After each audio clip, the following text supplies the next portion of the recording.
And we are back with Icewind Trekkers in the Rime of the Frostmaiden.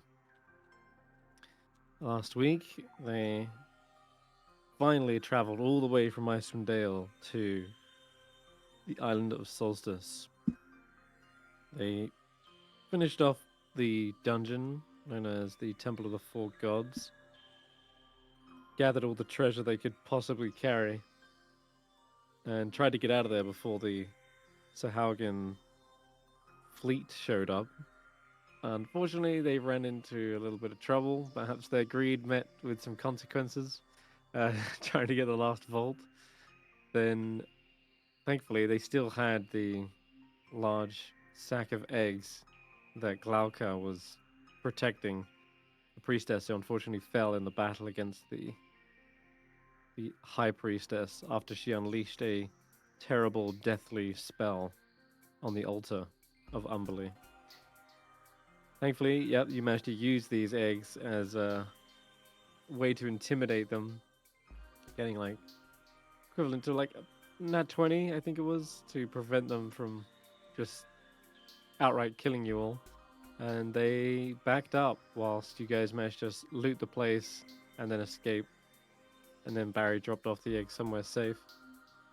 And circled around the island of Solstice after a while, trying to figure out where the best point of entry is. And you had Velin Harple. She used an arcane eye to scout the entire island, specifically the fortress itself, known as Grimskalr. Inside, she found a walrus, and there's lots of strange doors which look to be like tomb entrances, and a name known as Vasaviken. Then you scaled the side of the ice cliff, and when you finally got to the top, the freezing cold wind whistled through. I think that might have been where you used lesser restoration. I think could have been for getting rid of that exhaustion. I think Hulla was the only one who failed, just barely. In any case, the unholy freezing cold here is unlike anything you've experienced on Icewindale. You are truly in the realm of a goddess of winter. And as you were just dusting yourself off, a little creature flapped over and landed on the little pitten that you'd hammered in to lower a rope. It is an ice method, and it seems to be introducing itself as Sorpo, and it almost like bids you welcome, sort of takes a bow and gestures out into the distance, perhaps for you to follow. But I don't believe anyone really can speak primordial, unfortunately. Can I do a detect thoughts on the method? That you can, yes, absolutely. Okay, so the let me just change this up. So the strange little creature is actually quite amicable. Seems to be the first thoughts are, like new visitors. We do not get many of those. Least of all ones who have survived the trip. And that's the kind of general like emotion you get is they're sort of pleasantly surprised that there are visitors here, and they seem to be excited to perhaps show you around. Is there any hint if it means us ill or if it like mischief? Mischief. Like is Okay. it is it happy to see us because we are now targets, or is it just like lonely? Yeah, right. What kind of excitement is this? Sure. Let's see. I think to get a better idea, I think you do have to like delve into their memories, or you have to like probe deeper. Mm-hmm.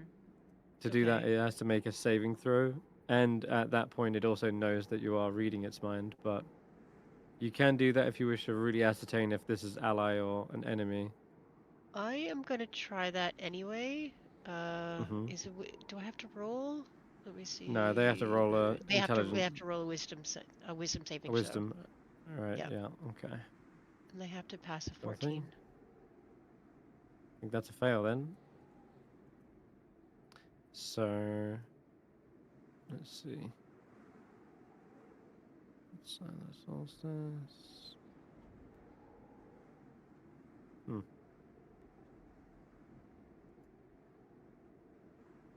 Oh, just trying to find my notes for this because everything is different my end as well. You would not imagine all the changes to fonts and stuff. Okay, here we Oh, go. I can't All even right. perceive So how complicated it is. yeah, it seems as though Sorpo is actually willing to serve as a guide, and that is his duty here on the island of Solstice. You can probe deeper and realize he just flew over from what looks to be the Frost Giant Pier, and he he does appear to be helping you, not out of kindness though, but out of a willingness to. Well, he's trying to alleviate his boredom. That's how Mm, I would have put it. Is they've been here alone, isolated for so long, and visitors rarely make it, if even if they survive. And so they seem to be helping you out of boredom, not because they're kind or something like that. Mm-hmm. Yeah, that's Um, fair. Can I reach out to shake its hand? yes, they can actually. I'll extend a gesture of friendship and see if they can interpret that. They do understand these gestures, and they shake your hand, continuing to smile, and you hear kind of like a cracking of ice like sound, and you certainly can hear them in their thoughts, sort of at this point going, they can read my thoughts. Ah, this will be much more helpful then. Very useful. And I won't have to use as many overbearing gestures. Okay, I'll give it a little nod and kind of make a kind of point between my head and his head, as if to say, "Yeah, I'll keep us connected," and Hmm. I'll just keep doing a detect thoughts, so that we can sort of, so that he can speak into my mind. Right, yeah, or at least think enough things that will issue forward emotions. Hmm. Because you can do detect thoughts at will, right? At will, yeah, yeah, and Okay. it lasts a minute each time, so I should be able to just keep doing it. All right. Okay then. So yeah, they seem to be eager to offer some help here on the island. If you have perhaps questions or maybe something like excuse me. Yeah, Sopu sneezes. I think you've just brought diseases to the island. Chestnut. Um, But I will ask it if the rock is here, if it knows where the rock is. ROC rock. mm, Can we it sort smell of it?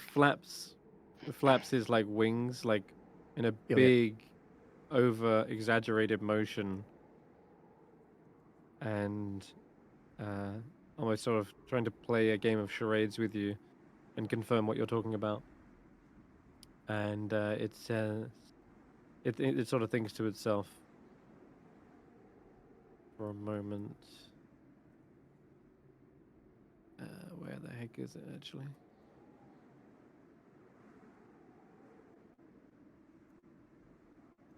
Iskra. Iskra, yes? Thinking of Iskra. I They are think not so. here. Okay. You get the idea, absence. You get the emotion Mm. of waiting,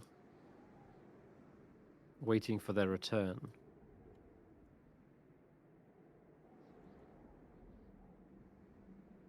I'll convey that to the rest of the group and go, "Oh, looks like it's not here. This might be the time to go in." Well, that's good. Let's get moving, I guess. Where can we get in? Get the book, poem book, whatever it is, and we can get it. Bloody Hey, ice demon thing. Do you know a book? Do you know Sapo? Hi, I'm Hulla. We're the Trekkers. Uh, do you know where the book is? We're looking for a particular book. I'm not sure what it looks like, to be honest. Hmm. As you kind of like gesture book, they sort of begin to sort of scratch their head for a moment. Book. Hmm. They sort of shrug.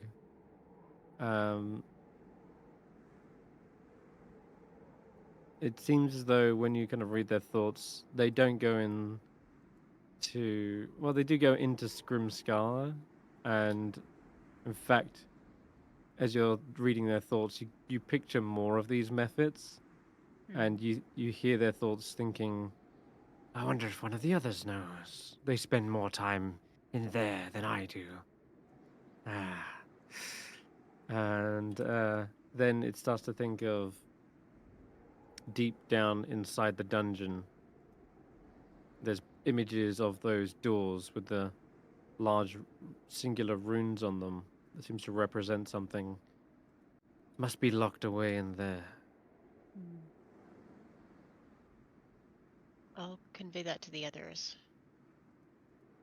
We might need to break down some doors. I don't know if those are locked or not. Also, there are other methods which may or may not be friendly. It's really hard to tell. But To one way be to honest, find out.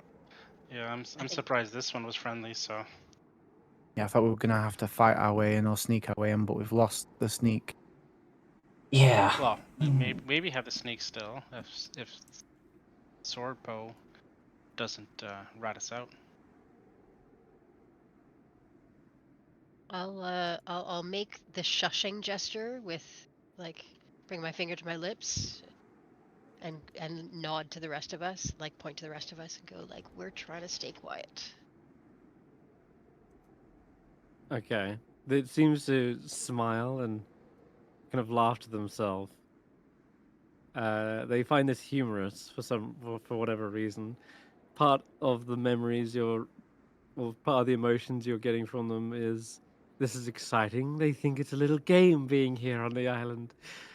I wonder how long they can stay hidden for. Well, And gang, I'll say, if you want, I'll say you can probe their mind again if you want. yeah, if it seems excited by anything or like, yeah, I want to Mm-hmm. I want to know what that's about. Like, is it Okay. looking forward to seeing us get killed? Uh, Nah. there is a smirk and a grin, and it seems to be a smug one at that. And they find this notion of sneaking in amusing, but you don't have any way to probe any deeper as to why that is amusing to them. That's not worrying at all. I'm sure it's fine. They're still kind of giggling to themselves.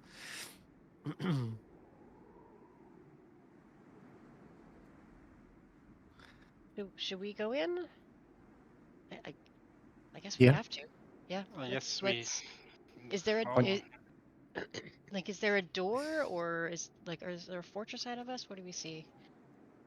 Okay, so you are at the top of the cliff. Right now, you can see this endless, well, not endless. It is a white expanse ahead of you, but the island reaches a massive mountain in the center where you've already scattered out. There's a skull-like fortress way off in the distance. Though you can't see it from here, due to the blizzard and the winds whipping in your faces, you have scouted a route up. There should be a set of stairs that start at the base of the mountain and spiral, and like they kind of switch back up the mountainside towards it. And it does happen to also be where Sorpo is like gesturing to follow, and he Mhm. starts flapping his wings in that direction. Is it the best idea to go up the set of stairs that leads directly to the front door, or should we maybe think about an alternative route, if possible? I know we're not the best at climbing, so stairs may be easier for actually getting up, but it feels like that's knocking on the front door. Well, from what the arcane eye saw, like the fortress is basically uninhabited, right? So it's not like it's actively being guarded, Except for the Well, rock. it couldn't. except for the rock. It couldn't go through doors. So, and I believe they mentioned a few closed doors. So that does mean that. But other than that, from what we were told, the only ways in, I think, are through the eyes or through the trap door in its head. Mm. Yep, Okay, I guess we don't have much of a that choice. didn't have a door. Oh, just the eyes or the mouth, no door. It's just the eyes and the top of the skull had no door. But the arcane eye can't test doors to see if they're locked or not. Yeah, Just can't go through physical barriers. Mm-hmm. just have to go and. You've been spotted. You might as well just go ahead and see what we can do at this point. Yeah, I mean we got spotted as soon as we climbed up the cliffs, and that wasn't Yeah. on a walking path type thing. So maybe we're No. kind of pooched either way. Yeah, I mean the rock is going to be coming from overhead, so whether we're on the trail or not, it'll see us. Yeah. So maybe we just go in through the front door and try and be quiet about it, as to not draw any attention. Mm-hmm. Like we're meant to be here, I guess. Does anybody have a clipboard? Oh, I can make a clipboard. I'm gonna minor To illusion. pretend like you're a census taker. I'm gonna minor illusion a clipboard into my hand. Okay. Yeah, and I'm you're like the papers person, and I'm here to do repairs.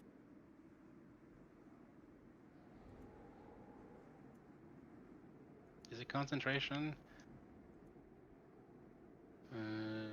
Not concentration, so I can minor illusion a hard hat as well.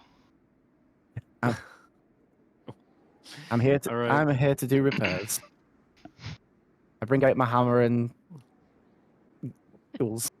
Gotta make sure it's up to code. As you begin to follow Sorpo, then he seems to occasionally gesture at a path for you to follow, and he hops across large, kind of craggy boulders, and then points to other ones that look a little bit more dangerous and precarious, and like shakes his head and steers you clear of them.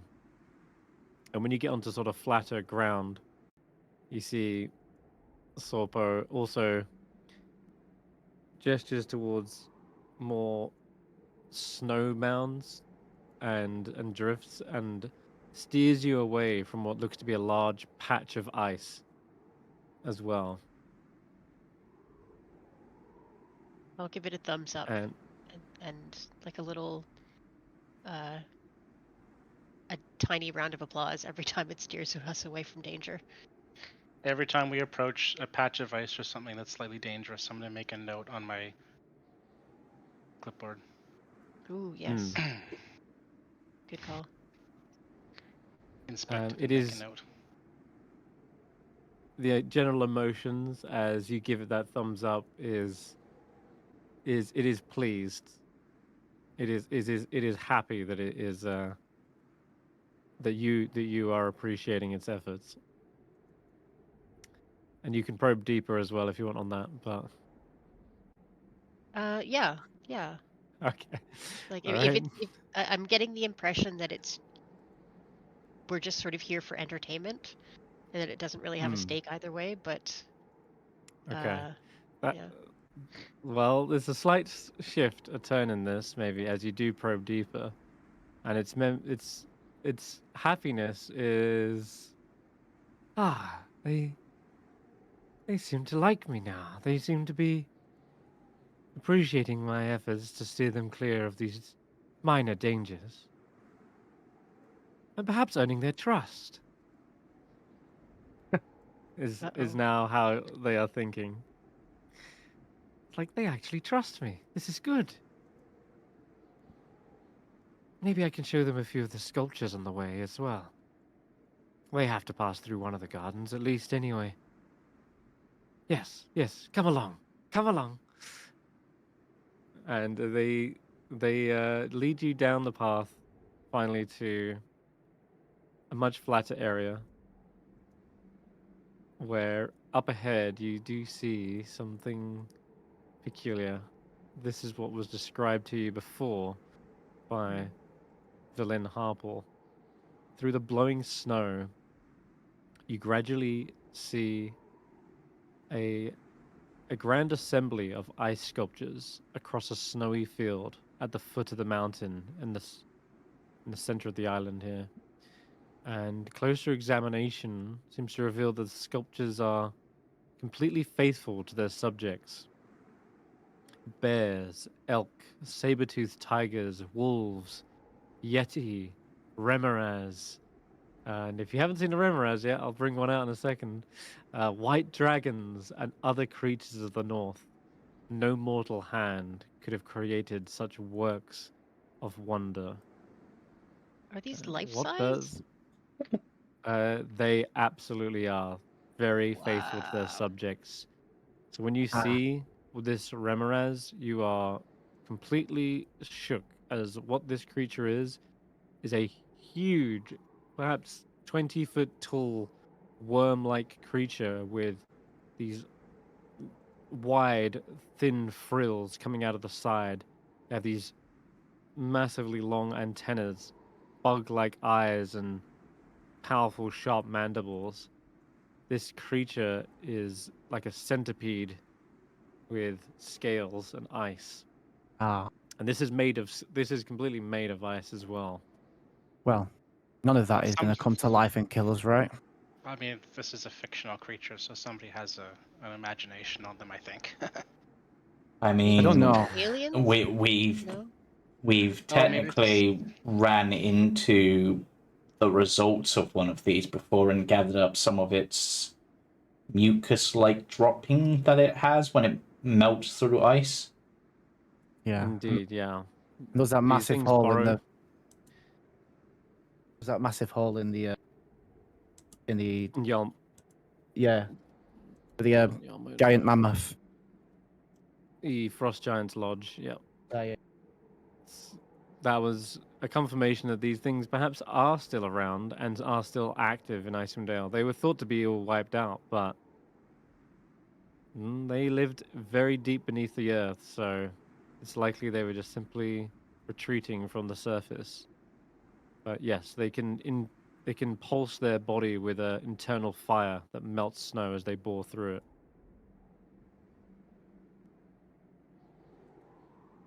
And you can see one of these would easily gobble up an elk in like one mouthful.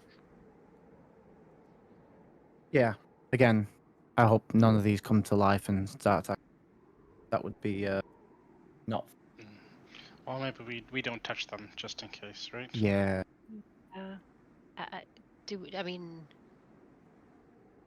do these look like, in terms of poses, do they look like creatures that were turned into ice by something terrifying, or are they just sort of naturally posed as if, someone was making a sculpture? They appear to be made of ice. Like they don't look like they were petrified running away, petrified into ice, whatever you call that. Mm, No, they look to be made of ice. Oh, that's okay. You just shoot one there, Vetter, or was that just No, testing something? that was me. I misclicked when I'm Okay. setting something up. All right. All right. Sorpo seems to take you on a little tour through the Museum of Ice and Wonders, and seems to gesture at the tall ones, the grand statues, etc. The I will sort of point at each thing appreciatively and make like wow noises. mm, And see if I can get any thoughts from Sapo about how these were created, how these are here. If he knows. okay. Yes.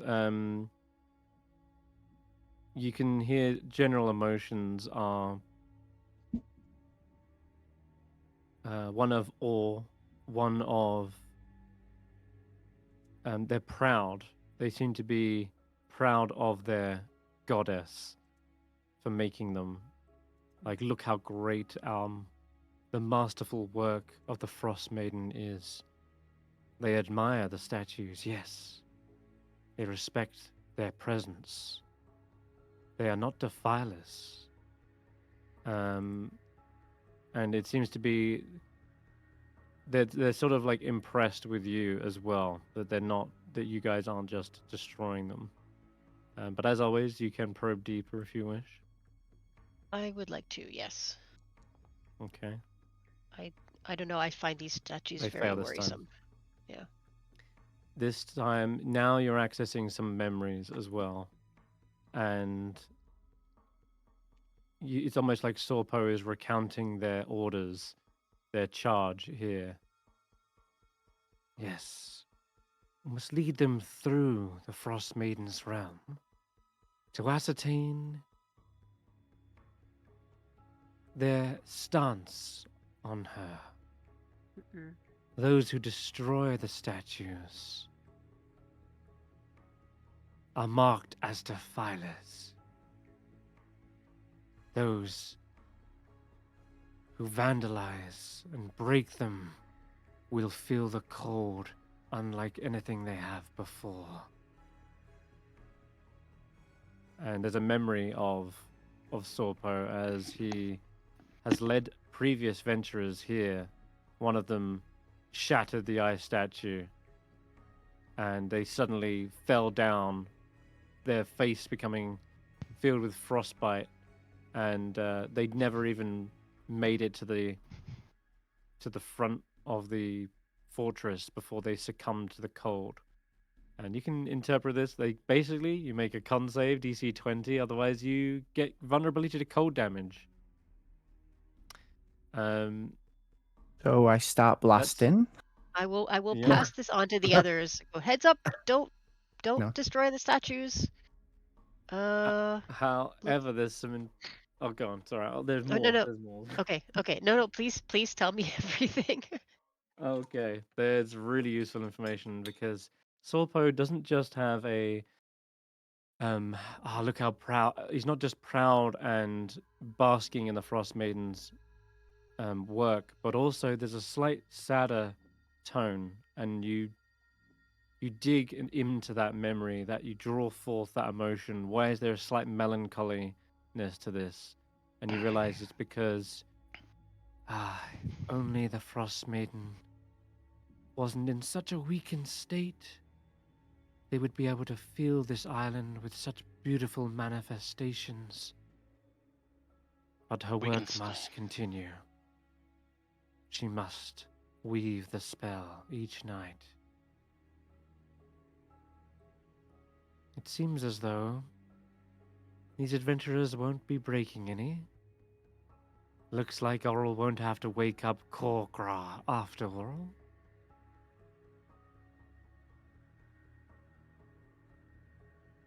I don't like the sound of that. Wait, And yeah, you get we've the heard the name idea that Opera before. no, you have not. We Korkra haven't. does Orca? suddenly conjure images, though, in your mind of a bestial, furred, simian-like creature with swept-back horns and massive canines. There is this image in the mind's eye of a creature that's surrounded by blizzard, and I'll Like a drag Yeti? a possibly. Or Yeah, A red this is- Yeti? This is the Yeah, only it's- image you Yeti. see in Sorpo's mind. The red that Yeti. looks like a, that looks like a Yeti, maybe. Mm. No, Or I is there, wonder is if there You- is there a more powerful version of a Yeti then? Because we faced them before, but I maybe there's a think- bigger. Mhm. I think out of character, I think there is, but not sure in character we'd Yes. know. I think I Yes, know. there is. Out of. Is it Um, a Wendigo? Oh no, Wendigos suck. I mean, I mean, they'd be terrible to fight. They're pain. They would be. I don't know if they exist in D&D world, but that's Oh. a supercharged Yeti. the horns themselves, like, it's making me think like almost like an Oni or something, like an ice devil, maybe. Ice demon. Isn't Oni specific to ice, or is it just a generic? Because I always thought of Oni as like a generic sort of Japanese demon. Yeah, That's Yeah. Spirit fun. demon. I'm not sure. In any case, Hulla, you can infer from this that at any time one of these statues breaks, Oral is aware of it and is able to telepathically awaken this creature and command it to hunt down and kill you. And there are perhaps jeez. memories of Sorpo that he has seen such things. And I'm going to say that in your mind, in their mind's eye, this image appears.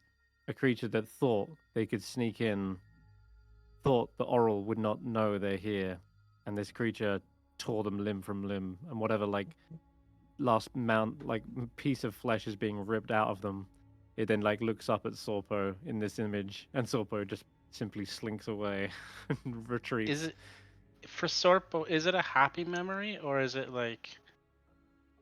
It is a just and well-deserved death for Hmm. anyone who dares defile the Frostmaiden. So you break the rules, He- you get what you deserve. Sort of thing. Exactly. Yes, 100%. Huh. So Sorpo is kind of on Oral's side, but not hating us yet. We just have to not break anything. Yeah, Sorful is true neutral. You Yeah, break if- the rules, you get the Mhm. I think it's a reward. case of they think that we're on Oral's side and therefore we are on their side. I mean, you've got Yeah, Oral's perhaps- blessing, I do. That does help, I think. and I was that's technically true. remade by Oral. Same with me. Their And we eyes don't- definitely seem to rest on Veta occasionally. And we've spoken And- about it, and we're not necessarily against Oral. We think, We're just against the It's unending true. winter. yeah, and we think that maybe there's something wrong with her that's causing her to do all this because of the whole taking faith and crying situation.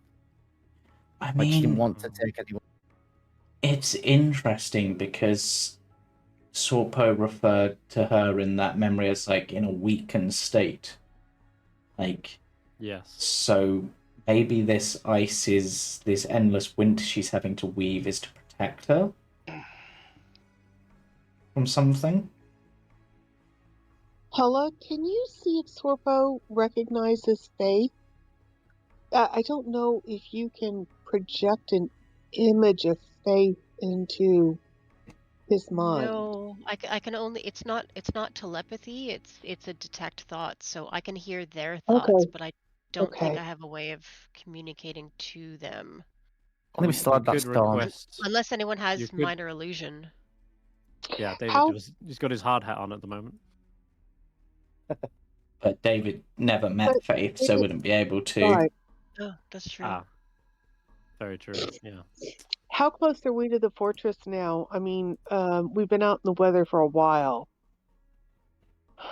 You've traveled maybe 600 feet, and you've still got a long ways to go. There's still another 16,000 feet. Oh, Sorry, 1,600 feet. 100 feet. Just Hmm. yeah. Let us know when we have to make frost checks again, I suppose. So the statue garden is way, way away from the actual fortress. Yeah. It's at the base of the mountain. At the bottom of the steps, yeah. Yeah, you are looking at the map, right? Yeah. Yeah. Yeah, do that's what we these think are. we should Ah. tie ourselves to each other in case somebody slips and starts to fall? Because we don't want to fall and then crash into one of these sculptures and set it free and then suddenly have it attacking us. Well, we're not.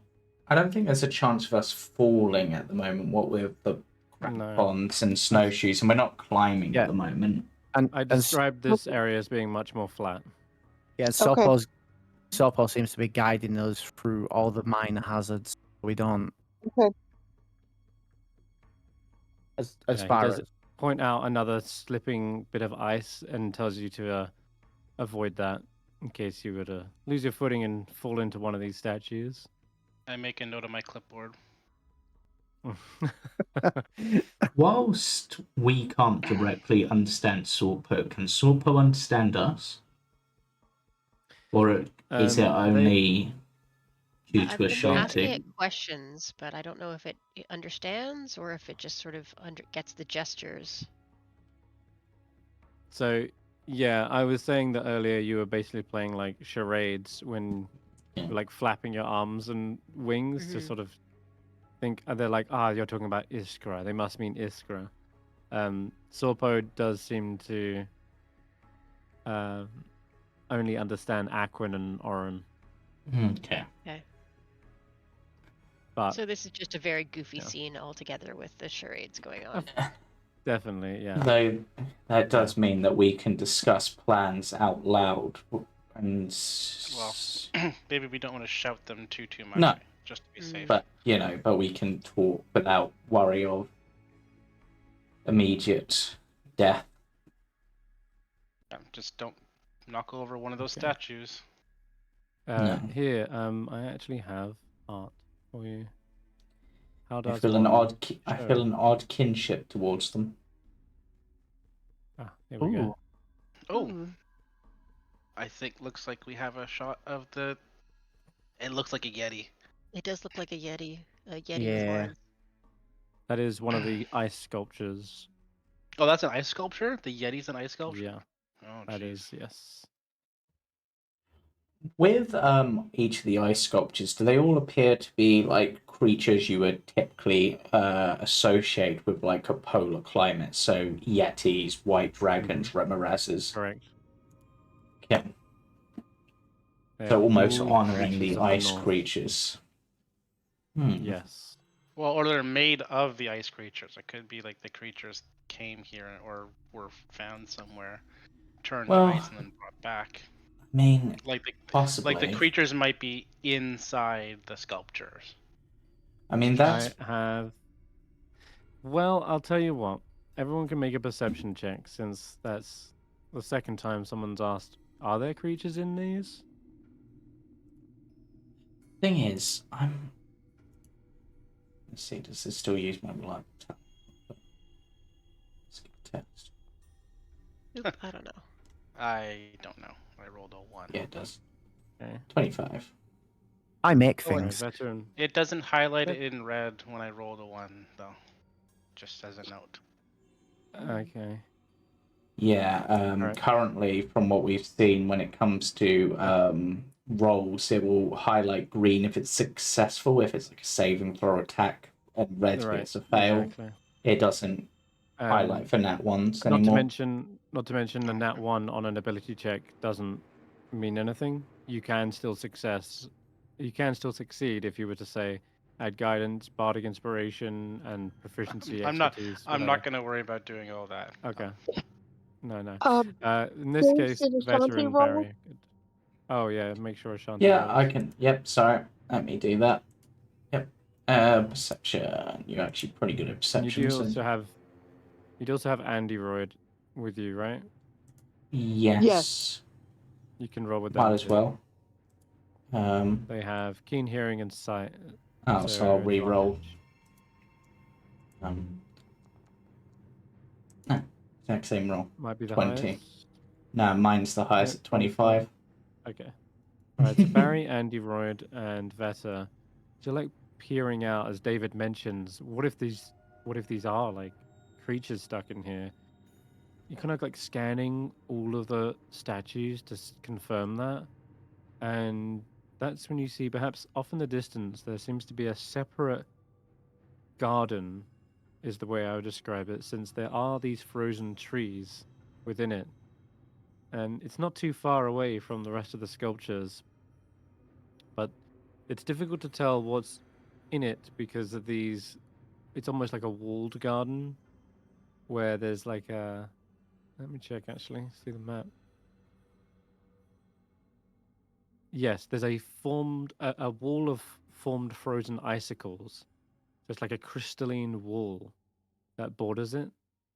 But inside, you can just about make out the sight of like a pair of antlers, and you can also see small little bird-shaped creatures within the trees. They are So, similar to the ice sculptures, but they seem to be a bit more solid in color. This so walled Are they garden still is frozen? they don't seem to be moving, so you can only imagine they are. The so walled garden is about 65 feet wide and 45 feet tall. It's just this little walled area. And lastly, there is a statue of some feminine form towards the center back of the garden that seems to watch over this garden. You can't quite make out exactly what that figure is from here, but you can definitely tell there is a statue of someone. I'll gesture to that garden to Sorpo to see if they can get if Hulla can get any more information about it.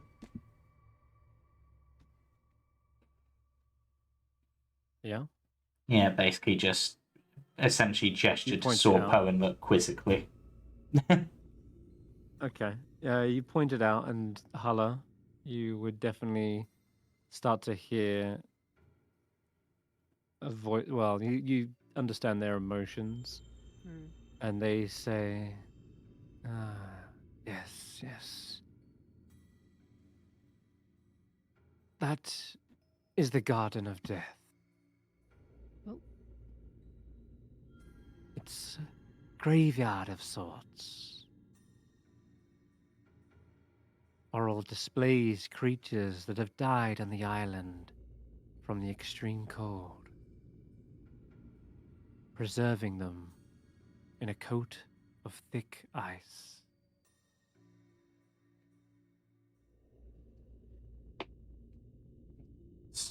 That So is one those such graveyard. So those ones look more like a flesh to ice spell, for example, whereas these ones, I'm guessing from that, appear more just incredibly lifelike sculptures, but just sculptures. Yeah. I think. I mean, the main reason I'd question it is like even for a goddess, freezing solid, for example, a white dragon or a Remorath, who I think both have immunity to cold, would be somewhat impressive. I know there's ways to bypass that, but still. And as you're gesturing to it, Sorpo kind of flaps his wings in the air, seems to have noticed something in it, and they seem to be displeased suddenly. Their emotion goes to like, no, no, no, no. Curses. And they start to flap in that direction. So it's like they've stopped guiding you for a moment and have broken away from the group and are now What's in that going to direction? investigate it. Okay. Can we see what's going on? Is there any movement or? No movement, but you can get closer to see perhaps what Sorpo is displeased about. I'll follow after. Okay. Take you to the Garden of Death. Oh, It's a sentence that always ends well. I mean, I don't want to go into the Garden of Death. I just wanted to You look want at to it. peek through the fence? An orc, Nope, a wrong deer, A a female bird. deer. Yeah. Mm-hmm. So I'll put you on the outside here. This is where Sorpo's flown over to.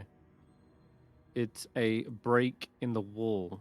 There appears to be some sort of damage sustained, Oh. and Sorpo is not pleased. The emotion is like an angry groundskeeper having just found some sort of break-in into the greenhouse. It's like something has damaged this, and now it's my job to have to repair it.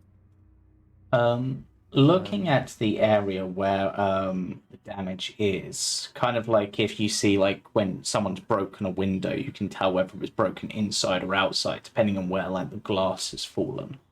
Can we tell like whether Yeah. it looks like something broke out or broke in? Probably, it's actually a combination of both. And if I was to remake this map myself, I would have made the shattered piece of ice probably more on the inside to infer the idea that something broke in to this And then garden took something out. and then took something out. Yes. I will try to gesture to Sorpo to ask what's missing, other than the wall. Sorpo begins doing their own little artillery check, going over one by one the different statues, and then they come across something again that is further troublesome to Sorpo, and they are thinking to themselves, "No, this will not do. It's ruined. The preservation must be upheld. This is strictly vandalism. There's no flesh on the bones." What is it gesturing to? Can we tell what's Guessing You damaged? like can't these without skeletons you. would be my guess. Yeah, you can't without going around and into the I'll just sort Garden of of Death. stand near The the wall is edge too high. and near the You can peer in entranceway. through. Yeah, you can peer in through the gap here, Veta, and you do seem to see that Sorpo is fluttering between several piles of bones and shattered pieces of ice. Hmm. I'm gonna And go into the garden up to where Sapo Okay. is.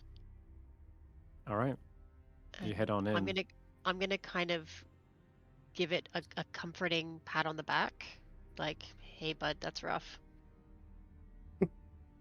That's rough, buddy. That's rough, buddy."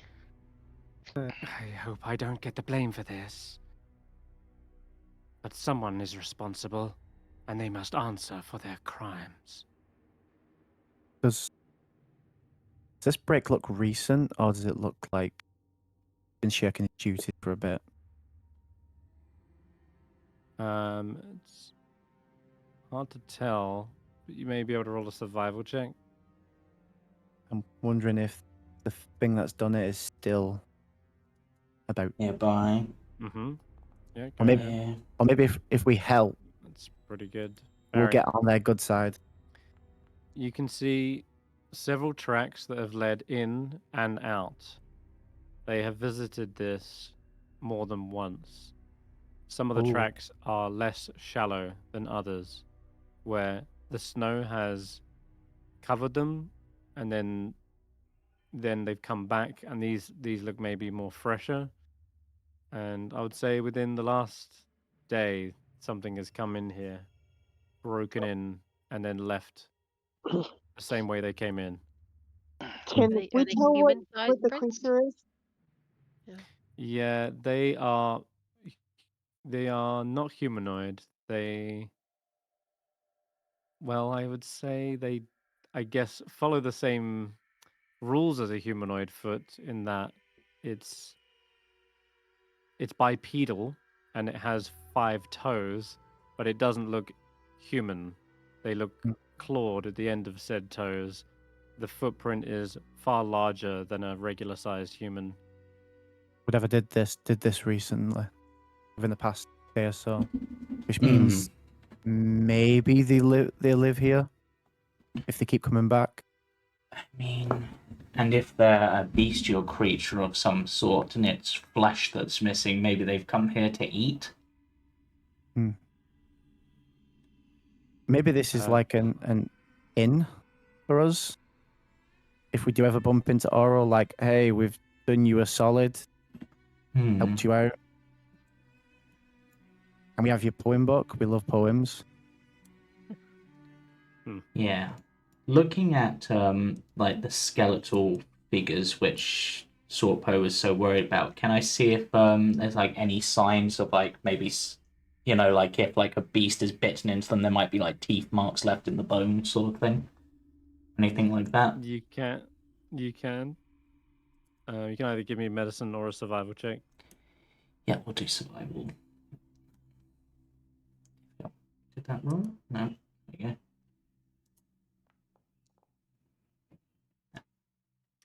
Yeah, absolutely. You can see something has snapped these bones with ease, chomped into them, teeth marks and all, and they shattered the ice to get to it with relative ease as well. Something very strong with powerful jaws and canines has just ripped and teared into this.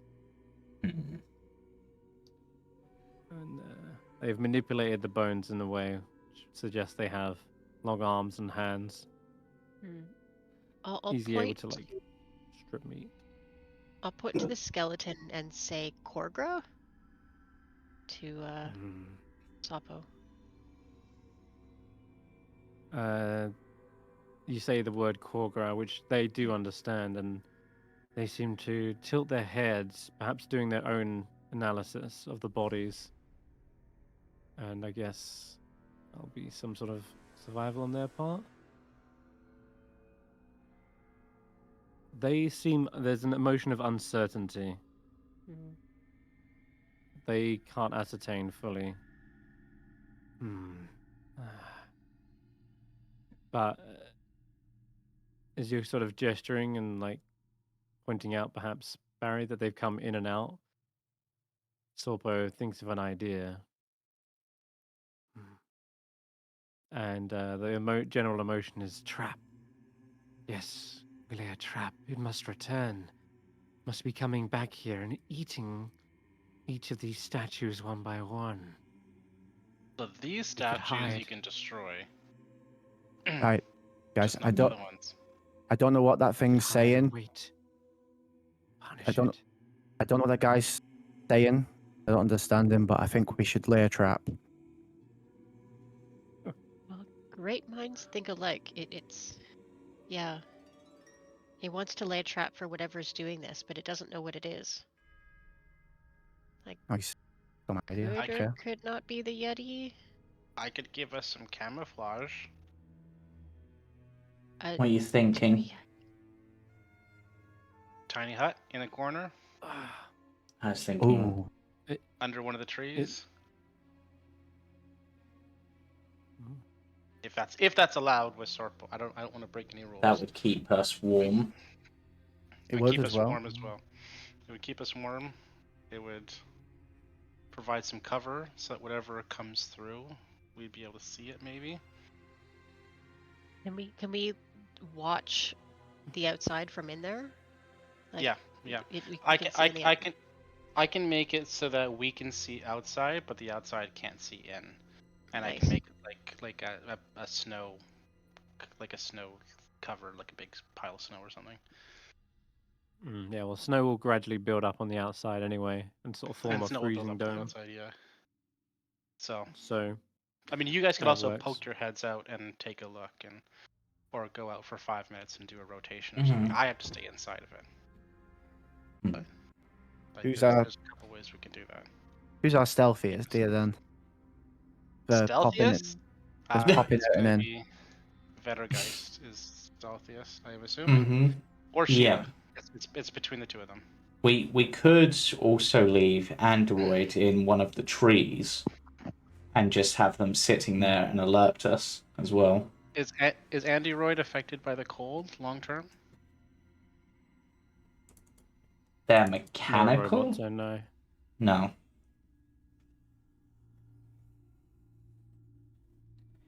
So they They're could immune to just... exhaustion.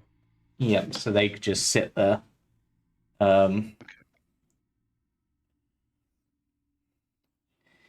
I mean, can do. yeah. Okay.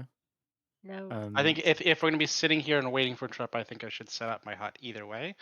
Just Yeah. to Yeah. give us a bit of respite and a warm place to hang out. If we're doing this. If we're not, then... And I want to make sure with Sorpo if that would be okay.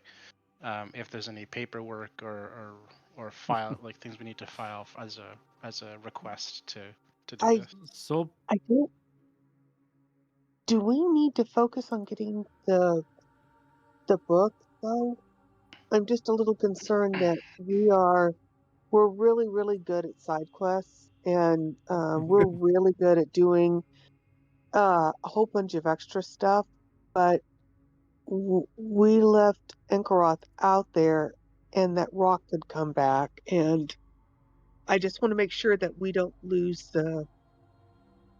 our primary mission.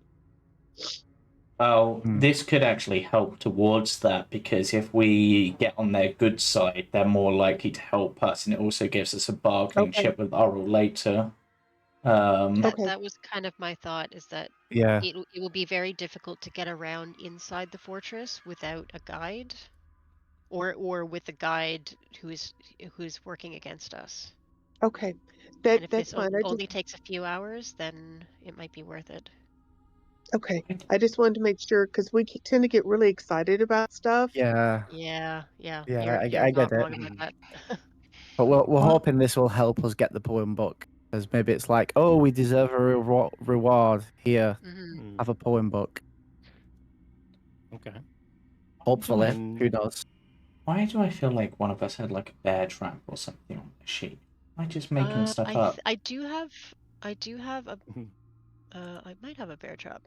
Why do I feel like I have I that think it something I have? was really heavy, and I think you put it on Did I put your it on this axe sled? beak On the or the axe beak? sled, yeah, Yeah, would it because it have been was weighing you down.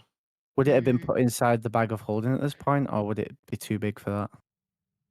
I honestly have not been keeping track of what's on the axe beak and what is in the bag of holding. Oh, we've 'Cause I got feel like once tents. Hunting we got the trap, yeah, I do have it on my list, but that doesn't mean we have it with us. yeah, Oh I no, feel like you've got any it on your list. if It's on your loot with 0 weight, and if it's Mhm. got 0 weight, it's because I asked you to put it on the Right. Yeah. axe beak or whatever.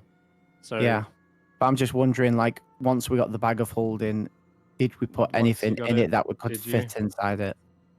No, Because at least unless that's you what said you did. I did. I've put on the bag of holding sheet, but I don't know if everyone has access to it. I've put Barry's random stuff or trinkets, or but I don't know if Just- Everyone everyone has has. access to the bag Oh, of do they holding. know? Yeah.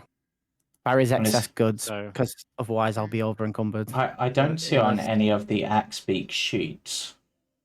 no, it's not on the axe beak sheets. It's on Hulla's sheet with 0 weight, which means it's something I want to keep track of, but I don't want it to weigh me down. So I'm just gonna make the weight 0. If it's got 0, it means it's on the axe beak. Same with the insulated tent, 50 gold pieces. That's got 0 weight because it would be carried on Yeah. the axe beak. And if you didn't transfer it from the axe beak to the bag of holding, then it's still on the sled or Yeah. axe beak, whatever And it I'm be. and I'm guessing these trees are all frozen over, right? So there's no way we could create like a rudimentary snare trap or something using rope, because I think that requires. Nothing that would hamper a creature of this size and power. Twigs and rope are not gonna.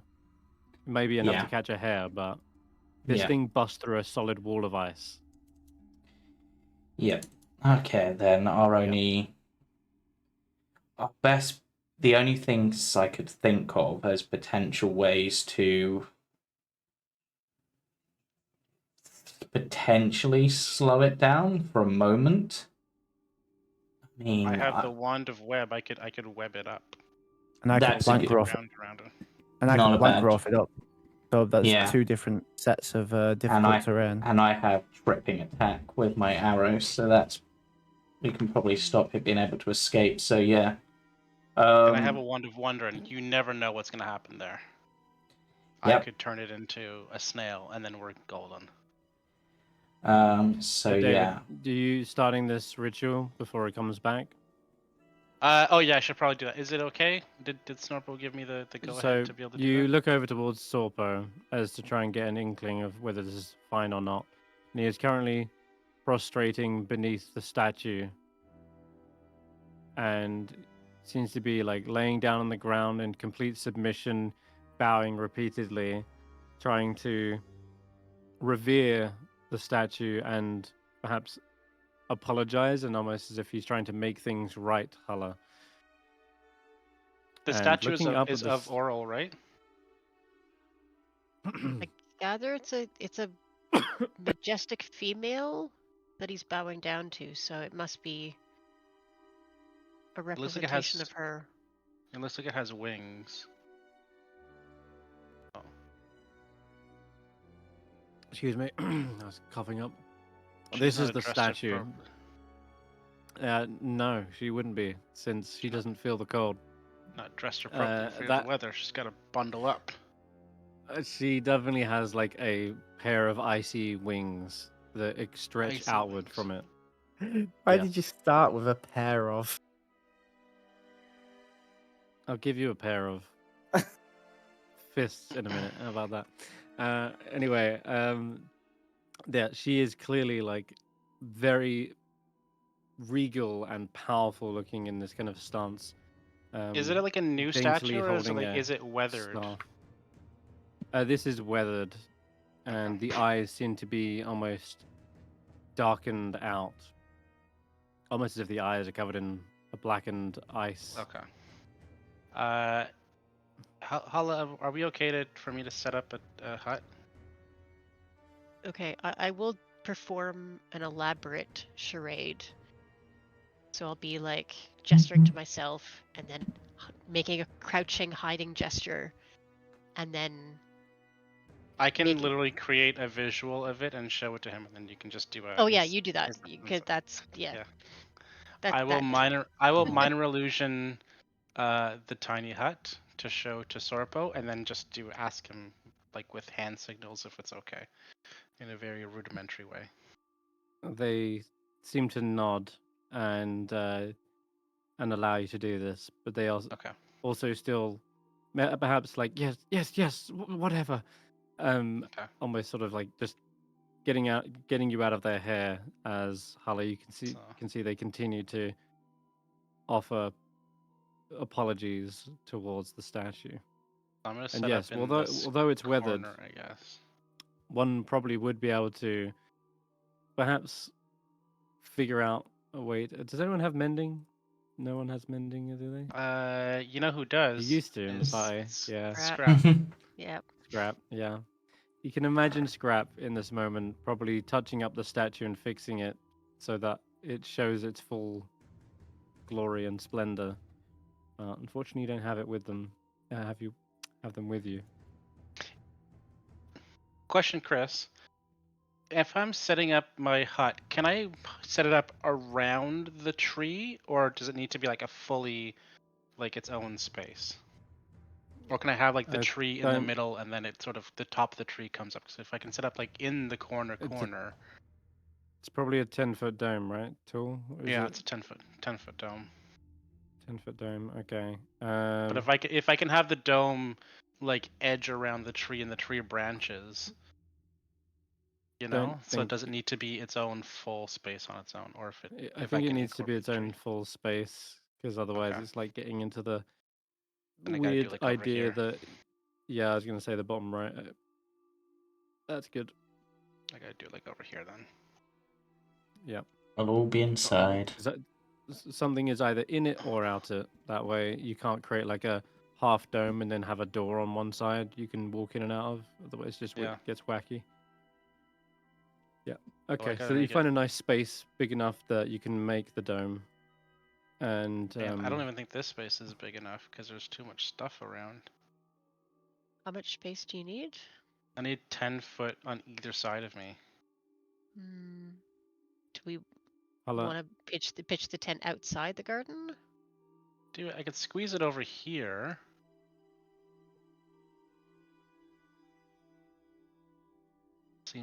This seems to work. I'll have to move some stuff around. Okay, I'll do it over here, so right in the back. Oops. it Right should in be the on a back. point like that. So, on a point on a grid is like this, or like this. So, not on a half square, just on a point, like an intersection of squares. Anyway, just splitting hairs at this point. You can make the dome there. That's not a problem. Okay. I'll If you make have the to dome. move a log or a few trees, it's fine as long as it's on the ground. Hulla, as you are reading Sorpo's thoughts, you can probe deeper as their prayer continues to this statue. Okay. I'll roll a wisdom save.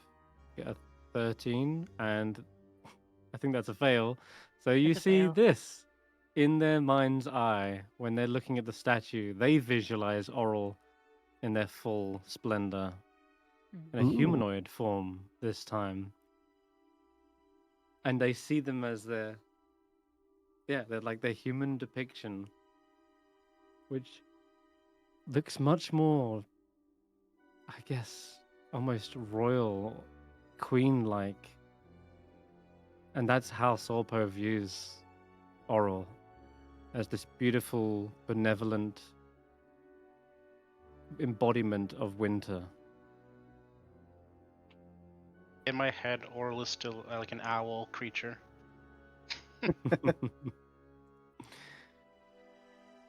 This is very different. Mm-hmm.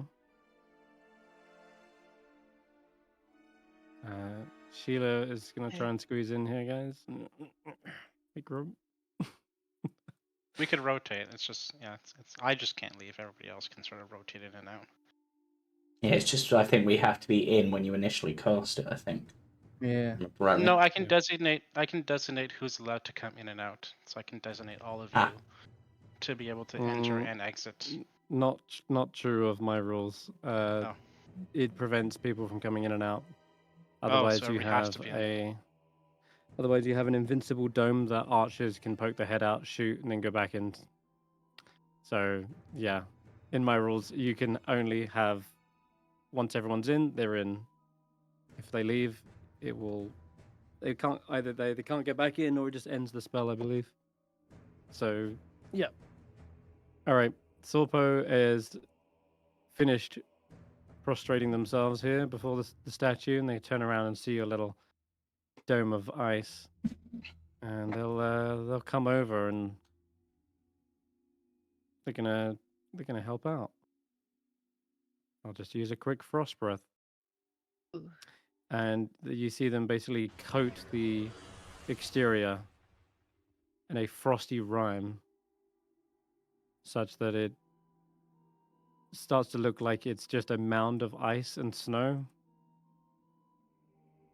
And after a little while, that'll Alright. recharge, and he'll do it again.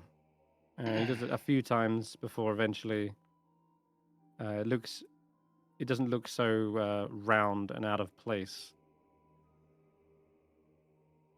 Okay, so I mean, it's good to have the ice demon on our side, even if it's on our side, so that we can fight a giant unknown monster at its request.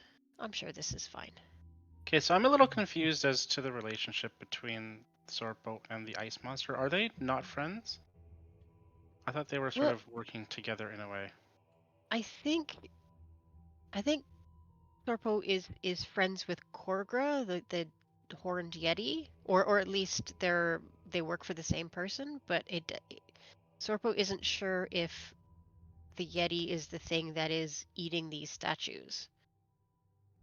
So Okay. it might be some other unknown monster that is somehow desecrating the garden, and if Earl finds out, Sorpo will be in trouble.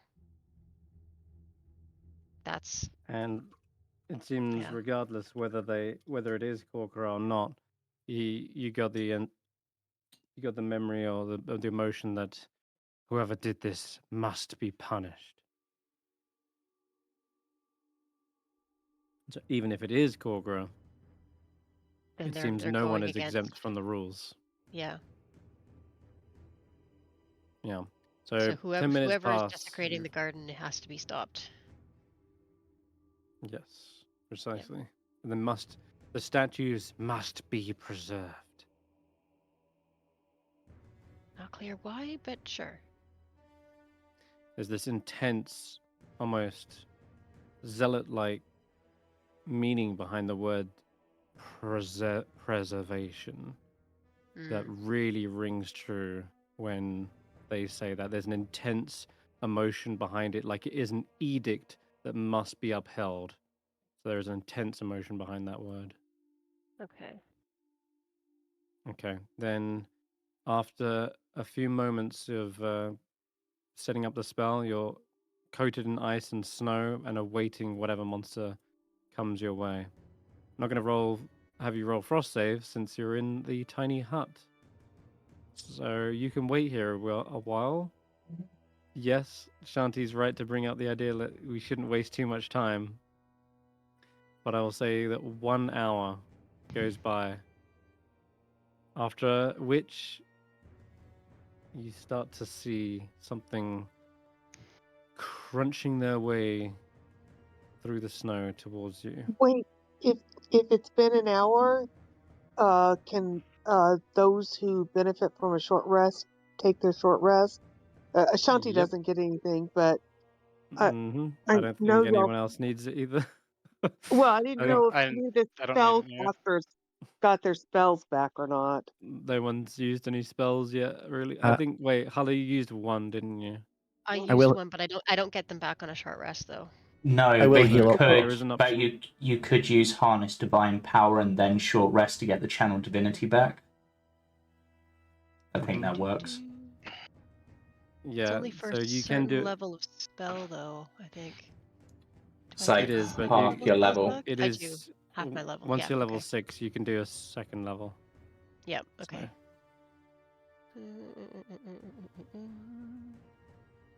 you can do a bit of juggling there. So you burn a channel Yeah. divinity, Channel divinity.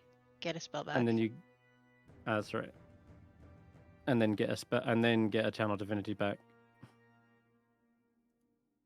All right. I'll use that.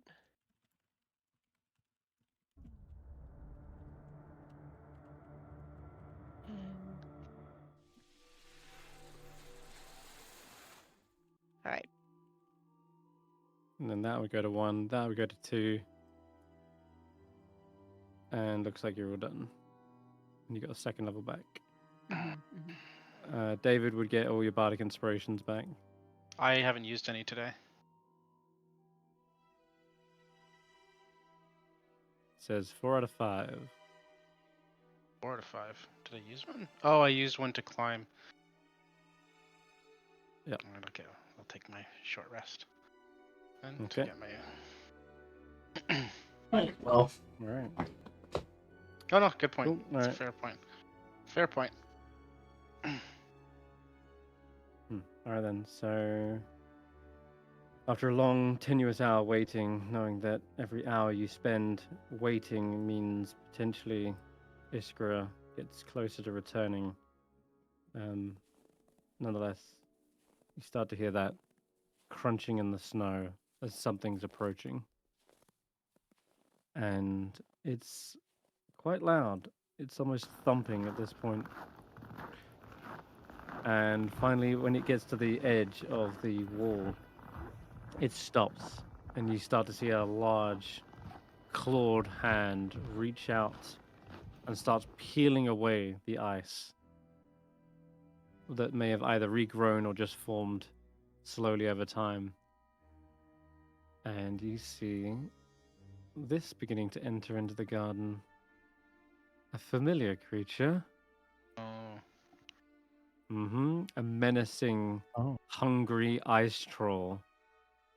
Seems to push their way in. Clawing their way in. And not just the one. There is a second Oh, troll jeez. following up behind them. I that have pushes their way in. invisibility. They sniff the air as they look around. It's almost as if they smell something, and they're going to do their own little checks now, just to notice any tracks. 2 of them, so might as well roll twice. Oh yeah. They look towards one another, and they seem to say something in Giant. Does anyone speak Giant? I Hulla. speak. Hulla speaks giant. Oh Hulla yeah. does? I speak As does Common, Android. Dwarvish, Elvish, and Orc. Oh, not giant. No, not Giant. Nope.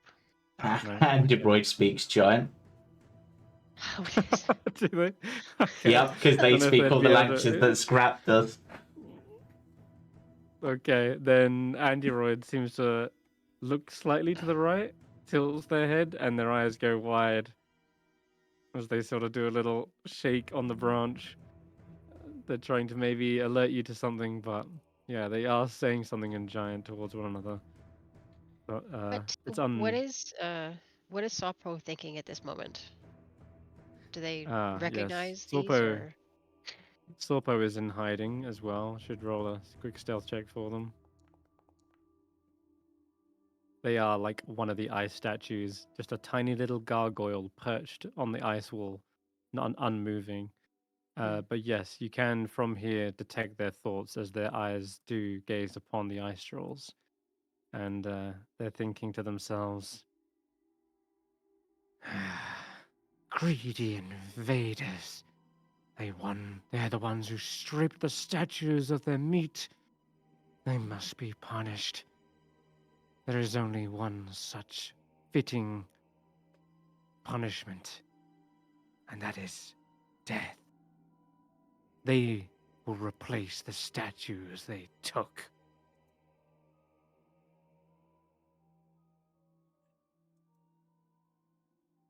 Okay, gang. I think That's we're good to what they're go in thinking. terms of attacking. These are not friends of. Well, they're not friends. Yeah, now that they've come in, we can activate our plan. Yep, Vetcher has got her bow ready. And They seem to be not just digging into the first meal, but rather they start to separate, fanning out, and they're looking around, sniffing the air. They seem to know something is around, and they're looking at the tracks. One of them follows them around, and then looks up towards the dome. And just as you're drawing back the bowstring, you see its eyes kind of sharpen, their brow furrows as it talks to the other one.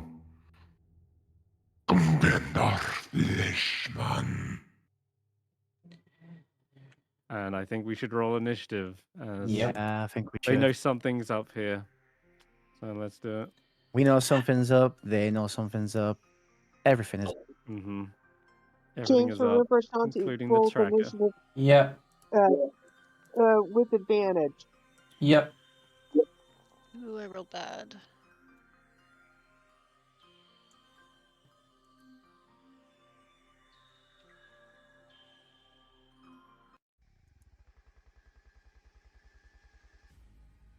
Okay. They are coming up here. Oh, they rolled low. 1 and a 2. Looks like you're going to get the Excellent. jump on them regardless here. Just need David's initiative and we can begin. Oh, did it not roll? I thought I rolled it. New. What did you get? No, I didn't see it. I just clicked on it. Again. Initiative. Normal roll. Try from the tracker. there might be a few things that aren't quite like up to scratch yet. So you can always open up the combat tracker and click the dice. There you go. Nice. there All it right, Barry's goes. up first. Crap. I'm off. Yeah. Are we looking to block them in then, or are we just attacking? I don't think we'll need to block them in, to be honest. I think Oh, if we can okay. them. Right. I don't want to damage anything, so No, we have to be careful not to damage the statues. So no Yeah. AoE spells. Yeah. Good point. blast, and I'll push back. Nice. So I'm not. Send them back. Yeah, purposely Ooh. move. What? Not. There's a statue behind them. Oh, is that a statue as well? Oh, I was Yes, all of these are statues. only like seeing these really glowing ones. Okay, It's here. I'll just slow down, then I won't push back. Just push. Okay, yeah. Just slow down. It's good. Yeah, I didn't realize that was a statue as well because it wasn't outlined. What do you think it would be? I don't know, just lying on the floor. Out of Just a don't know. normal regular dog lying on the floor? No, Yeah, everything is ice statues. It wasn't glowing. That's Anyway. maybe because these ones look maybe more recent, perhaps. Yeah. Okay. We should talk about what recent statues there are actually, because Hulla might recognize one. I will. Recognize what? A what? Mm-hmm. I will telekinesis push back 5 feet then, if I can. Sure. Well, target it. Apparently, it's a self feature now. Okay, I'll just roll it. Nah, it succeeds. Does not move, and I Mhm. start moving back again. Which one was it that you didn't move? The one closer to you? Up here? This one here. Okay. David, your turn. Also, Hulla, if you haven't got it, 10 HP. Thank you for the reminder. I Oh, always forget. wait. These guys are probably... I can't do this. I gotta switch out this spell. It's so dumb. Okay. Well, since that guy can't move, I guess I'm gonna go after the other guy. Oh, I can't cast spells outside of my dome. Okay, the dome's gonna drop. I think so, That's- since Barry also fine. jumped out of it and started blasting. Yeah. Oh, does the dome drop if he jumps out of it? I believe so, yeah. Okay. But, yeah, it's one or the other. I think it's either if anyone steps out of it or whoever steps out of it can't get back in. I don't know. Okay. Well, it's dropping anyway. Do that, and then I'm gonna target you. And let's hope that they don't have a good wisdom save. It's at the 3rd level.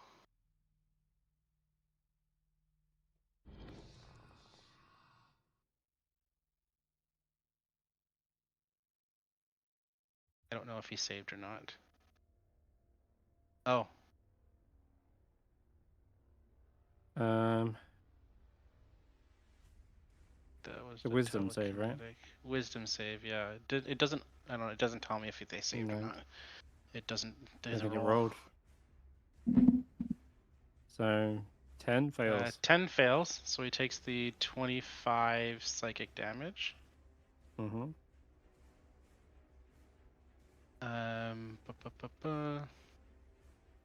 And must immediately use its reaction, if available, to move as far as its speed will allow away from me.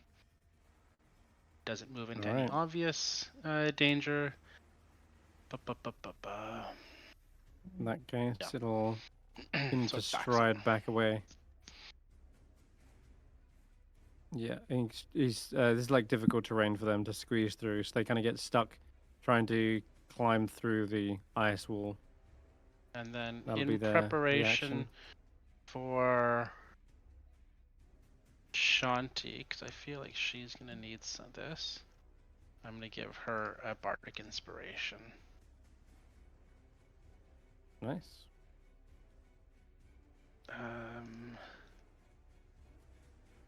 Looks different. Ability. A fun new effect. It sounds different now too. It was. Yeah, you've got a guitar from somewhere. It's the cold. It warps the wood. You know. Alright, Mm-hmm. that brings Okay. it to me, right? Yeah. Alright, so steady aim. Activate sharpshooter. Then target them and we'll give them. Let's see if this does what I want it to do. Yes, it does. Okay, awesome. Let's go for a regular, I think. Haha, nat 20 to start it off. Oh, geez. Dang. Elven accuracy. Yep, elven accuracy, sharpshooter, and my extra lightning damage. And Now let's. double Now, sneak. yep, and we're going to do it as a cunning strike. Because I want to do. Wait, that doesn't feel right. Where are my sneak attack dice at this point?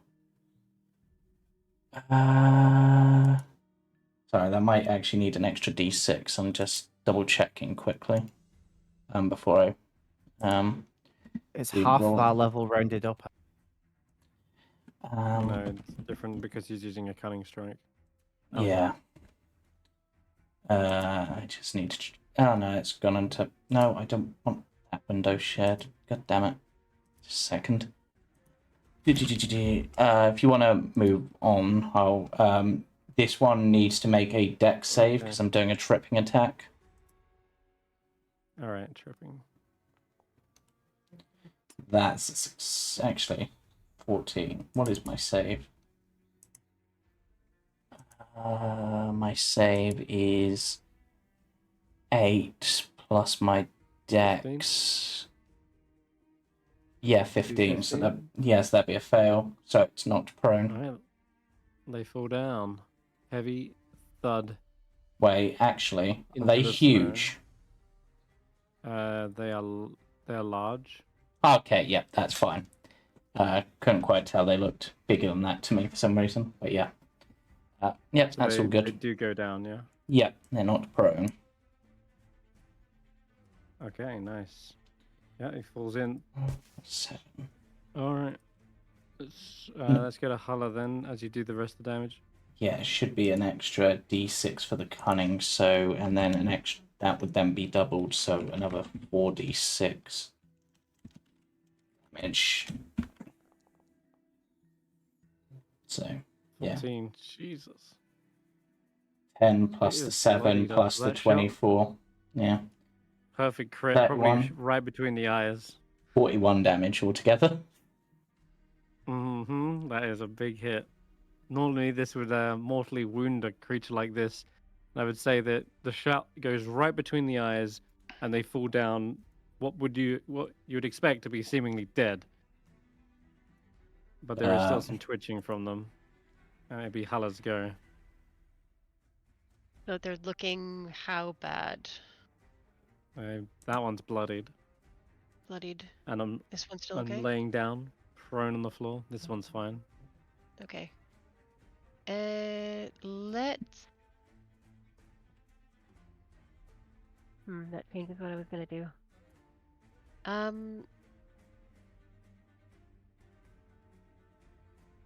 Unless I set those up instead. Is that what I did?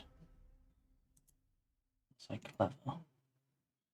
We don't know what these guys are capable of, so let's do what I was gonna do anyway. I'm gonna cast Bane on the both of them. Bad shout. Good idea. What? Have we fought a troll before? We fought the troll in the. Yeah. Yep. Dark Duchess. So I we think so we know with about fire. the troll's region is the main thing. Yes. And So then let's move Sheila up. that Sheila can hit this guy here. And hopefully, Oh my. yeah, 20 Good as girl. well. second hit. That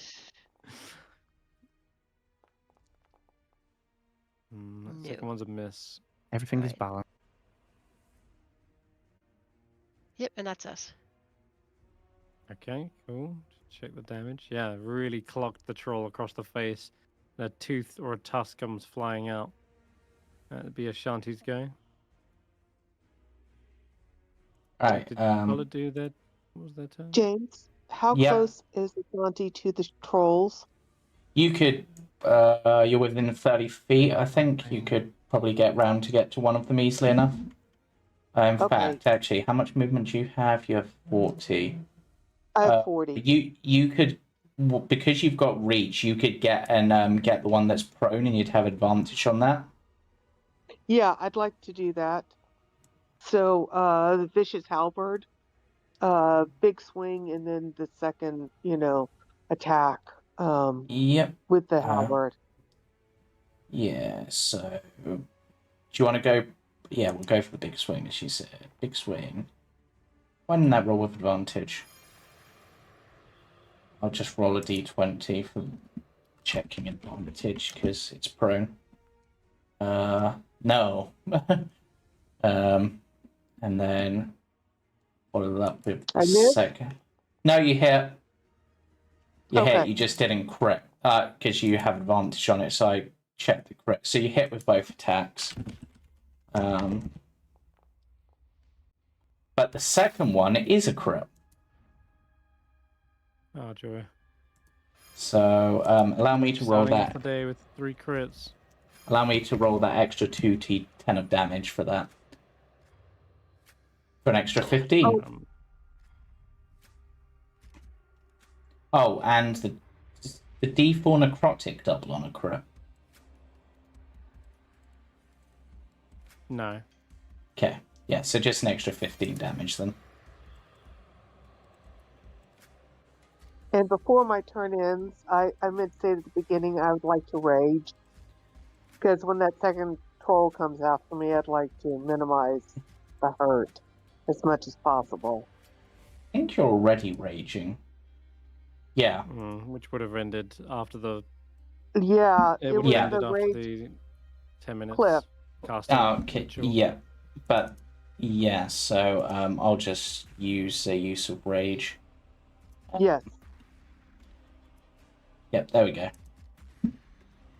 All right. So Ashanti takes 2 big swings, trying to do the maximum amount of damage to the prone troll, and will hold her position, trying to be the wall of halberd between her and her companions, between the trolls and her companions. You did, plus the extra. You did like 40 damage, I think, in total, so. With those 2 swings, so. Pretty good. To the prone troll, okay. Yeah.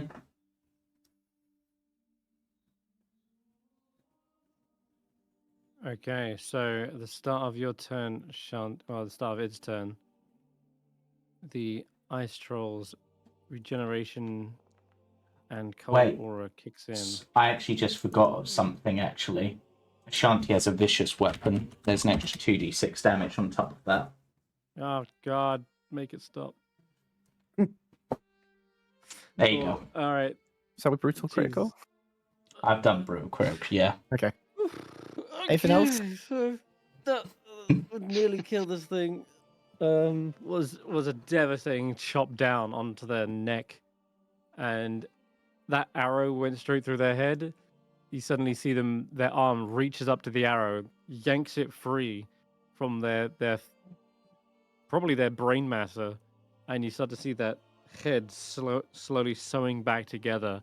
The blood freezes as it's trickling down their nose, and the chop to their neck, like they with the other arm pull away the axe from its neck, and where it nearly severed their entire head, you start to see the flesh knitting back together, forming their esophagus again.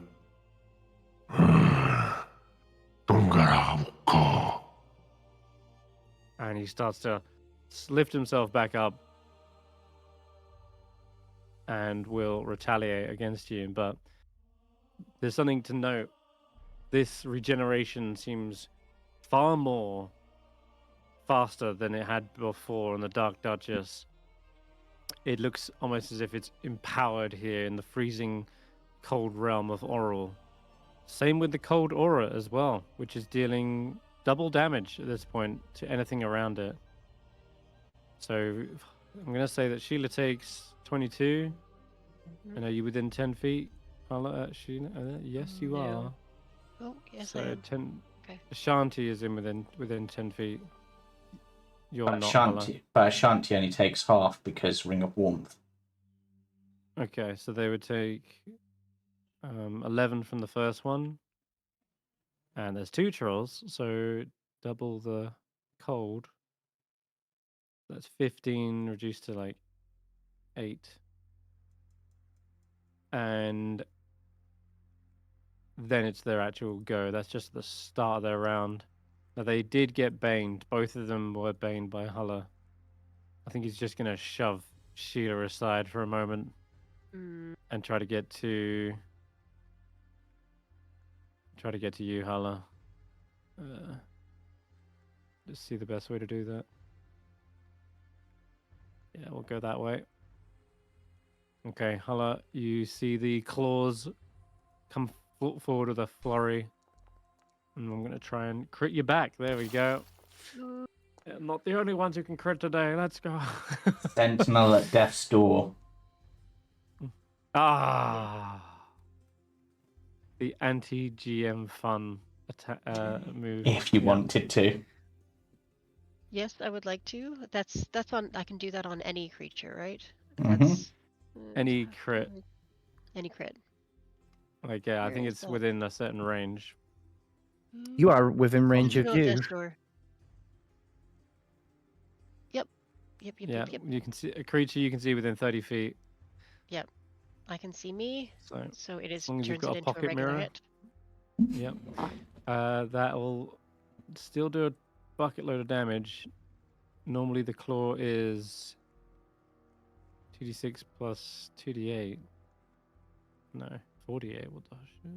Oh yeah, 48 because we have some sort of empowered cold within this realm as well. I'm gonna say though, you take it'd be 1/1.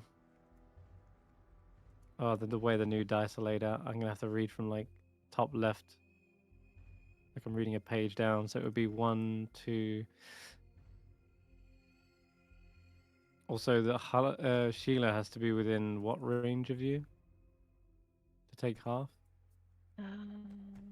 In feet, I think. 60 feet. That's at 60. 60 Alright. feet. I thought it was 10. Yep. You thought you said it was 10, but 60 is No, good. it's 10 for the shielding feature, I think. Yeah, the AC. Yeah, to give you. Okay, so all in all, I think this is 11 plus 1, 2, 5, 15. God. What?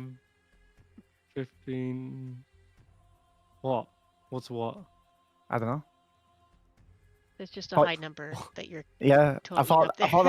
I thought that's how many dice you were going to be rolling. No, I've already rolled the dice. I'm trying to work out the math. 9 plus 14. Because it'd only be half the DH, right? Because that doubled on the crit, right? So it should be 2d6 plus 2d8.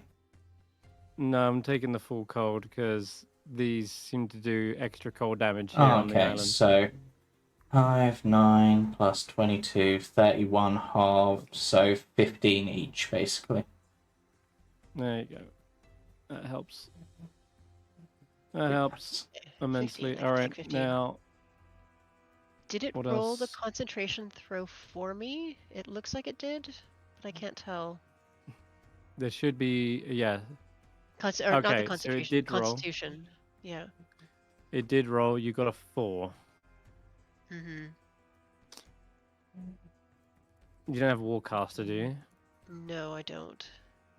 Okay, so that would be a fail, unless anyone has so- anything to bump that. I Not do. enough to I'll get a win. 4 to a. You need DC 10, Mm-hmm. thanks to I Sheila. mean, I could. Otherwise Yeah, it- I could Bardic Inspiration. Or Go I ahead. could do Uh, resistance and give myself 1 point. If you can Bardic Use, Inspiration. but and give me use the your rest of the point. reaction for Sentinels of Death's Door. So you. yeah, Never mind, I I okay, can yeah. give. I can use my reaction to give. It's you, right? It's Hulla, not Yeah, Hulla, not yeah. it's Sheila. Hulla. Okay, so I can use my reaction to Bardic Inspiration. This would be to keep the Alright. Bane up. You need a 6. You need a 6 or higher, and it's on a D8. I think for this one. Okay, go ahead and roll a D8 then, David. Okay, good luck. Oh, so close. Ooh, Dang. brutal. Alright. It's a good try. That Alright. was a good try. Bane is down. Bane Sorry. goes away. Hands down. Okay. So for the next few attacks, I just Hulla, roll. Hulla, remove the Bardic Inspiration from your character sheet because it's probably still on there. I don't Being see it on them, effects. but that's I okay. don't see it. Okay. Okay, there's gonna be two more attacks. One is a claw. Oof. 20. Nasty. And the next is a bite. How many attacks is this? Okay. Jeez. Reba looks Two at it. claws plus a bite each turn? That's harsh. Deadly. And you weren't even Which- starting in its range. Wait, which one's Hopefully- heading Hulla? The The- one, One. on The one Oh, that's yeah. right next to me. Yeah, it's the other one, not the one that you would have attacked. But you could use your reaction to reduce some of that damage with your shielding thingy. Yes, I would like to do that. I'd like to use my reaction to reduce the damage. I think it's 2d6. Yep. Yeah. Spirit Shield, activate. 7. Okay. So interesting. So sorry, 19 plus 8 is 27. Reduce the 7, so you take 20, halved to 10. Sheila takes the other 10. There you go. We are caught up now. It is then the other ice trolls go, who stands up off the floor after having its neck and forehead regenerate, and you took a bunch of cold damage, and then it will start to rip and tear into you with its claws. Can we close this character sheet? Right, but Ancestral There Guardian we should go. be up, so Yeah. it should be Yeah, they're going impacted for by you. that.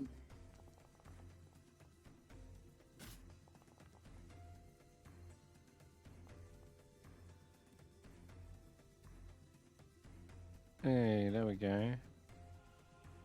Why is there a con save attached to these?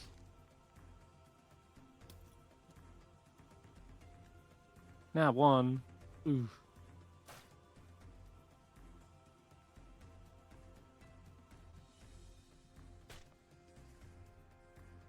It looks like the claws, if the target takes any of the cold damage, the target must succeed on a con save or have disadvantage. Yeah.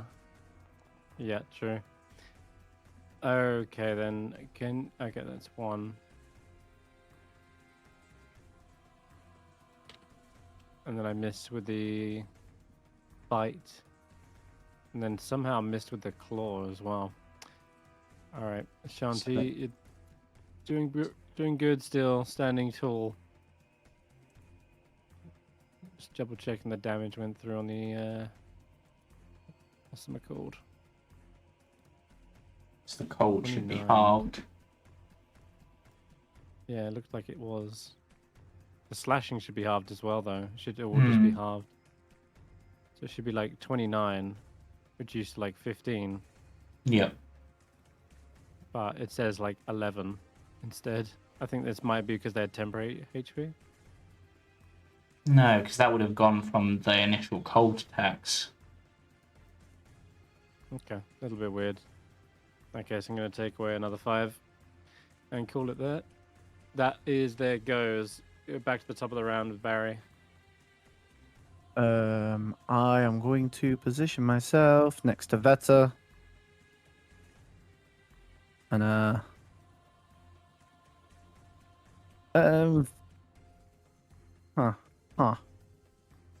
let's get. Still gonna go for the one that I've been going for. And there's nothing behind it right now, so I can attack it and push it, but at least Hulla can get out of there if need be. That's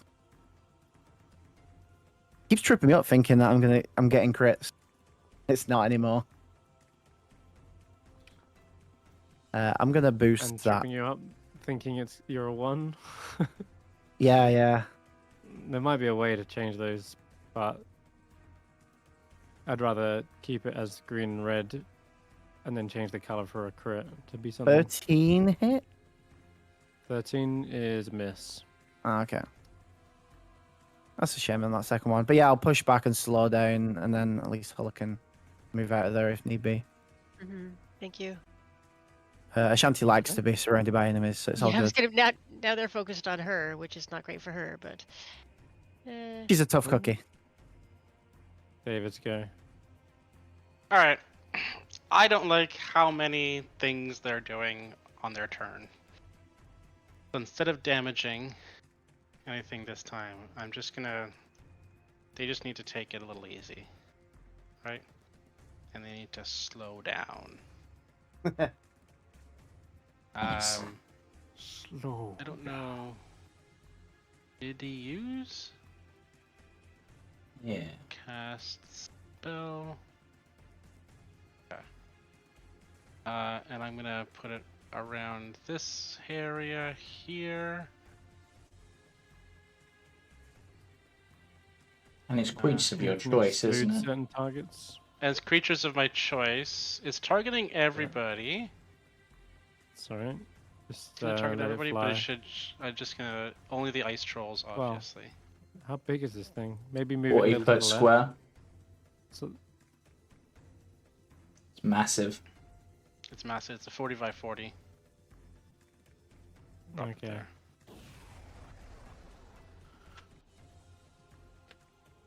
Healer, no.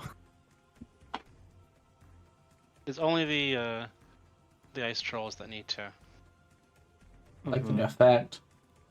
do it. So everybody It else should does. just automatically pass. Is there something popped up on your sheet, Sara-Jane? No, nothing popped up at all. No? I'm looking at it Okay, here. alright then. I got nothing.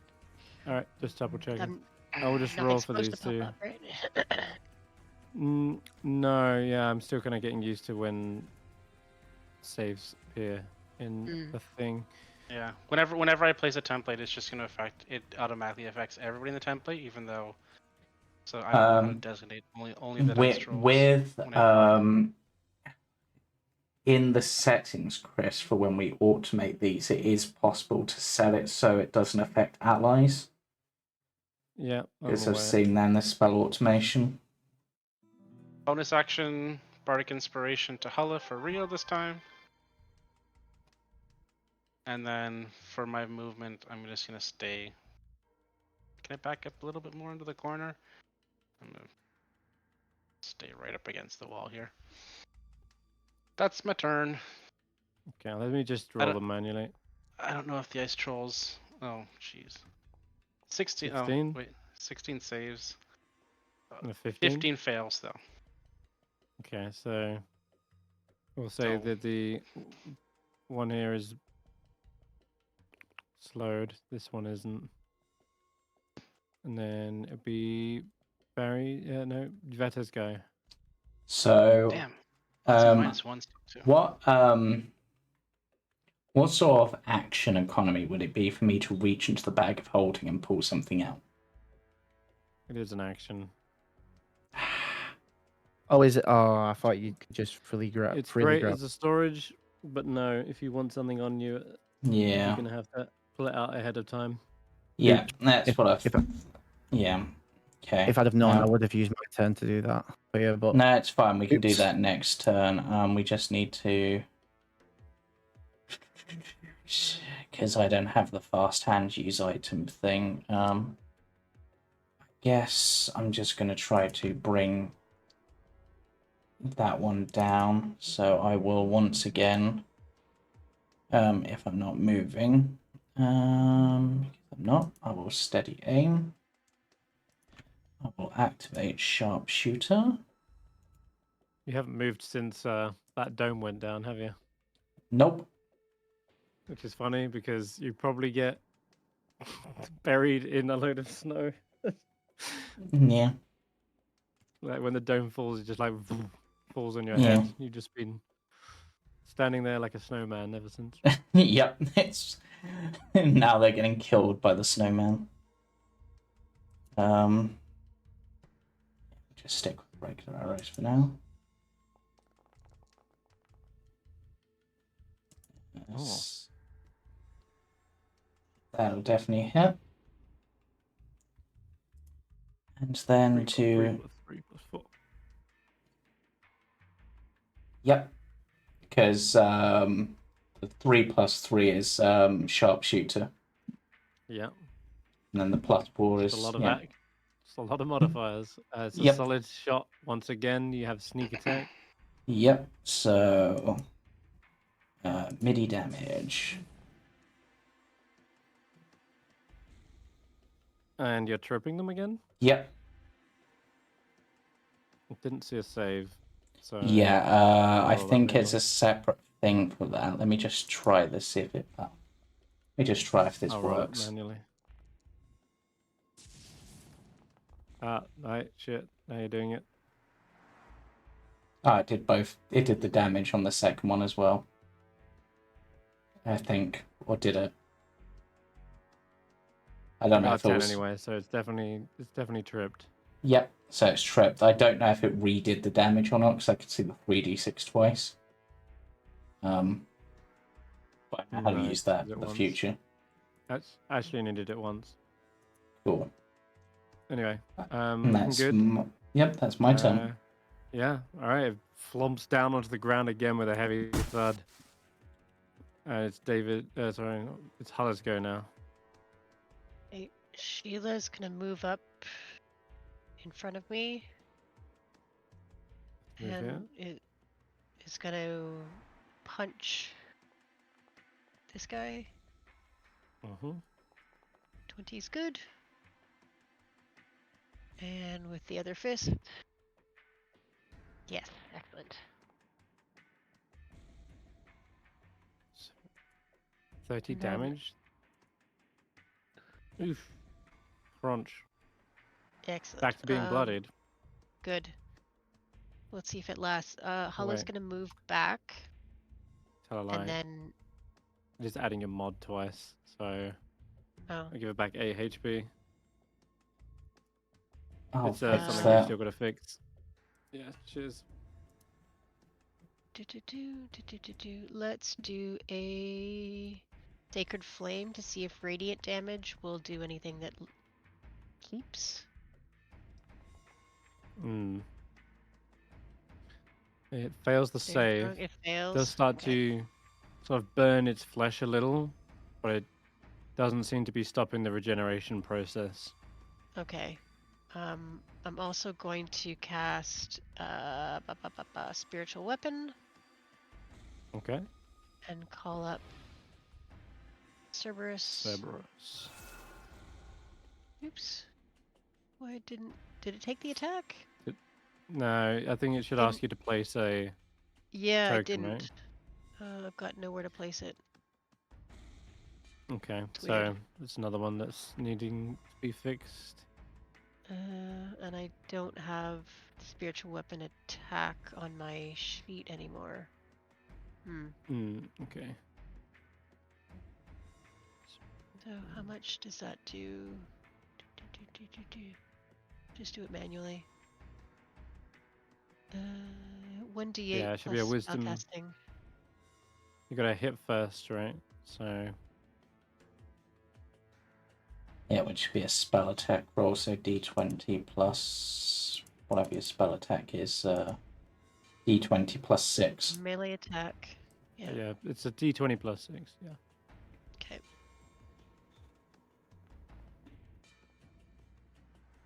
15. 15.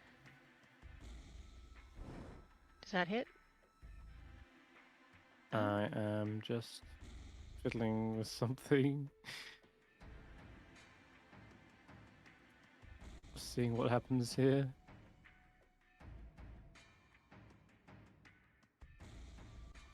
Wow.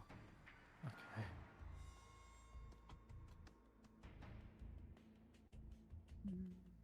Sorry, there's some crazy automation for this. I was just looking at. Anyway, there does appear to be a way to do that whole sequence. Anyway, We won't worry what about did you it. get to hit? It's 1d8 plus. Oh, it looks like a 21 to hit.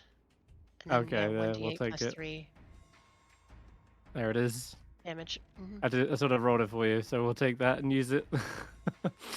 All right, Cerberus looks like a mace for this time being, but that is Yeah, a good That's hit. fine. Okay, and that is. Alright. Is that radiant damage as well? It's force damage, Okay, and then it'd that's be fine. Ashanti's go. So I'm guessing we're going for the big swing again? I'm going to shout back to Barry and Hulla, because Veta wasn't with us. I'm going to shout, cabin, big guy, light in the head. Should we set these guys on fire too? That would be a good idea. If you have the capability of doing I so. have 2 pints of oil. I'd have to use my action to pull the flasks of oil out and set them on fire.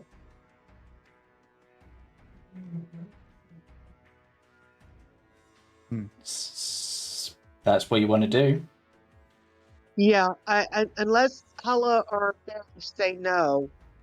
I don't have anything that could do as much damage as fire, so yeah. Yeah, Do what you're gonna do. Okay, pull out the 2 flasks, and then basically throw them at the trolls and set it on fire.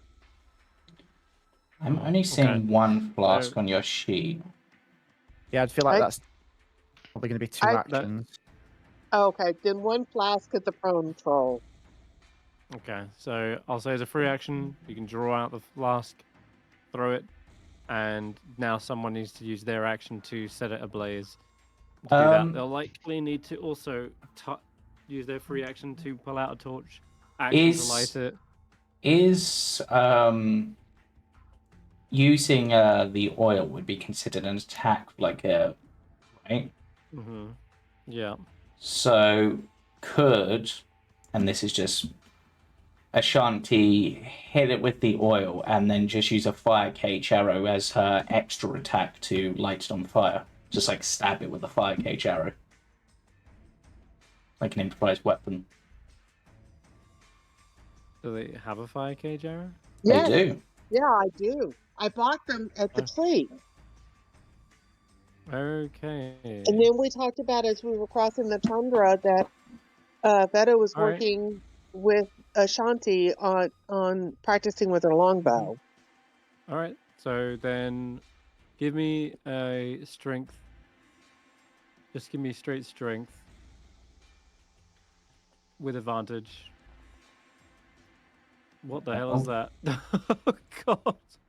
That 2 nat was. That's ones. unfortunate. Why did that roll disadvantage Holy though? shit. But yeah, that was I 2 don't nat know. ones with that. What? Unfortunately, Ah. somehow you managed to miss pouring oil on the troll below you. Maybe Well, the the troll isn't just Oil is sitting there slippery. letting It's easy people. for it to fall off. I'm wondering if maybe the stopper was The frozen. troll isn't. The troll literally is fighting back this whole time, and if they see oil, they're not the dumbest things in the universe. Yeah. They know this thing is flammable, and they're very clearly trying to thrash away trying to get you to stop that thing from landing on you. Hence why there's an attack roll. Yeah. It's based on and- trying to hit them with it. Okay, then as their extra attack, can I just stab with the fire cage arrow?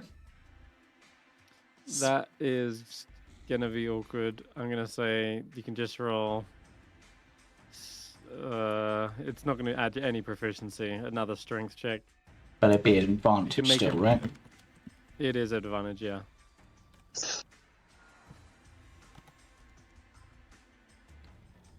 So 14 plus, I guess, strength, so plus 4, so 18.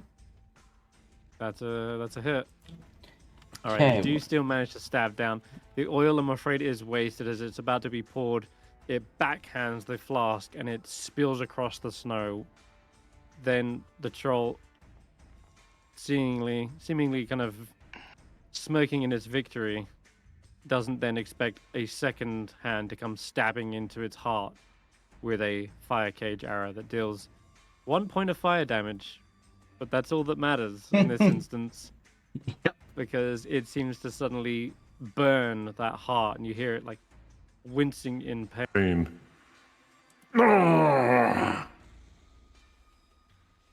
Okay. Then that'll be your And- go. And because we haven't been doing it, and I've just remembered, Android will flutter in, keeping their distance, and will launch off a force strike at the other troll. But misses. idea. They're out of practice. I have just rolled like 3 nat ones in a row. Like, what the hell? Oh, God. Well, maybe we got rid of them all, and everybody else will be the Yeah. big damn. That's we got rid of all the bad. I took all the bad luck inside me, and everybody else is gonna do brilliantly. Let's hope so. Okay. We just need to make sure we are adding Sheila's health, by the way, every round. They're going to need it. This is round 2, so she would have gained 10. All right. And Thank you. then takes 17 as the freezing cold aura emanates from this ice troll. They are out of range of the second one, though, this time, so that's good.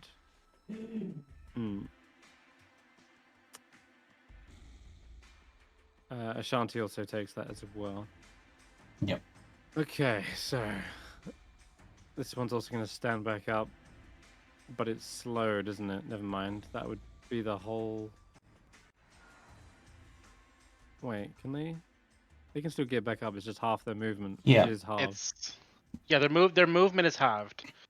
So Yeah, and half of getting half. up costs it's half their again. So it's half their movement to Yeah. stand up. So they can So they've stand got up no and movement still left. move, but they've got like I don't know how far they can move after that. Oh, yeah, they got nothing really. Okay. Then And the they only can make option for that one one attack. would just be attacking Ashanti. And it's just Can you one get- attack. Yeah. They're gonna bite. Does that hit? Yeah. Does. definitely. 26? Jeez, yeah. Okay. So they do take half. They're taking only 9 points of damage, and then it'll be the end of the turn and rolling a wisdom save to see if they're still slowed, which they That's gonna absolutely fail. are. I'm gonna be provoking an attack from Ashanti and Sheila with the other ice straw.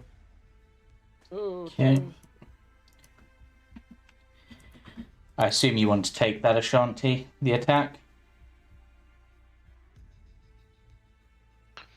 The other one can't do Absolutely. reactions. So yeah, Yeah. the slowed one can't do reactions, so it makes sense to want to do it. Yeah. And now that one's been hit, doesn't it have the Ancestral Guardians applied as well? Yes, the It one that was does. in the fire cage, Aaron, and the one that just provoked the opportunity to attack both should have ancestral guardians on them. Okay. Oh no, they're coming for me. Alright. Oh no, they're coming for Flesh, possibly. Or for me. They do charge forward and probably smash that thing out of the way. Sheila also got an attack opportunity, you said, right? Sorry? Yeah, I did. Hulla did say that. Trekkers. Yep. Oh, did she? I didn't You see done it. that? Sorry. Yep. Okay. Did you hit? It was 11 damage. 15. hit. Didn't target them. That would have been a miss, I'm afraid. Oh. Okay. Right. It leaps forward, basically kicking out of the way these small statues of. So I should be rolling Sopo on. Not that they can do much against these trolls, I'll be honest. So Sopo's around. The troll then basically leaps over this tree, lands into the fray amongst the entire group, and is going to focus their attentions on David. They want to break that slow spell, and I don't know why I've done these trolls in the wrong order, to be honest. It should be this one first, but the claw comes slicing down. At to your face. disadvantage. That's gonna hit. Because of Right, 'cause the ancestral ancestral guardians. guardians. Yeah. Yeah. All right. I think that's what ancestral guardians does, right? Yeah, it will. Yeah.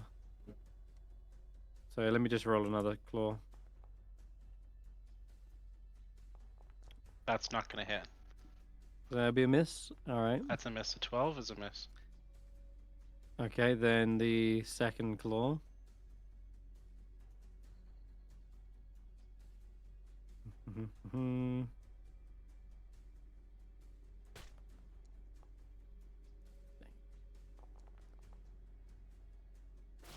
Did not work. Conditions are not mapped. Annoying.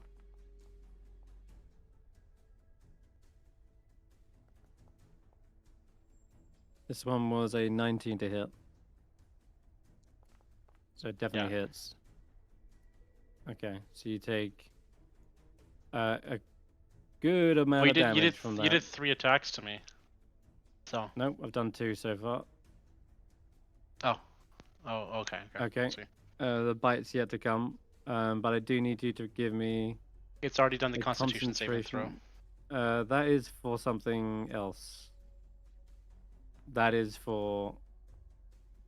See, it comes. See, it's got a DC 15 con save with it. That is for disadvantage on attack rolls. But I have to roll the disadvantage. I have to roll the con save for disadvantage. You have to roll a concentration check for taking damage. But didn't it roll it already automatically with the 20? Nope, that is the con save from the claw for seeing if you get disadvantage on attack rolls. Oh. Looks like concentration automation might not be in play yet. It is. It's just that 13. David's not concentrating because slow didn't. How much do damage did I take? 22? Yeah, I'll add it back. Yes, 22. So your DC is Or 20. 11. So I passed. Okay, and now for the final attack. Oh, Thank God for disadvantage. yep, that's good. I'm still taking a truckload of damage though. And there's the DC 10 concentration check in the chat. Okay. Looks like you're good. All right, you managed to hold fast to make sure that ice troll doesn't rip into Ashanti, and that will end its go. We are back to the top with Barry. Did I roll 2 cold auras for Ashanti as well? I think you did. Should be 1, 2. I need to do it twice more. Okay, but Barry, you take your turn whilst this ice troll freezes Ashanti to death. So, Nice fire up the ring of warmth. Indeed, it is. I use my action Okay, to pull out a fire cage arrow for Vet. Worked for me. Okay. Because that's what I would have done last And time if I then- knew it was an action. Use a free action to pass it to them.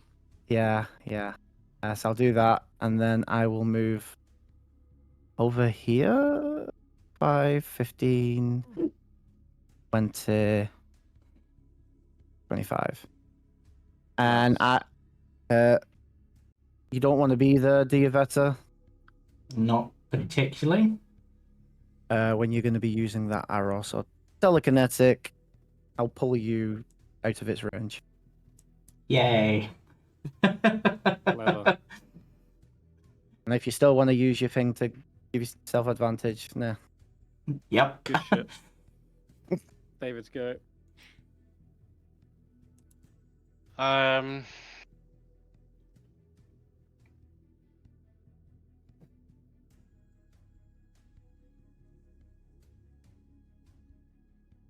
need to get out of here.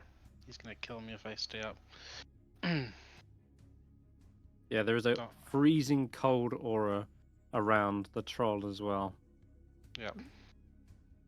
So Starting I a am turn gonna next to it is use bad news. Dimension Door. Whew. I don't know why it rolled that. Couldn't tell you. Yeah, I'm guessing it's set up to roll. Do I? Because I just dropped to 0 hit points. Is that because of the aura, like at the beginning of my turn? No, that's it's because at the beginning of Dimension the Door dice roll rolled spell. damage. Oh, I think it rolled damage. I think Dimension Door might be set up so for the damage if you teleport into a space, possibly. Oh, okay. I don't remember setting up that automation. There's no way. Okay. You So slam a you door can go, in your face. you can go off of this map entirely if you really wanted. I mean, this guy's slowed. I need to maintain that. I want to get away from this other guy, so I'm gonna go.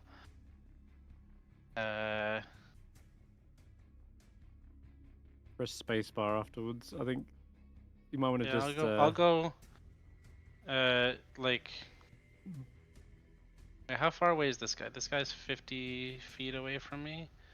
So I want to be with. I'll be off around the corner so he can't see me here.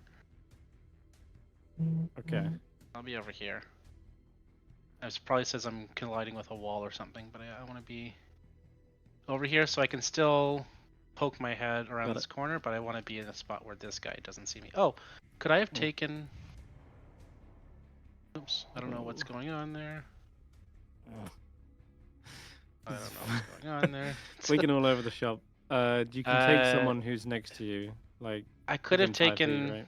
Hulla. I'd have to go all the way around. I could use my movement to come all the way around and get Hulla maybe, Yeah, you could. because I can just stay in his range and loop around if Hulla wants to. Sure. Does Hulla or Vetter? Vetter wants to do the arrow thing, so Hulla's gonna come with me. Okay, Hello, you want to go out with David?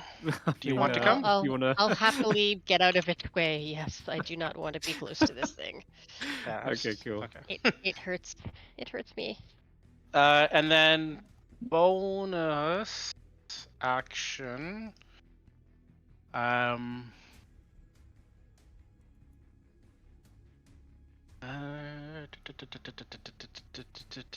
can't do that. I can't do that. I am going to. Where is it? Tales from Beyond.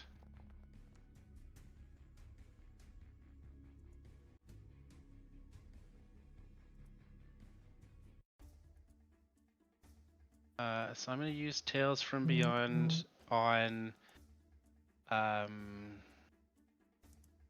myself, I guess. Just in case it's something good. I need to roll a d8 to figure out what it's going to be, and it's going to use up one of my bardic inspirations. Number 5. Any creature that hits the target with a melee attack takes force. Oh, I could have used this before. Takes force damage. Okay. So if anything that hits me takes force damage equal to 1 roll of my bardic inspiration die. I could use this last turn. Yep. Just a second. Just down to 0. Sorting something. Bardic is down to. Oh, it's used that already. Okay, good. You're not being considered an arrow, which is annoying. Oh, go away. Yeah, got so many windows that just open. Leapt into action as well. They flew around behind its head and tried to claw it, but it's unable to scratch through its tough, thick hide. Okay, so this is going to be using a fire cage arrow. Just haven't got the thing set up to use that because it's a bit weird. Yeah, fine. So I will just do this with a regular arrow. It's So rather than the d6, half of that would be fire, I guess. Yep, If you that's want. fine. We'll run it that way. Yeah, and then in this case, I do want to just measure something quickly because I've realised I've gone to do something. No, they're too far away. I thought they were. I will apply full regular sneak attack damage, I think. Ugh. Terrible roll. Okay. An extra 9 Most damage. importantly is you hit it with the fire cage and it begins to burn away. Yep. And that is Nice. Okay. my turn. Oh, nice. Okay. It is Hulla's go. Okay. Let's take Sheila and move up to this guy who's on fire. And right hook. Nice.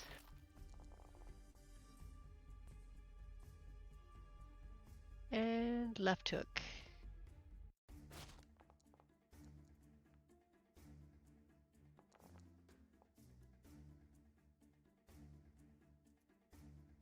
Okay. Okay. Yeah, that brings them really close to to death. They are getting pummeled into the corner. Excellent. Cerberus, I can move 20 feet. So let's Another nat move. 20 from Sheila. That's 2 in 1 combat. Oops. Let's move over here. If I can. Come on. I think I it's can't move my 20 target. feet, so you wouldn't be able to get it that far. Oh. You can go to this one here. I'll go to this one then. Yeah. Mhm. And do I have that on my sheet? Yes, I do now. Okay.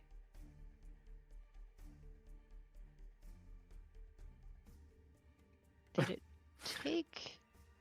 No, Veta didn't move because they used steady aim. Okay. Oh, Did you see something that? did It pop up then. rolled. Yeah, Yeah, weirdly. it popped up, but it disappeared.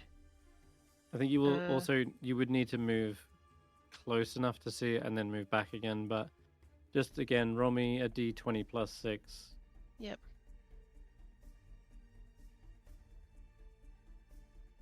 And that'll. Oh my god, you crit as well! Nice. What the heck? You are definitely That's- in tune with your shield guardian this round. 1d8 plus 3, I 2d8. think, damage. 2d8 'Cause you plus crit. 3. 2d8 plus 3. Ooh, Oh, nice. dang, and that is enough to bring it down. So, Is with that crit, how do you down? finish off this ice troll with Cerberus? Oh, Cerberus is gonna go for the throat. It's an attack dog, so the middle head goes right for the throat and like shakes it around. Just pulls the esophagus right out. It's ugly. Oh, yeah. And I imagine since before when they took a chop to the throat the same way from Ashanti's axe, and they just simply let it regenerate, they're overconfident. They get used to just leaving their throat unguarded and hope that it just regenerates. And in this instance, after the fire arrow is stuffed into their chest, they don't expect it to stay permanent damage this time, and their throat is fully torn out, just rapidly tossing it from side to side, and the ice troll goes still and limp. And does it stay down? Yeah, I would it think does. very much stay down. Okay. Since Hulla- Ashanti stabbed it, then Yep. it can't regenerate. Hulla is also going to target the on fire guy with a Sacred Flame. Spells. Okay. Since we can do that at a distance, and we still have an action. Yep. Dexterity save is a fail. Hulla just got the double kill. How do you want to finish this one? Wow, amazing. Oh, this is just like she's breathing hard. She's been injured by this guy a couple of times, so it's just like kind of resigned, like, all right, that's enough of you, and almost offhandedly sends a shot towards it. Nice. Yeah. All right, This time, you're done. the We're fire done with this. combined with the divine flame has now just burnt up the body, and you see them flailing around. Their last action as their burning body crashes around is to smash into one of these ice statues Oh no. that topples over to the ground. And no. Veta, you see them. They're slightly damaged, but they're not broken into pieces. They just sort of fall over and collapse onto the log. And now that that combat's over, and you get a kind of look at the statue as the adrenaline sort of wears off, you realize that amid scores of humanoid cadavers, there are pirates, hunters, adventurers, perhaps even worshippers who fell prey to Oral's cold embrace. And yeah, Don't one such think, pirate Dewey. looks reminiscent. Do I recognize the pirate? Yes. And this was perhaps one of your crew who maybe decided to try and jump ship before when the boat was careening into the ice floes. Mm-hmm. You remember a group of pirates believing that this endeavor was suicide, trying to navigate through here and getting stuck in the ice. They would have taken one of the rowboats and tried to get out and away from the ice as away from Icewindale as far as they could. Mm-hmm. And it looks like they may have actually instead ended up here, all the way in the island of Solstice. And yeah, they didn't Didn't make survive it. the island. They thought it was perhaps a place of refuge, but instead they went straight into the cold embrace of Oral. I will kneel by the frozen corpse and just say, actually, I will sing like a sailor's song, like a mournful sailor song that you sing when you confine people to the deep. So it's just a really short verse that you sort of hum, yeah, when someone has died in battle.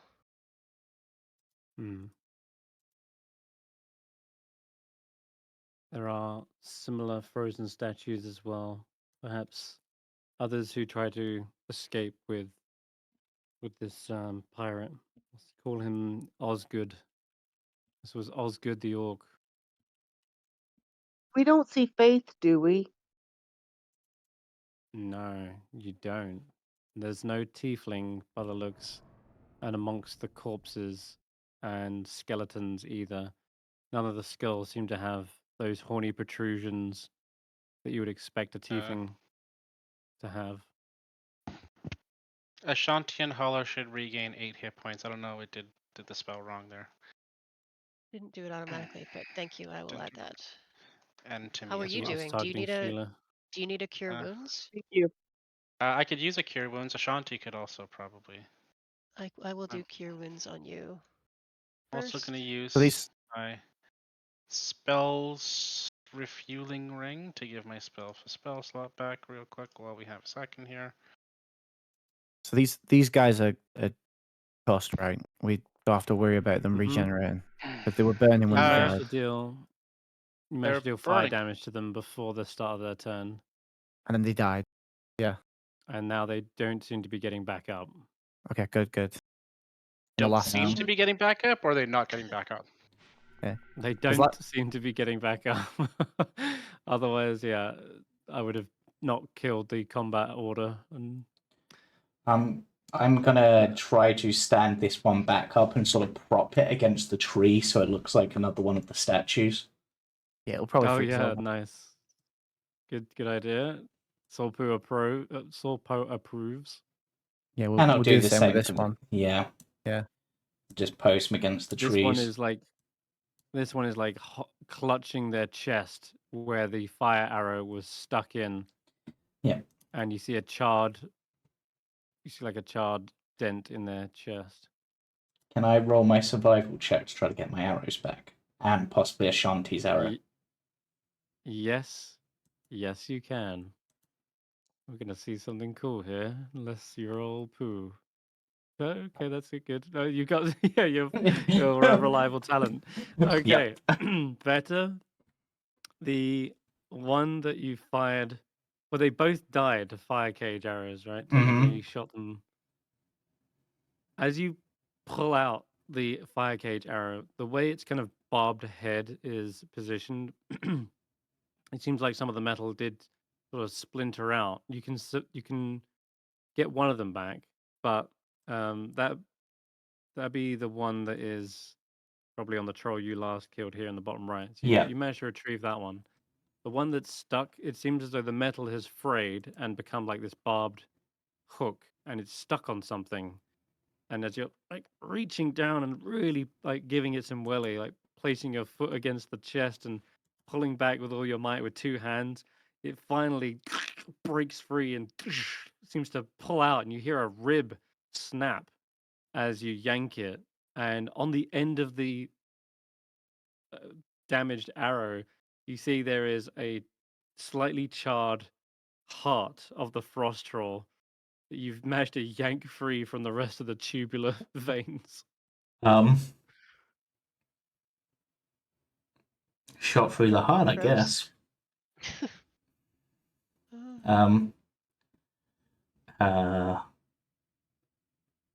I sort of stare at the heart and be like, I mean, technically this is from your arrow, Ashanti. Do you want this? Ice troll heart? I would love an ice troll heart, but Veta, you actually you salvaged it, so it is yours. Okay. Unless David can use a heart like he does his skulls. Yeah, how do you feel about hearts, David? We know you like skulls. How do you feel about hearts?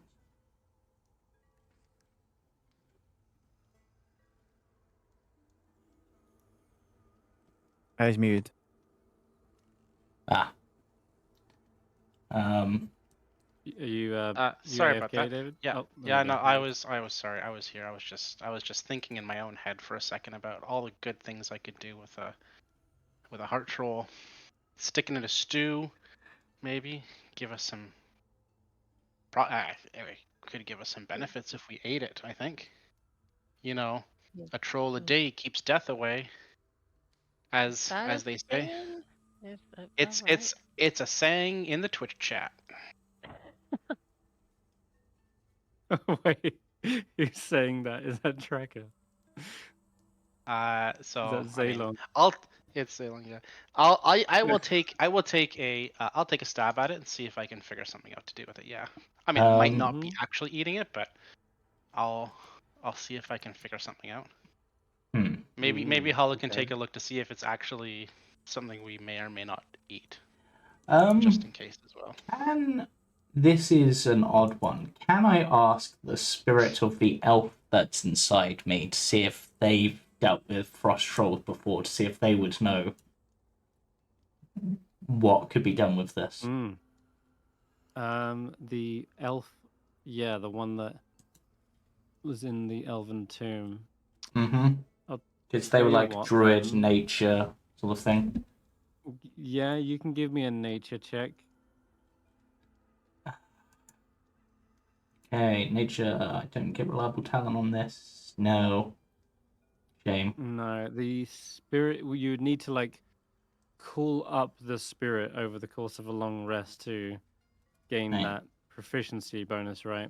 And I'll let you re-roll it when that time comes, but the spirit seems to remain fairly silent at this point, as they too are perhaps in awe of the statue of Oral. Yeah. But there are many spirits swirling around in your head at the moment. Perhaps only one at a time can really manifest. In that case, I'm going to gesture to Sorpo and to the heart and shrug to see if they sort of know anything that Hulla could pick up with detect thoughts. Mm. They're an icy person, alright. they might know. I'll roll a nature check for Sorpo.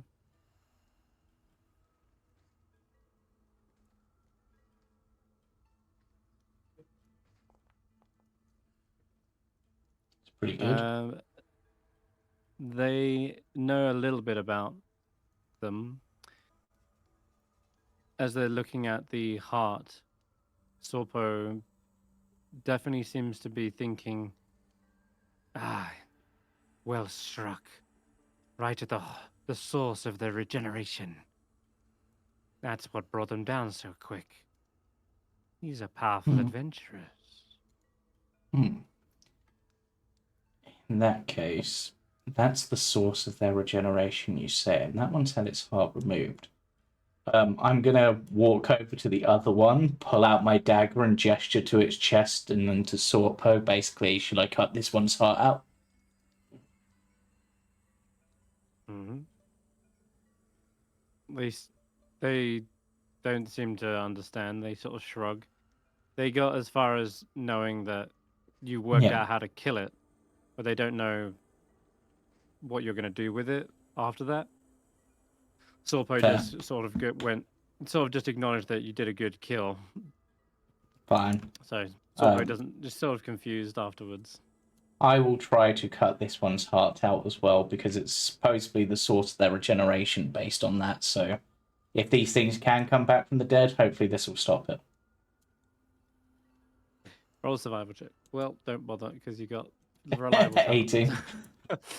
Yep, 18 it is. There is a second troll heart in here, yes.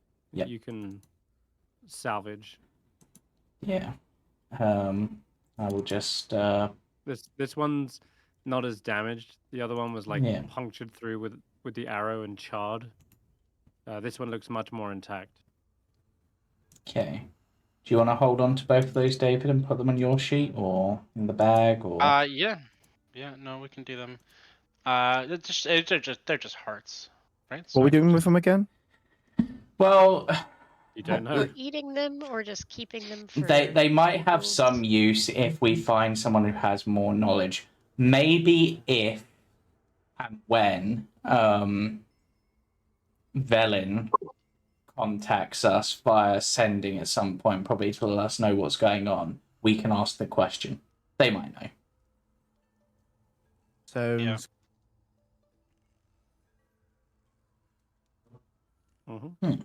One of them is put down like a punctured, charred heart, ice troll heart. The other one is pretty clean. One punctured, one clean. Got it. And charred. Yeah. All right. And with that, you see Sorpo is most pleased with the work here, stopping the vandals and now setting them up as new statues. A fitting end for these defilers.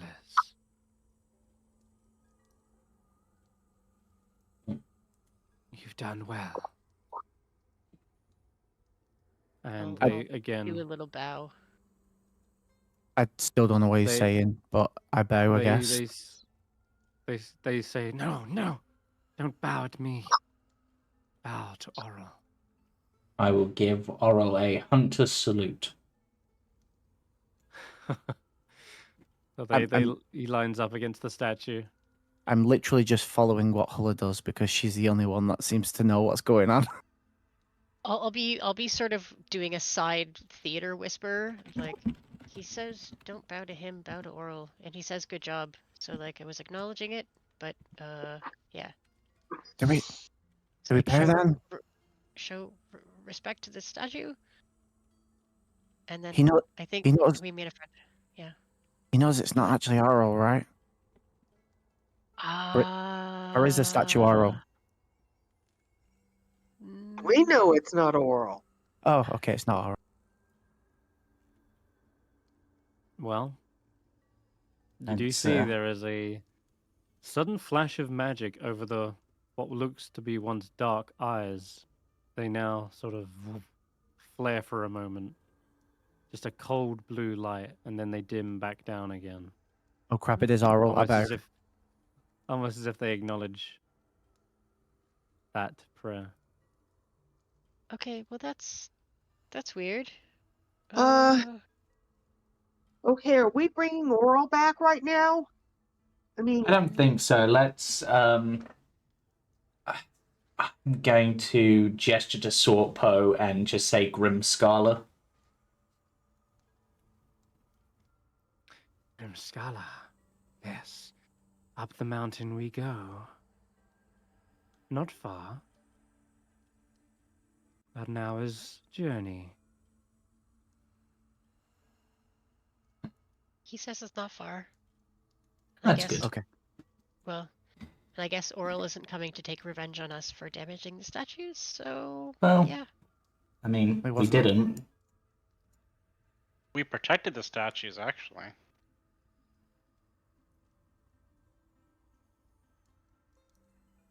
Yeah.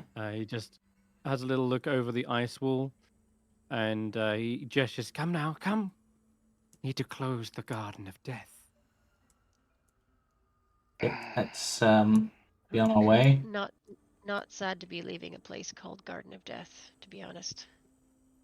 It lived up to its name. It certainly did.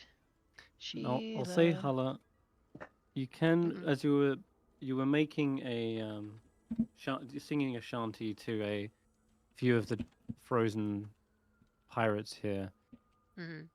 Give me a what's it called? Let's go with religion, but with advantage, Okay. because there is a similar. That's not a good roll. Okay, I 11. will You can I will always add guidance that. guidance. Yep. Yeah. So 13. All right. The part of these frozen statues kind of remind you of the time Barry had his blood turned to ice from that frost giant skeleton.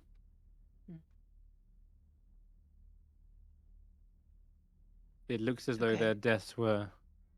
Some of their deaths were instantaneous in that same fashion. Others died of a long exposure to the island and have clear, like, frostbite over their bodies. But one or two do seem to have that sort of instantaneous freezing over, as though their eyes are shook in a frozen, wide moment of death. Mhm. But that's all you can really I wonder get what with that a 13. means. Some of them died of exposure, others died of an attack, I guess. But was it an attack from Oral or from a troll or from another skeleton? I don't. In, I'll ask Barry what he thinks. You've been through this. I mean, I guess you're not an expert, but do you think it means anything? It means they died painful and horrible deaths, and let's not end up like them. But I don't know. Maybe there's some sort of thing here where if you do wrong, you get frozen instantly. Maybe others were just trapped here a long time. I don't know. It wasn't fun, and I don't like to remember it. I don't like to remember any of the times I died, but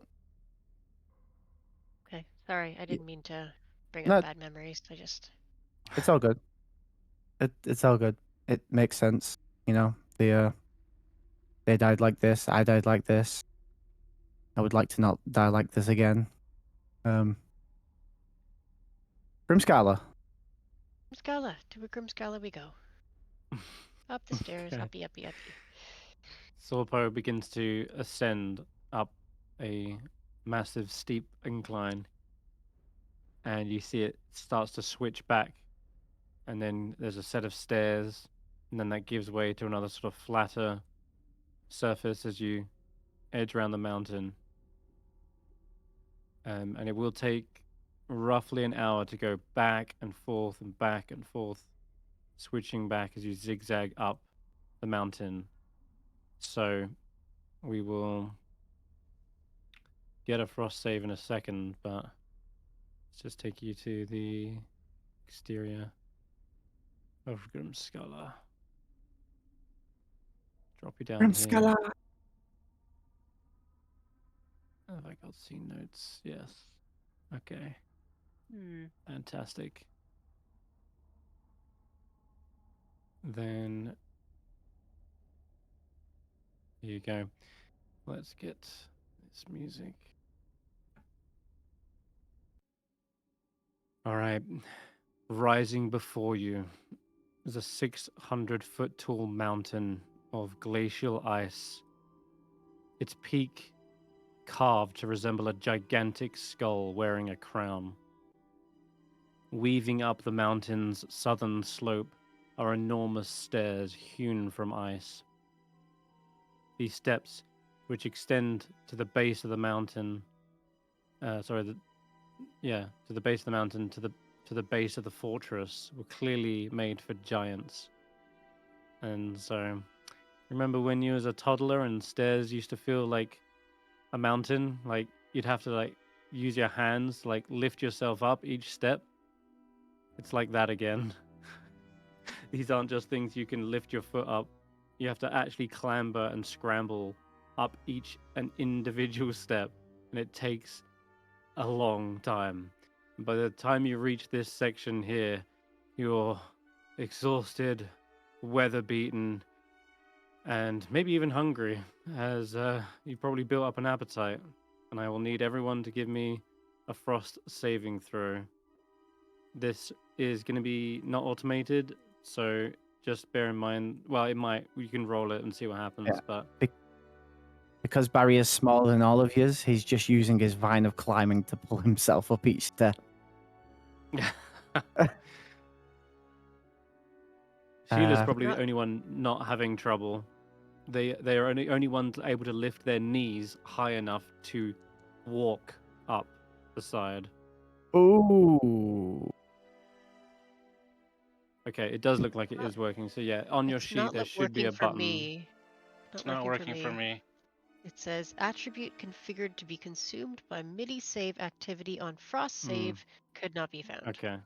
All right. So you're going to need to roll a Constitution D20 save.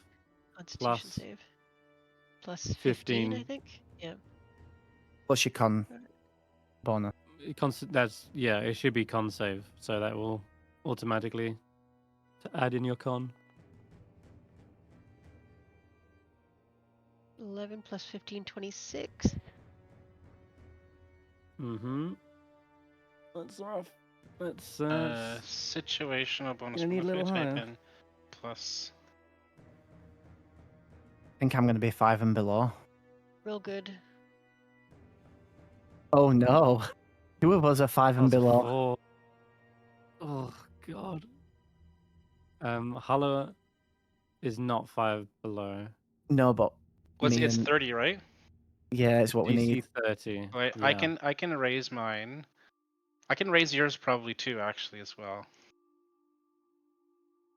Can I? Yeah, I can raise berries. I can give you a bardic inspiration and give you a D8 berry. I'll roll Ashantis. So berry gets an extra 8. Ooh, Ooh. that puts me right up there. And that brings that down. And then for mine, I can use knowledge from a past life to give myself an extra D6. So I can give myself an extra 2. Oh, so you only Wow, need rolling max up. 1 now. You only need 1. Not I'll fail. give resistance to David to get it to 30. Oh yeah, that gives Is he me on 30. 29? Yep. That gives. Yeah, nice. So Perfect. I give 23 plus the 6, 29 plus the resistance gets me to 30. 42. Jeez. What the? Yep. Ashanti's got lots. three layers and the ring of warmth. Mm-hmm. Oh, the ring of warmth. Yeah. Yep. And who's got the boots of the winter Oh, wonderland? 6 or 7. Oh, Does he? Fuck, 6 or 7. Just yeah. You're Does right. he? Yeah, six, We six, yeah, we never six or took- seven does. Oh, okay. He left with them. I need to roll mine, I Got guess. it. Yep, Oh, yeah, please better. do. I'm gonna give One Vetera save. +2 by because I didn't give anybody else, but I'm gonna give Vetera +2 Which by made it to 17. prestidigitation. Yeah, because I'm always Mhm. prestidigitationing in this situation, so I'll say it's me and Got it. Vetera. They look good, to be honest. 35. Nice. Yeah, they rolled high.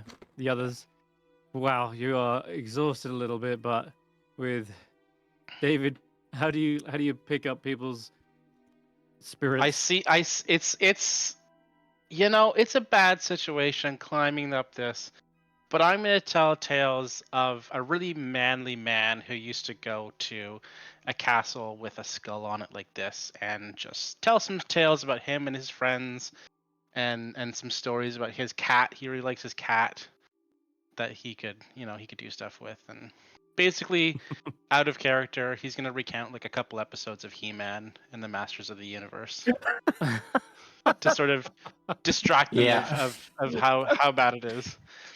Because when I saw the picture of this place, it reminded me of Castle Grayskull. Yeah, I've Oh heard yes. Grimskalr, and I was like, it's Castle Grayskull. And because of that, we have the power. Yes, there it is. It all works out. Oh yeah, we have the power. Yeah. So yeah, it's essentially going to be narrating a couple episodes of He-Man. And it's Fantastic. entertaining enough that we forget how hard this climb is because we're all enthralled. Yeah, it just gets you in that mood. So Beautiful. what was it? Was it He-Man because he was a he, or is it because he was the man? He was so manly that he was like extra man. It was like he's a man already, and he's already a he, but now it's just like he's Extra so pronouns. man. Yeah, So he's wouldn't so th- manly. He needs more pronouns. He's He-Man. But wouldn't that make him He-Man? No. Otherwise he just be he, or he just be man. But now he's so manly he becomes He-Man. He's a man that is He-Man. Yeah. Okay, that makes sense. Okay. Yeah. Oh, So we're would that almost at the make top. it? So would that make his pronouns he-man, him-man? I think his personal pronouns would still be he, him. He himself is just so manly that you need to refer to him as He-Man. Like it's just He, It's him, like He-Man. overwhelming. Yeah. his manliness is so overwhelming. Just like his girlfriend's femininity is so overwhelming. She's called She-Ra. No, she was the sister, not the girlfriend. She's a sister? I thought she was his girlfriend. She was his sister. Oh.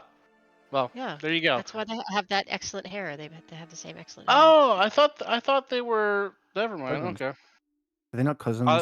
I didn't know. I thought they were. Anyway.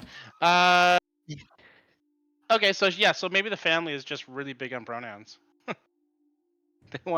They want to differentiate. His name is just man. It's all about the gender binary. Yeah. Yeah.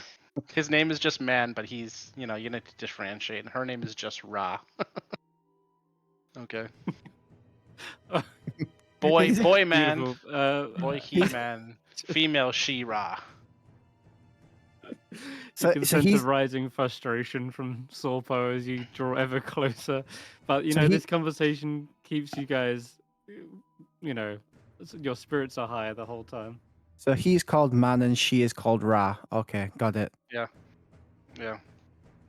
Oh, And then jeez. just Right. to make it clear, so you know which one's which. So it's he.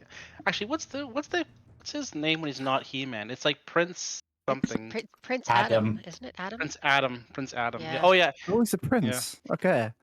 Yeah, he's a prince. He's a prince that protects the land I around think him. the problem with this is that when we're not princes and we're climbing up to a skull, although we seem Well, to you be don't have to.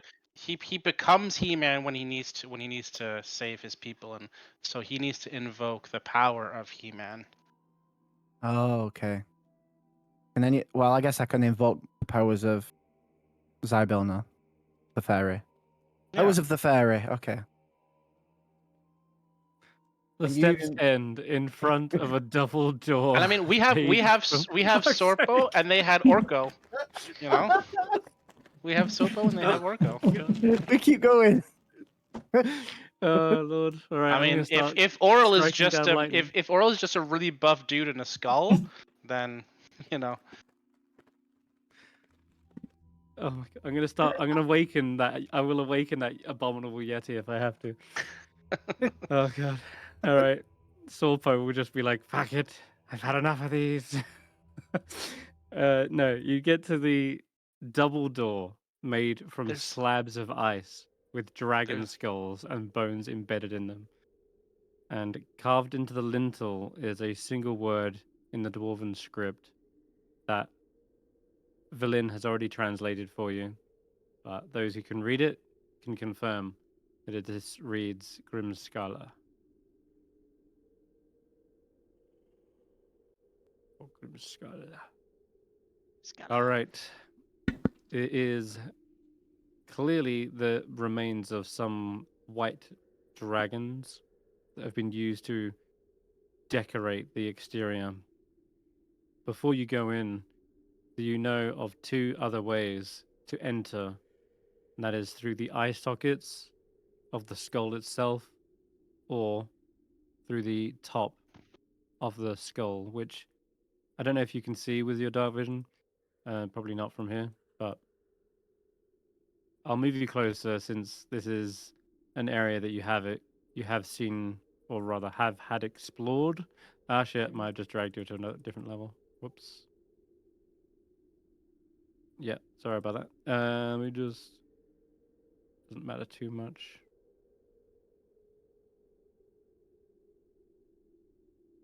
Yeah, some of you may have just got dragged. I'm gonna flip flop around a moment. Oop, I'm back on the map. Yeah, I'm just gonna get you back up to here. So what do you guys want to do? Do you wish to go in through the front, through the top, through the sockets? I No, suppose, at which the way other does picture, Sorpo it seem looked to be like there going? was a door at the top of the stairs, right? That's right. That's what Sorpo Yeah. has led you to. Hmm.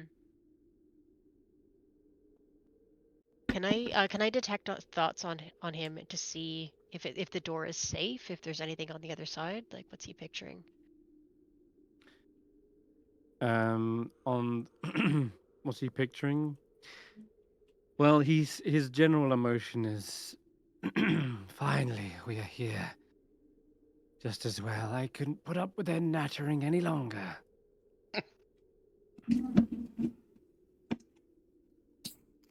I wonder, All right. do they intend to wait for the mistress to return? They'll be waiting a little while longer.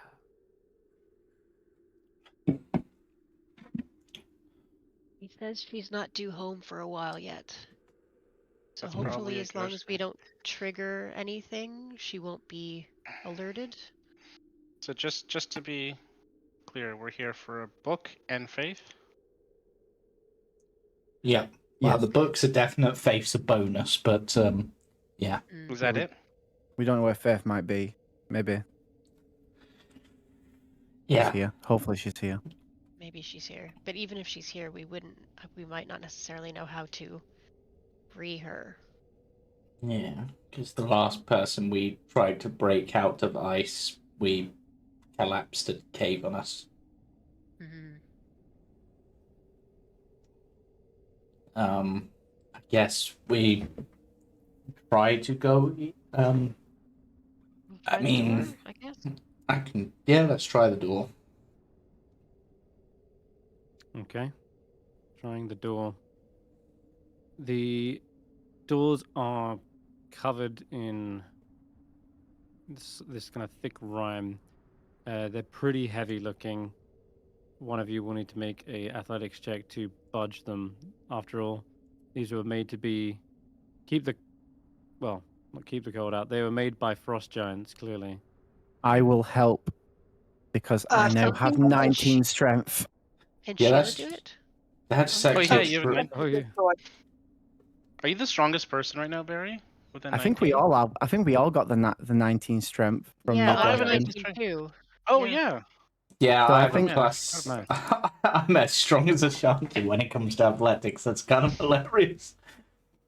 Okay then. So it looks like you're trying to go in through the front, and I don't think anything's going to stop you. So I'll drag you to the other man. Yeah. Yeah, I mean, there's 6 of us all with 9. We're as physically strong as Sheila. That is kind of nuts. Yeah, but it's only for the next like 5 days or something, right? So It's a 10 day, so probably took us a day to get here, so 9 more days. 9 more days. Okay. Mhm. Been 2 days since we got the horn, so I've not 2 days. Ah, Wait, where are we I now? did something. Okay. We just glitched out somewhere. Oh, see where we are. Yep, I'm We're fixing down. it. We went down the stairs. I think we'd be at the front door.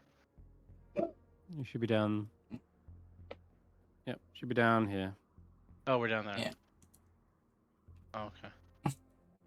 I'm just So setting Ashanti and we're Andy following me. gonna get up to this door, right? Mm.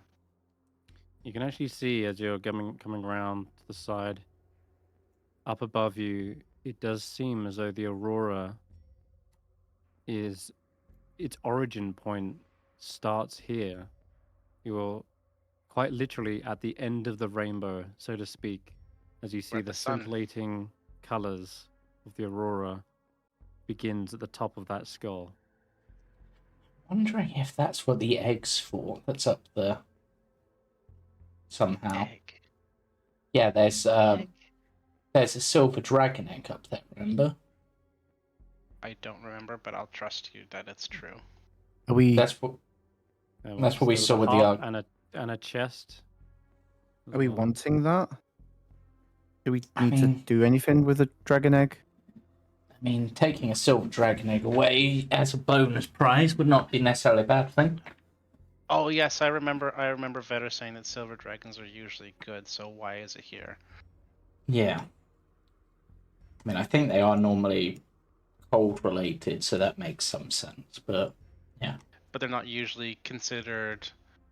You know, yeah, maybe we're stereotyping a little right. bit. and Let's Well, also, push if out. this one hasn't hatched yet, it's not exactly making True. active choices for itself. True. Could have been stolen. Yeah. Let's push open the door. I guess the group of us together. Mhm. Yeah. Royal little Sorpo has led you all this way. Yes. Mm-mm.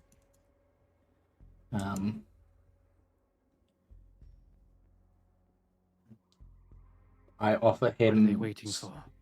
I offer him some meat from my rations as a thank you. They decline. I offer him I it. am... No, I'm kidding. They're not so smart, are they? I don't think they realize elemental creatures don't feed on simple rations. Oh, the door opened easy enough. A rising anticipation builds in Sopo's mind, Hulla, as you begin to enter.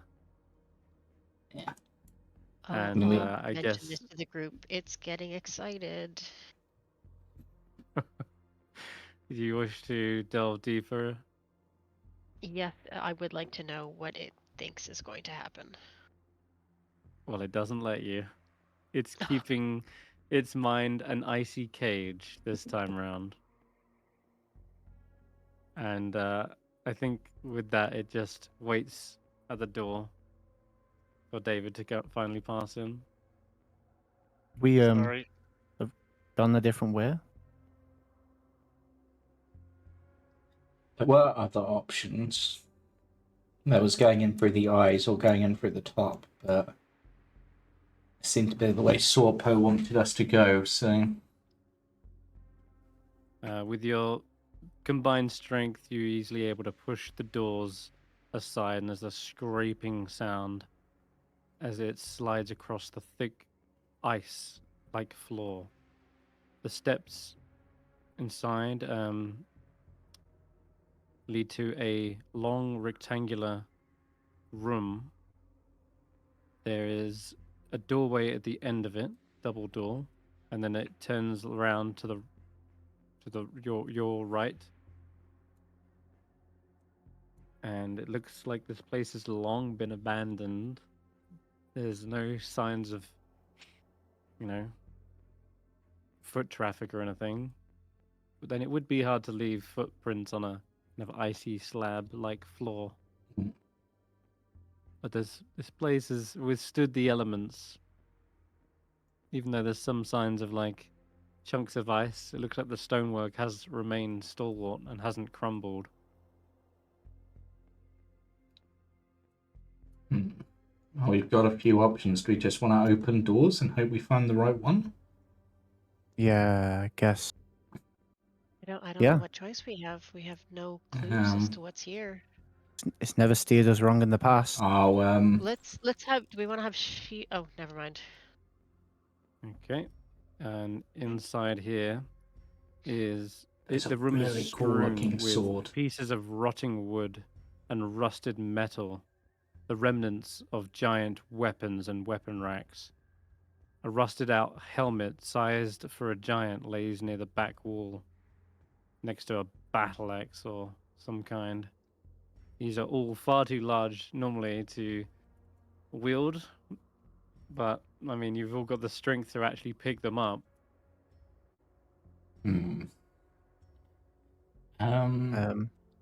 Slide him into the bag of holding. Well, I was gonna use one of the swords or something to lock, like, to jam the door shut, so nothing can come in behind us. Well, yeah. But I don't know if that's a dumb move, locking us inside. It looks like a dead end anyway, doesn't it? It is, yeah.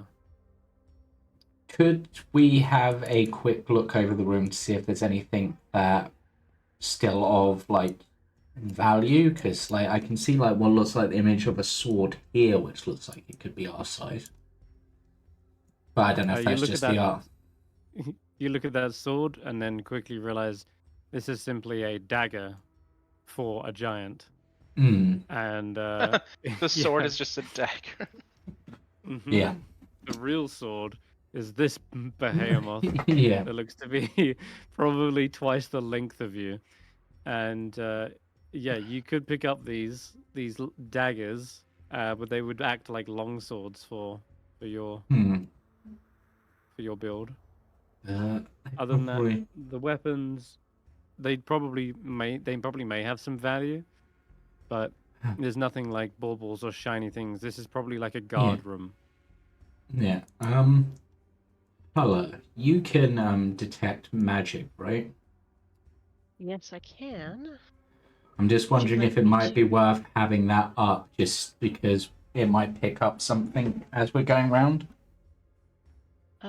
Let me see how long it lasts for. I think because it's I 10 don't- minutes, I think. Might 10 be an minutes, hour? Yeah. No, it's 10 minutes.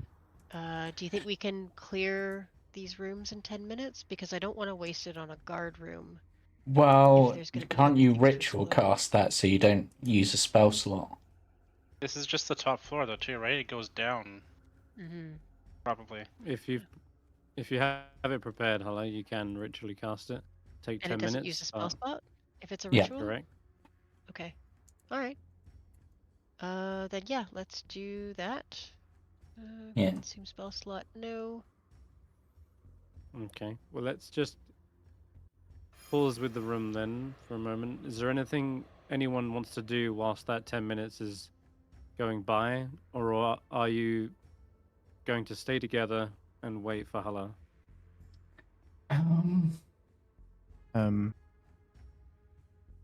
Do we want to put these in the bag of holding?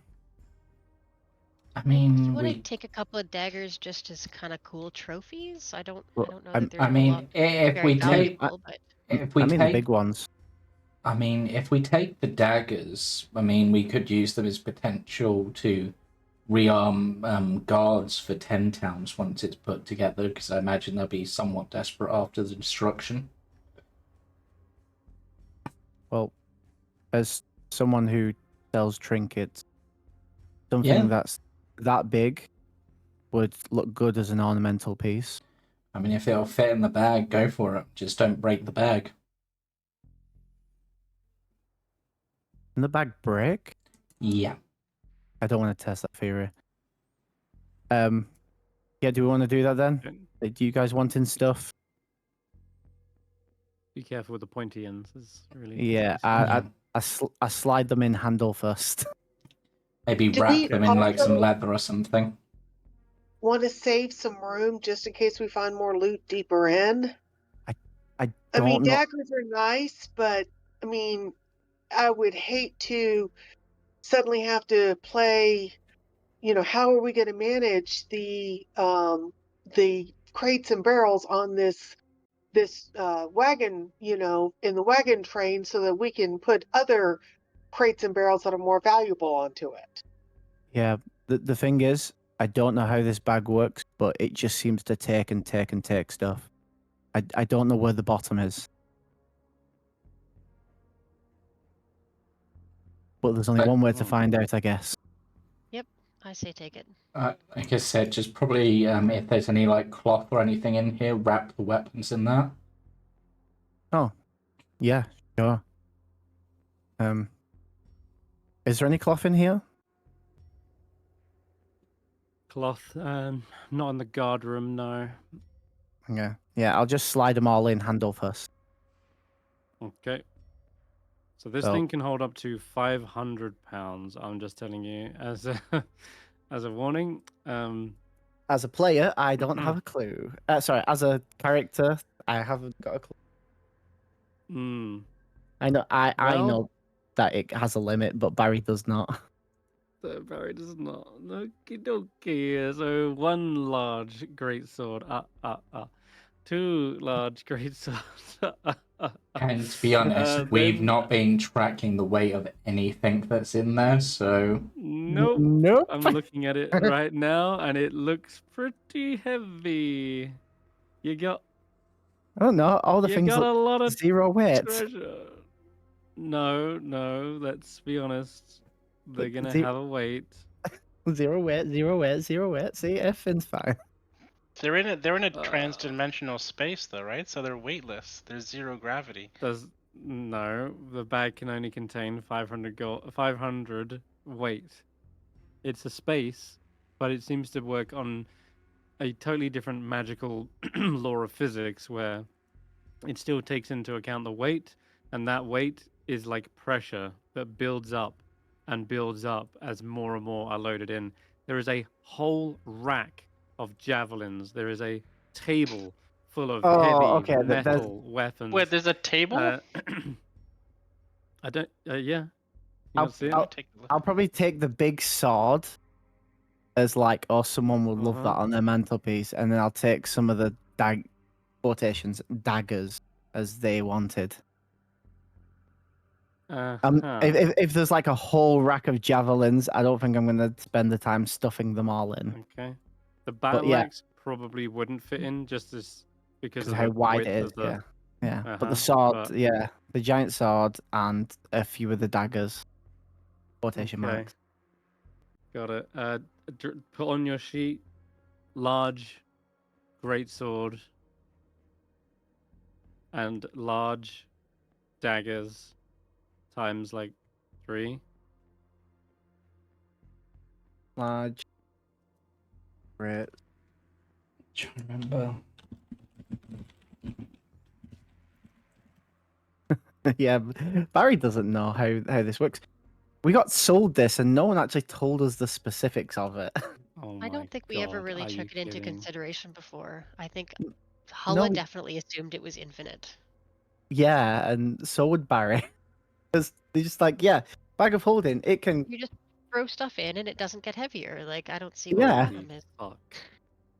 I'm just looking at how much a great sword would weigh for a giant. It literally says between 300 to 500 pounds. Oh my god. Like the very limit. I'm rolling this. I'm rolling a D500. It'll have to be between 300 and 500 though, so that wouldn't work. Roll a D200. Yeah. Yeah, I was gonna say that makes much more sense. It only weighs 150 pounds. 57. That's not fitting. Oh my god. the daggers as well are great swords. So Wait, I said did you actually long put these swords in? So we equivalent. might lose our bag of holding here. Mm-hmm. Long swords are worth. They're only £3. Okay. Oh no, and if it's That's overloaded. Yep. I If just it's want to point overloaded. out that the person who's the caravaneer did point out that wagons can only take so many crates and barrels, and Okay. This isn't a Good. wagon. It's a good mention. And there is but 2,222 gold in there as well. Holy crap. That's way over. We already know it is. It does need to, Yeah. don't even need to Uh, contemplate. Can we say that Okay. as we go to put the greatsword in, Ashanti is smart enough to stop realizing that because, we would be overloading it? Ashanti gives Barry pause as they mention that analogy of the wagon's wheels buckling under the weight of all the barrels. And Barry, I'll say, you can give me an Arcana check, and Ashanti, you can give me a Perception check. And you're still raging, I think. Well, no, 10 minutes. 10 minutes would be up. Oh my god, Barry. That's totally Barry. He would just be like, and another one, and another one, and another one, and a piece of candy, and And a what piece did of you candy. say for Ashanti to roll? I want to see a perception check with Ashanti. You can activate a rage to gain advantage on it and use strength. I know a great orc in Weep activate who rage. would love this piece. He would What was pay that, Brandee? hundreds for this. I mean, how many of these are there Activate just sitting rage. around? Like, this is. Okay, we'd you know. activate the rage beforehand, so that would be with Got it. strength. So rather than a +2, that would be a +4. So that would bring it up And to it'd be a advantage. 4. Okay, so I'll re-roll. Mm-hmm. So I'll just roll an athletics check. Ashanti's wisdom might have just saved you. Yep. Wow. Okay, so Barry is just dum-de-dum, nat 1. He has no idea that this bag is at the very brink of bursting underneath the pressure of the weight that he's loading into this thing. And the next dagger, Ashanti, is going to be the straw that breaks the camel's back. You see the bag suddenly reverberating. There's this kind of like warbling as though something is pushing out, like a water balloon is kind of it's like about to flex at the seams and snap just as he's lowering it in handle first. You see that pressure build up. What do you do? I'm gonna grab Barry's wrist and I'm gonna say, we can't afford to lose this. It'd be like losing the treasure wagon by overloading the treasure wagon. I'm sorry, I need that gold. But what do you mean you need the gold? It's a magical bag. Oh, wait, why is it shaking? That feels weird. I don't know. Exactly like the gift James put in. We just don't know how much it's like being told to stuff everything into the treasure wagon, but nobody told you how big the treasure wagon was. I mean, and that's the one we guard. That's the one that's in the center of the caravan. You're holding all of our most precious items. If we lose this, we're going to lose everything that we've accomplished so far, and I just don't want to do that. Do you think we should take all the giant things out then? Yes, I'm sorry. I know that you like collecting stuff, and I don't mean to tell you not to have a way for us to make money, but it's just if this were a regular bag, we would know how big it is, but we don't know how big this is. I obviously I didn't get the giant great sword in. I start taking the large daggers back out. Does the bag stop reverberating? Yes. Oh, yeah. I see how that doesn't seem good. Chris, would you say that the daggers would be similar in size to a javelin or a spear? The swords, the daggers are like long swords. They weigh I'm 3 just- pounds each. I'm just wondering, the reason I'm asking is the Elona's quiver can hold up to 18 javelins or similar objects, or Similar 6 object, yes. long Fit in there. Okay, so I'll put the daggers in my quiver. As weird as that Okay. sounds. Call them large frost giant daggers. And Yeah. there are long, yeah. So drag on long swords onto your sheet, give them 0 weight, and then rename them frost giant daggers. I don't even have to give them 0 weight. I can just put them in the Nice. in my So- quiver. It'll let me. So Done. I don't know what the rest of the stuff weigh in the bag of holding, but 2,000 gold is about £40. So Mm-hmm. Yeah. That's all? So- That Which seems means- like not a lot. Yeah, yeah, yeah. So we have got a mithril Not putting in the chainmail in greatsword there. Do you think I would've should? set it over? Yeah. Do you think I should get rid of the giant harpoons as well? Yes. Giant harpoons in Well, they'll be large harpoons, I suppose, would be more accurate. Yeah, but they They were are. from giants, is why I put them as giant harpoons. They're marrow, aren't they? From marrows. Yeah. Yeah, they're not huge. Okay. They're the- large. So they would be large. Yep. Okay. These weapons are made for huge creatures, 20 feet tall, mammoth-like humanoids who they themselves probably weigh 8,000 pounds. Out of character, I think that my Vetter and Ashanti almost went on an astral adventure. Yes, yes, you could say Yeah. something like that. Out of character. Yep. And it's totally in character that you rolled a nat 1 and would have actually died another time. Yeah, I that know, would it's that like, would have been really? that would have not Oh, just Barry. been we would have well, I suppose we wouldn't instantly die going to the astral sea. No. But Bill would be shaking her head like, how did you end up here? To be fair, I could have banished myself and then been like, "You save us."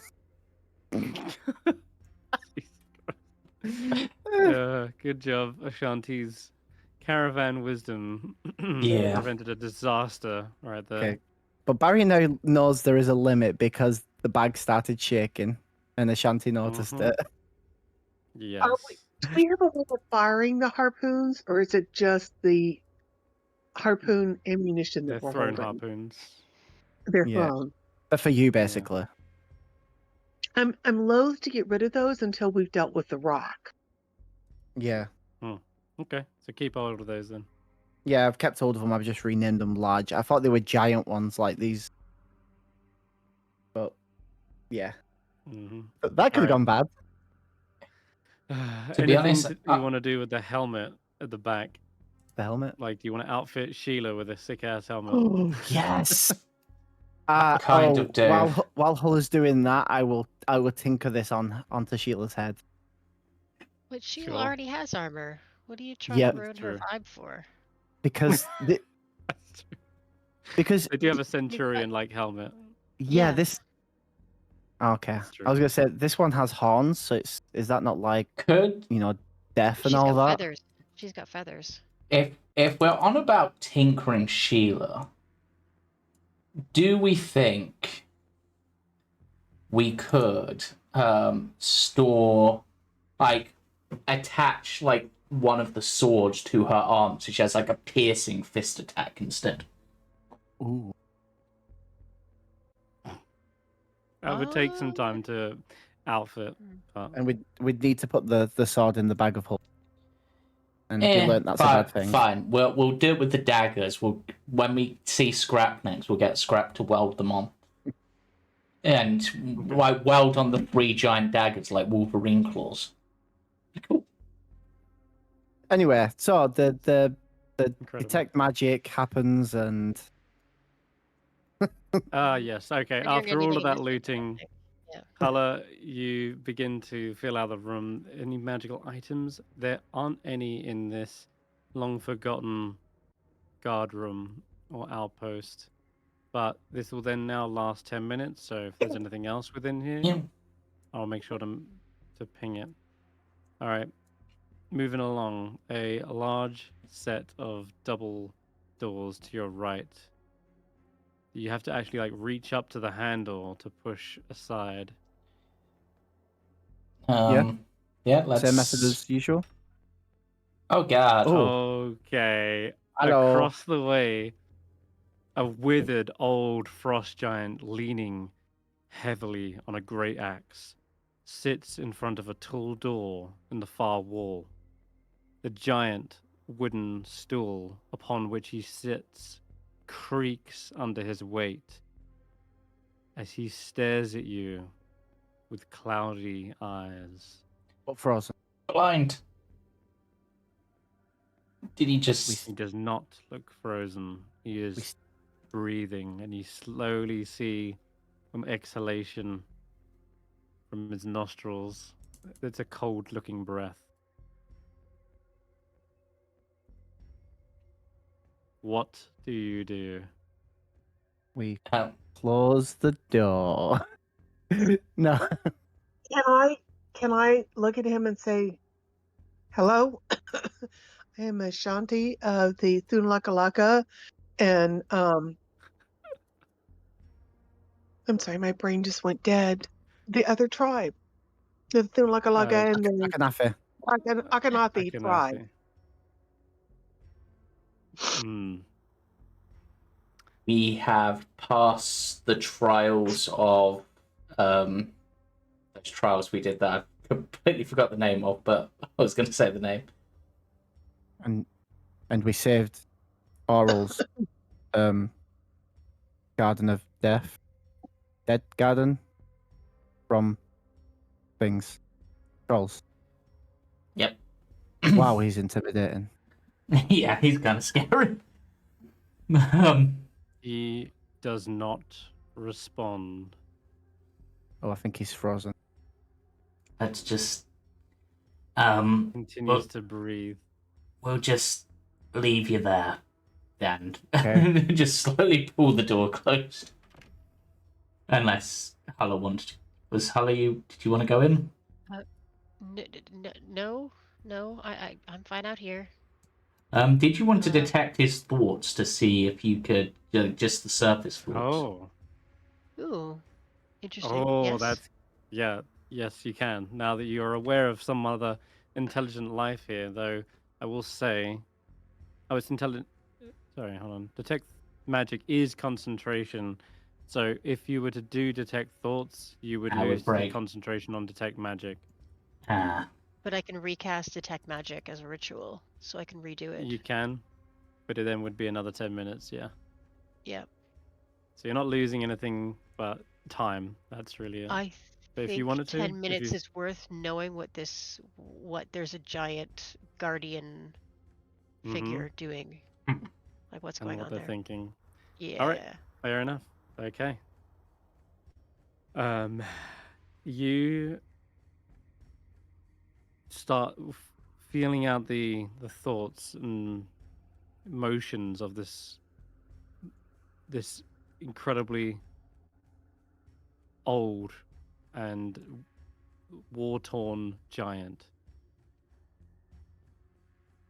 There is silence. It is deafeningly silent in his mind. And there is nothing he is picturing except perhaps his own death. Oh dear. That's And yeah. Go on. you can probe deeper, but if you do, they will I do not they want will to know probe that you're deeper. reading their thoughts. Okay. Yeah, I don't want All right. to wake him up because it sounds like he is resting. He is waiting to die. Hmm. I'll say this to the others. I don't know what he's guarding or what he's alert for, but he's just waiting for his death. I don't know. Would it be a mercy to offer that? Are we That doesn't seem right, though. Maybe it's a cultural thing where death in battle is considered honorable, and That's what I was thinking. If it was like if we were to fight him and kill him, that would be probably honorable. But if it was just like me sneaking up behind him and slitting his throat, then even if that does Yeah. give him the death he wants, it's probably, not the death he wants. Yeah. But I mean, why would he just be sitting there waiting? I mean, is he the last of his kind? Is he guarding the door? I mean, this place, from what we know, was a frost giant fortress before Oral was here, I guess. And it was to that female frost giant whose name is, I think, began with a V. Vasaviken. Yeah.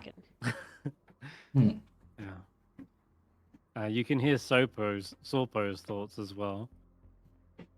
And Hey, what does Sopo know? he's thinking, pity. Poor old, blind, deaf Erdgard.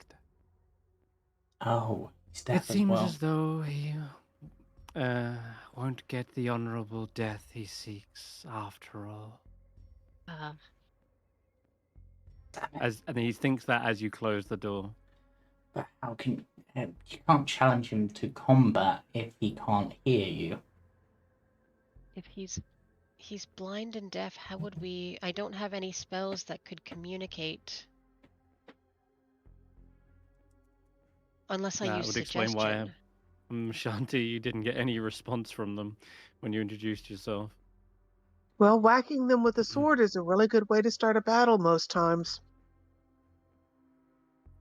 I mean, do we want to? I mean, then we could get, or do we want to continue on and then come back and maybe do this as a last thing, like rather than wear ourselves down at the beginning? That's not a bad idea. Because we don't know there's what other things to fight. Yeah. Alright, do you want to recast your spell then, and we'll continue on our merry way? And as usual, Hulla, you can probe deeper and begin to uncover some memories of Sorpo, of this particular giant, if you want. Yeah, I kind of my emotions are peaked here. All right then.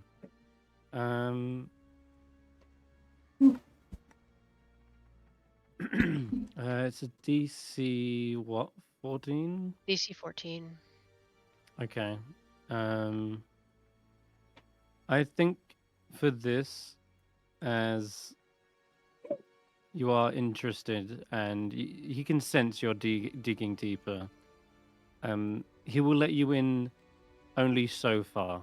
So he's going to willingly fail some portions of this, but not all of it, because he does resist. You can tell there is a resistance that Sorpo keeps, and the resistance is what's behind that door.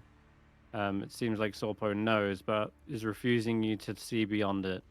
But you are right, and they confirm your suspicions. Erdgard is the last of his kind. He is one who was perhaps too strong in battle and felled every foe that ever stood against him. He's lost a bit of his stride in his old age, but no doubt he would take the first opportunity to meet death face on. Let me just check. Yes, he would. He is the last surviving member of Vasaviken's clan and is eager to die honorably in battle. Although he has sworn much fealty to Oral, he really isn't of much use to her anymore. And doesn't have any other responsibilities other than to guard the fortress as best he can. That is so sad.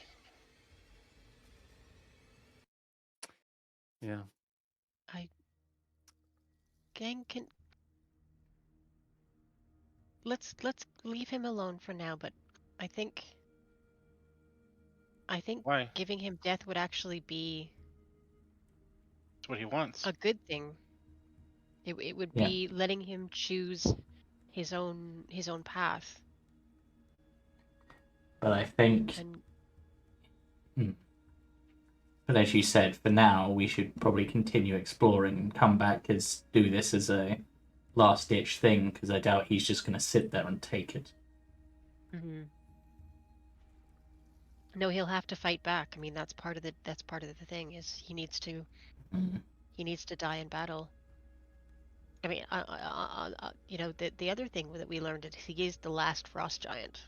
There may be other creatures here, but no more giants. Well, that's a positive, but we've seen frost giant skeletons before, so. I suppose, yeah. It's not guaranteed. And ghosts. Okay. I'm gonna have Sheila go up and open the next door. Are we ready for the next door, guys? Yep. Did you? I suppose I'm if gonna we. cast, yeah. Yeah. Recast Detect Magic. It'll take a little while, 10 minutes again. If the party is willing to wait, and as Yeah. I guess they're discussing this, you can. Set another 10 minutes on the clock till Iskra arrives back, but... Oh.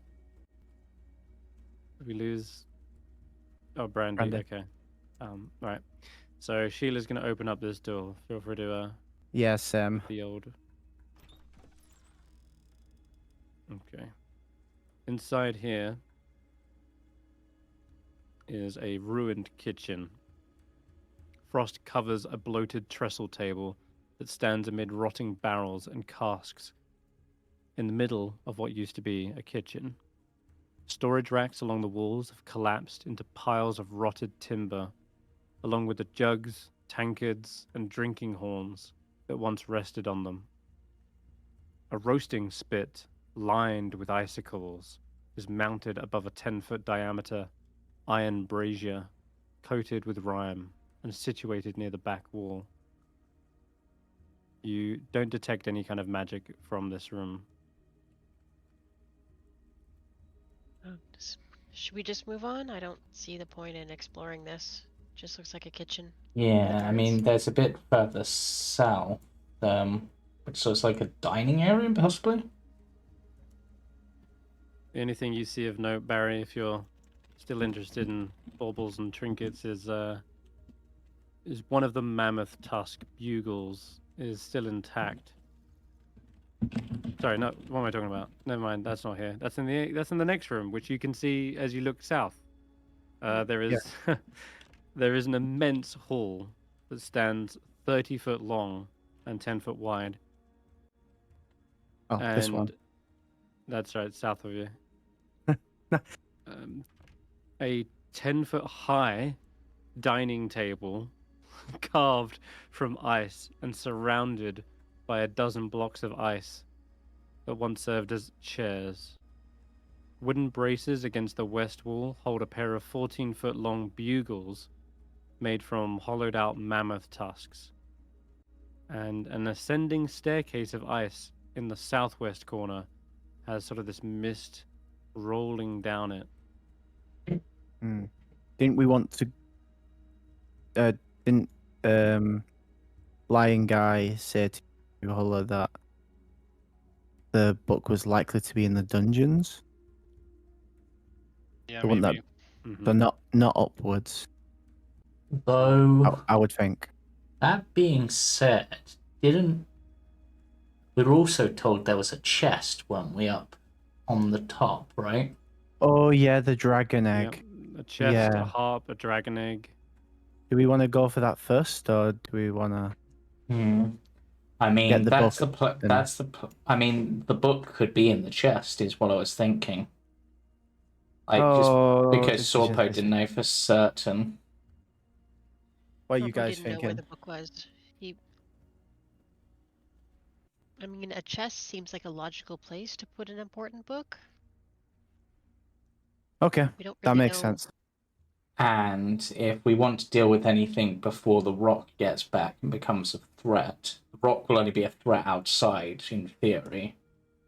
And as it's in the rock nest, doing that first might make sense.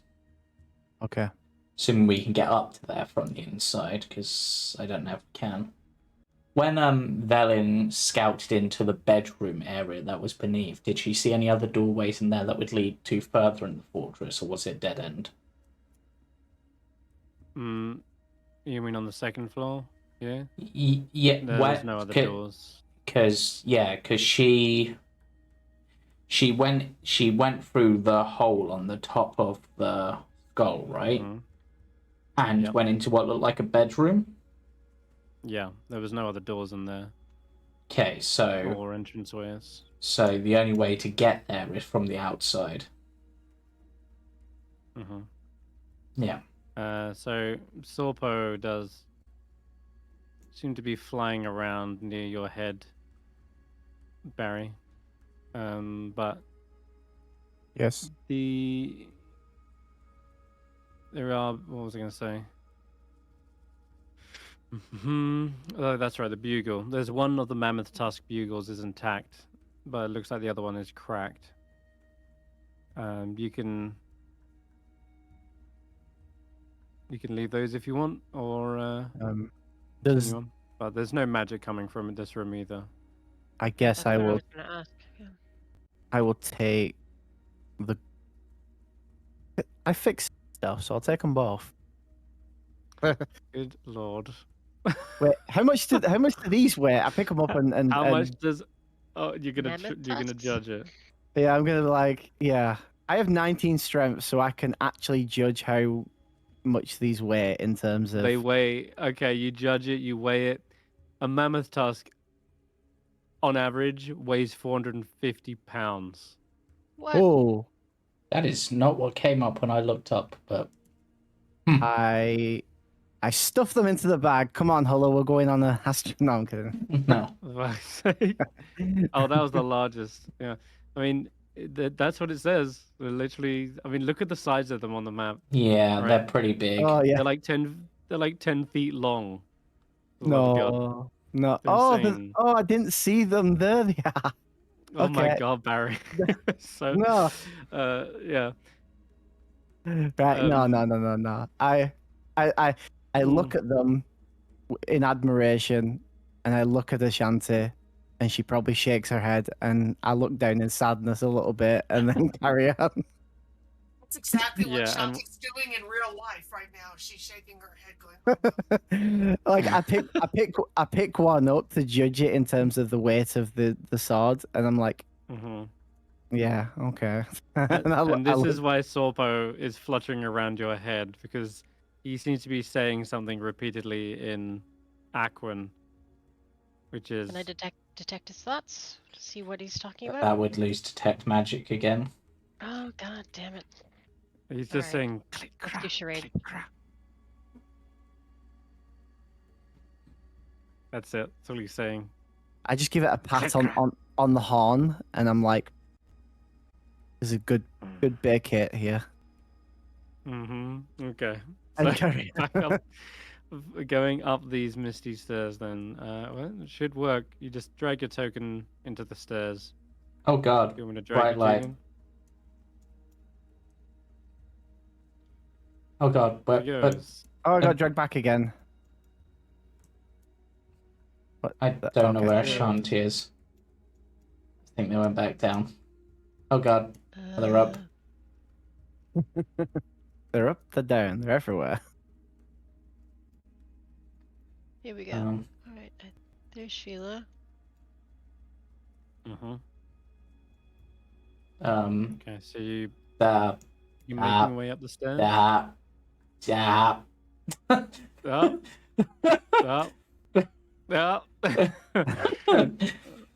think I've like that. giant places. So you're expecting to see a bedroom in here, And sure enough, as you round the corner, there is a room containing wrecked furnishings that suggests it was once used as a frost giant's bedchamber. A bitterly cold wind blows down the staircase to the east of this bedroom. That's from here. That's the one that leads to the outside. Yeah. And at the bottom of which you can see snow has accumulated.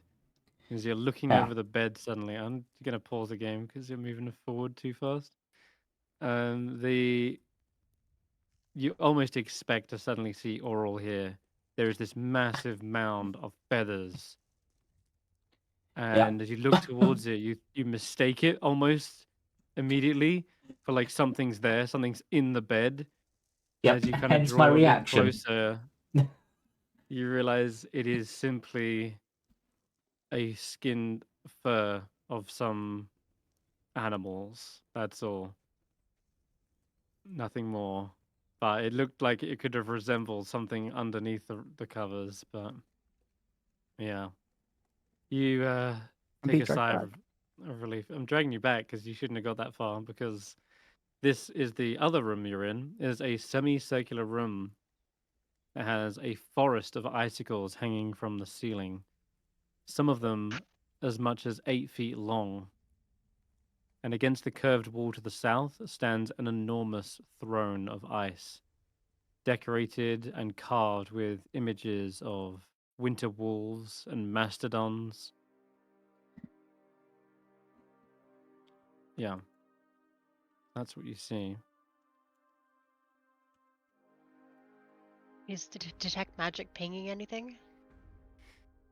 No, not on the throne, but as I'll do a tour of the room. Yeah.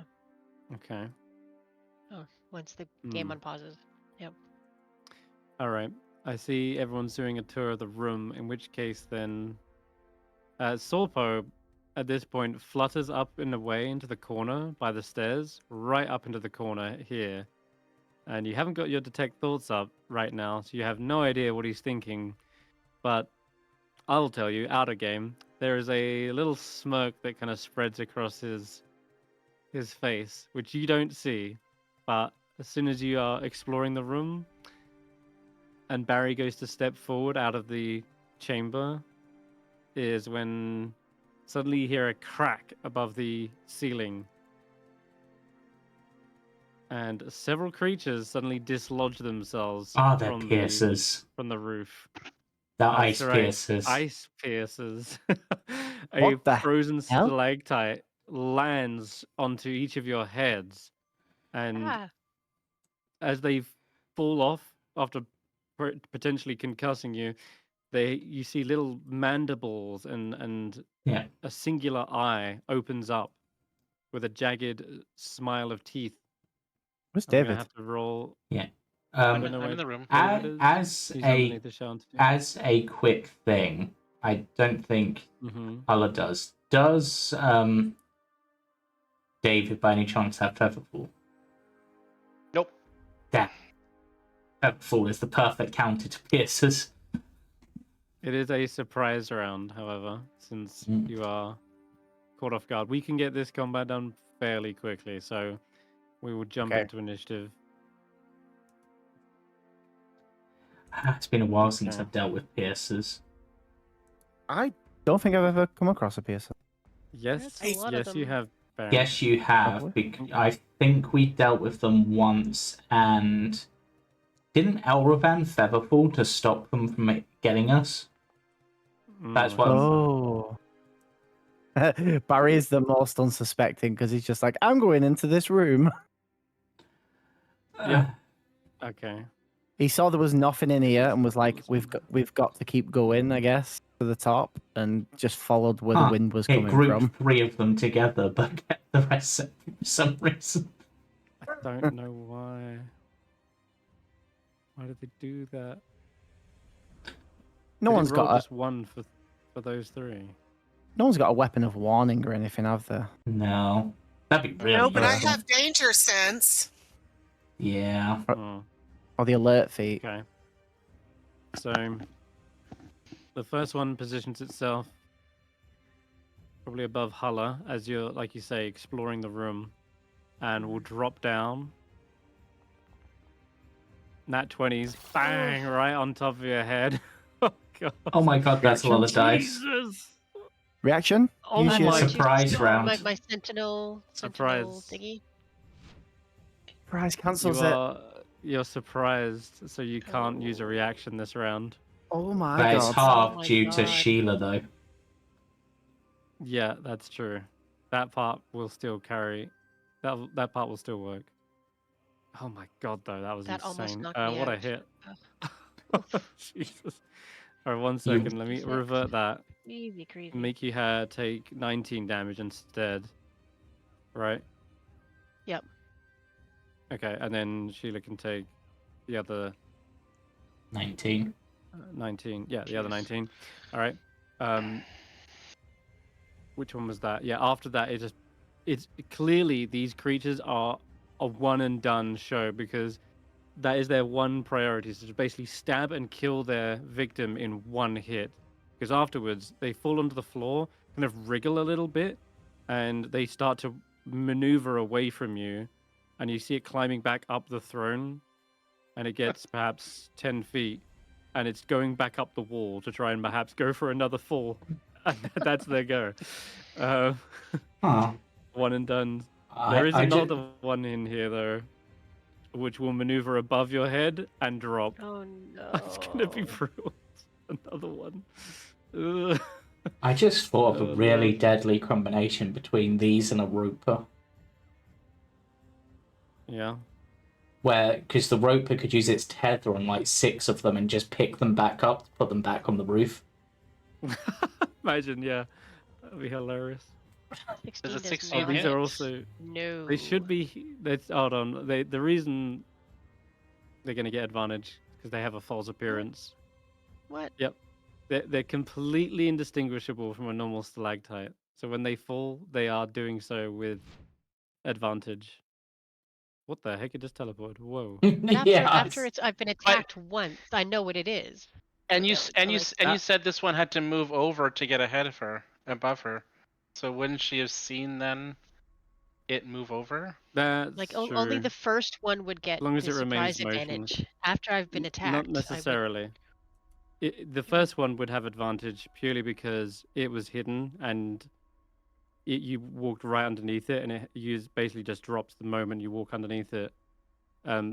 The reason it has advantage isn't because of the surprise condition, though. It's because they're stealthed.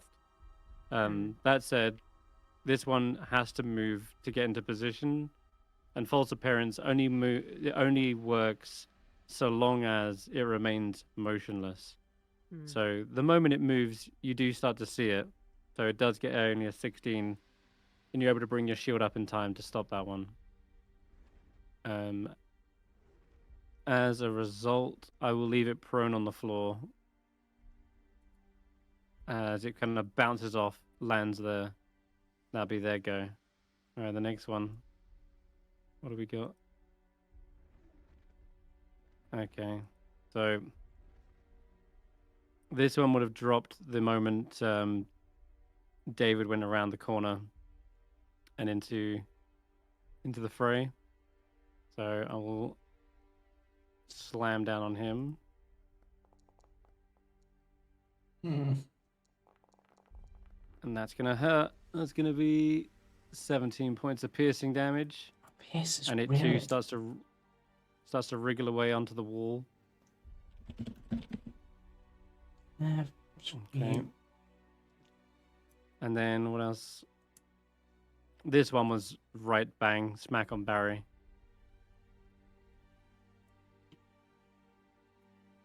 Why is it asking me to teleport constantly? Very bizarre.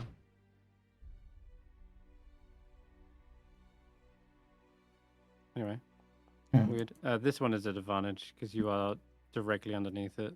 Do they take any damage from the fall? Yeah, they do. The pierce takes half the normal falling damage for the distance fallen. It's if they miss. If they miss, that is. So that one that went prone. Oh, I probably got lucky. take some damage. Yeah, your fleshy rolled- body's providing the cushion for it. It's because Barry is too adventurous. Like, he doesn't waste any time. He's like, oh, well, I'm going in here. Bang. Like, just walk straight in through the room. Yeah. And it So- almost has a chance, doesn't have a chance to wake up and be like, oh my God, food, Yeah. finally. Saw this empty room and was like, oh, there's nothing here. I guess we keep going to the top and just walk around the corner and straight into this room ready, sort of thing. Yeah. I just- Hulla took the hardest hit because they actively went, I'm going to search the room. I just feel it slide off the back of my armor, and I'm like, oh, what was that? Did Ashanti Good take a thing. hit? Not Not yet. yet. They will be. Not yet. Okay. Okay. So And I the just actual. got into Foundry. All right. So I'm just looking up how tall these ceilings are. 20 feet high, 25 feet high doorways. The ceilings throughout the rooms, however, are 30 feet high. So 3d6, 3d6 bludgeoning damage. but halved. Yep, halved. So this one could be taking 6, and the one that missed Barry Ooh. take 12. Halved to 6. Okay, and yeah, yet again, it starts to go up the what's it called? The Wall? wall. Yeah, it's like, yeah, whatever, the wall. All right, that's that one. Now Hulla has the reaction. If there's any more crits, then So, good, we can use them. Does that mean that does that mean I've got my reaction? Sorry, because it's been past my turn. Yes, So when but it this would have one landed moved, like but when this one Yeah, it moved would've- away because it hit Barry, would I have Yeah, had an you could attack get an- opportunity? yes, you could. Ah.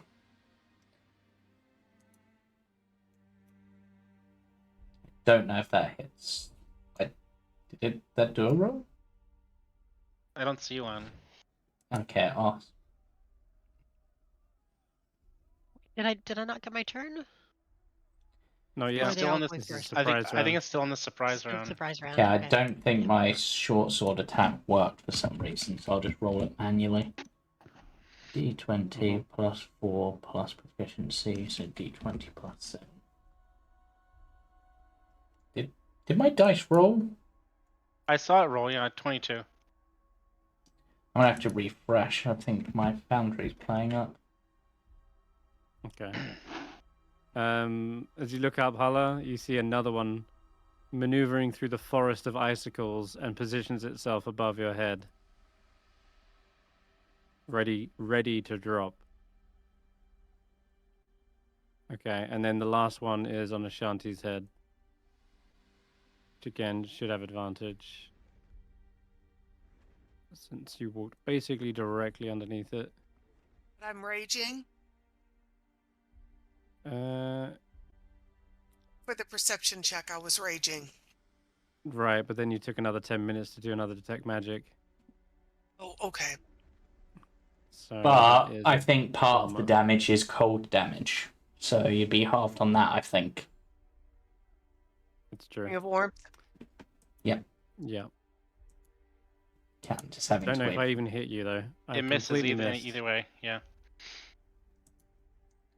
Yeah. I see what the drop is doing. It's teleporting them so that I can go from like a 30 feet height to slam down on something. That's cool. All right. It takes 3d6 and it takes half of that. Yeah. All right. It starts to try and wriggle away as well. So you would get an attack of opportunity, Ashanti. Oh, yeah, definitely. I'm going to grab my halberd and take a big swing. So, vicious halberd, big swing, attack. What is MIDI attack and MIDI use? Do MIDI attack. Try the attack. It's Oh, part of the okay. new automation. It's a bit funky. Okay. Okay. Well, I missed. Alright. I think I missed. Did my 22 hit, by the way, Chris, on them earlier? Yeah, I did. Okay, so I'll just do the damage. And because they dropped on Barry and we're moving away from Barry, would I get my sneak attack on that? Because ally within. Is Barry? Yes. Because you it would. dropped on Barry and then, yeah, so... But I was just trying to contemplate whether Barry counts as an ally or not in terms of, like, the bag of holding shenanigans earlier. Yeah. So 29 damage in total. Shit, okay, that one's dead. Dead as a doornail. I wasn't trying to kill us. I was just going to take us on an adventure in the stars. He was going to lose the whole party's loot. Like, all of it. The diamonds, the pearls, all 2,000 gold. Jeez, No. man. All right, now we're at the top of the round. It just all be in the better. actual sea with us. Okay. We'll be able to actually, because I got sneak attack on that one, I'm also going to do this. Because I can. Can you do that on your turn? Immediately after I deal sneak attack damage to a creature on... it does say on your turn, so yeah. Sorry, Okay. so ignore that. Alright. But it's now my turn. So are all of these now on the floor? Apart from this one? Except for the one, yeah, except for that one. And this one. There's a few around Hulla, so maybe that's the direction to start. Yep, so let's try to see if I can take out this one that's... Alright, do my usual steady aim shenanigans, because why not? Lost steady aim. There it is. And let's see if I can do some cleaning up. We'll just do regular arrows, I think. Assuming 23 hits. Yeah. So that has... I just realised I should have had advantage on Sheila. I'm going to drop a second one on Sheila.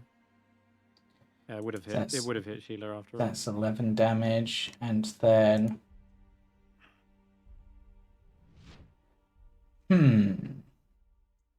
Sneak attack trip. Trip? I do not know why they rolled the dice twice. So they took the damage. It's only doing the damage once, though. Okay. So they fall prone, which means they were on the ceiling and fell prone. Well, they have spider climb. So I don't know if they really are falling. They're just lodged in on the top. That's a shame. But either way, this one can now take my Wells from the Grave damage, which so might as well. That'll bring that one. Wait, I didn't undo the damage from earlier. For that one. Fair enough. And that is me.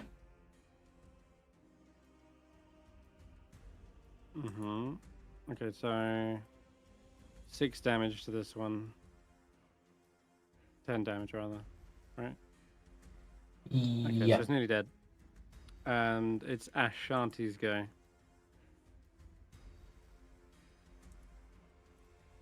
I'm gonna go ahead and target the one that's crawling up the wall to the northeast of me. Yep. All right, I'm pinging it, but how do I target it in the new Foundry? Same way as the old one. You hold down Alt and then left click it. Okay. All right. Yep, you've got it targeted. Okay. So one attack? Oh, for the love of God. And then my second attack. You find quickly these things are do pretty something hard to Foundry to make it mad? This is what, the fourth nat 1? That's not a nat 1. That's a 5. I know that red just tells you it's a miss. No, the first attack was a nat 1. That was a nat 1. That's true. Yeah. I'm just gonna have Andy Roy take a pot shot at that one as well, joining in on. Just remembering that they can attack. We keep forgetting them. So your axe comes down, you're chopping at bits of the ice that seems to have formed over it, but you're not hitting this squishy interior. And indeed, part of its body has become slightly translucent just to be able to kind of blend in. It's David's go. Alright. Not too fond of this one that's attacking me. So I am going to target it. And see how it likes when I drop some truth bombs on it. You're not very good looking, and you're kind of slow climbing back up that wall right now. Wisdom saving throw.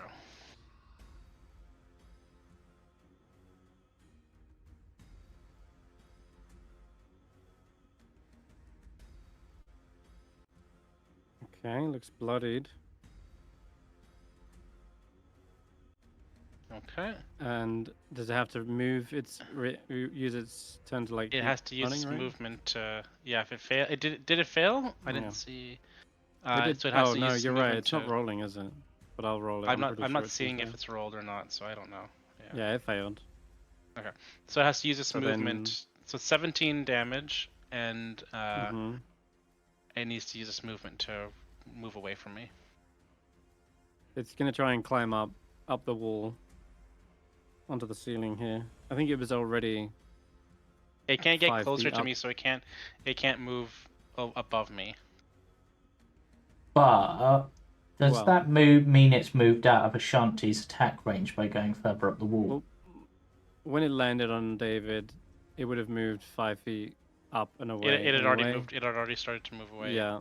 So now it just goes another 5 feet up. That's it. That's its whole movement, by the way. 5 feet. Oh, really? Okay. Yep. That's the whole thing. Oh, the game is paused. Still says the game is paused for me, so I can't move my token. Oh, there we go. I'm gonna try to move away from these guys because they don't seem very fast. So I'm just gonna go over here, and then I'm gonna do bonus action. Do I have? I'm just gonna sit tight bonus action. I'm not gonna do anything. Okay. All right. It'd be Hulla's turn.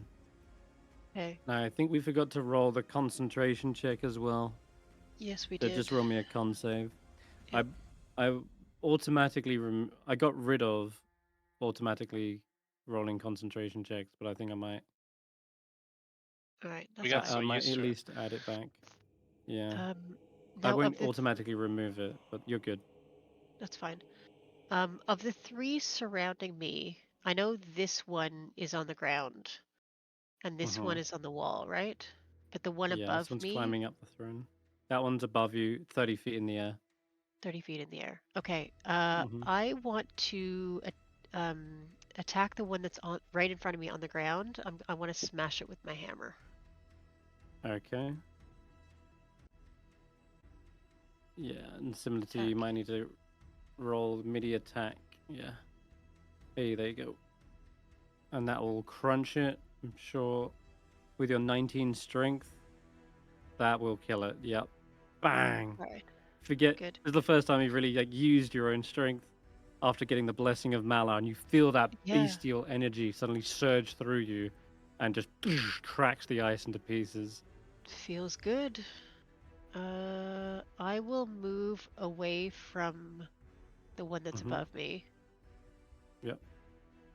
And I also can I raise my shield above my head?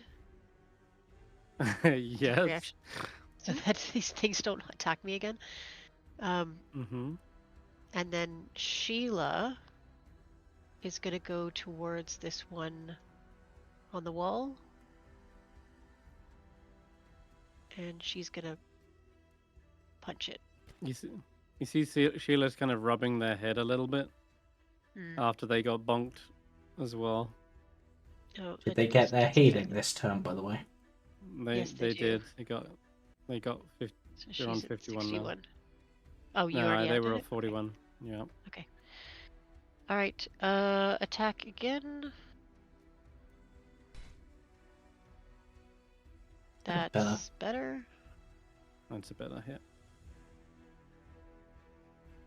Nice. Still 10 alive? was it bludgeoning damage. It is still Yep. alive. Okay. And then Barry's your turn. Yep. 5, 15, 20. I'll go to that. Mhm. Right. This one, I'm gonna. After he was like, "Oh, what the hell," and turns around and sees things. I'm gonna try and telekinesis this one off the wall.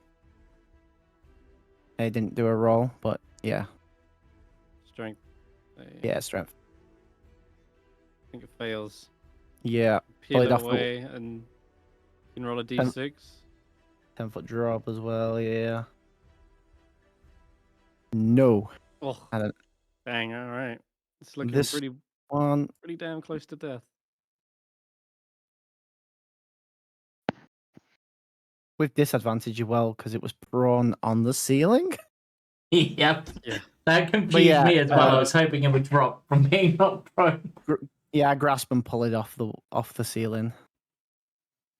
And then Okay, and that falls down, shattering into pieces. and then I'll do the same to this one. We'll have none of these climbing up on the walls. 14. Wow. Okay. That's it, and I think that's back to the top of the round.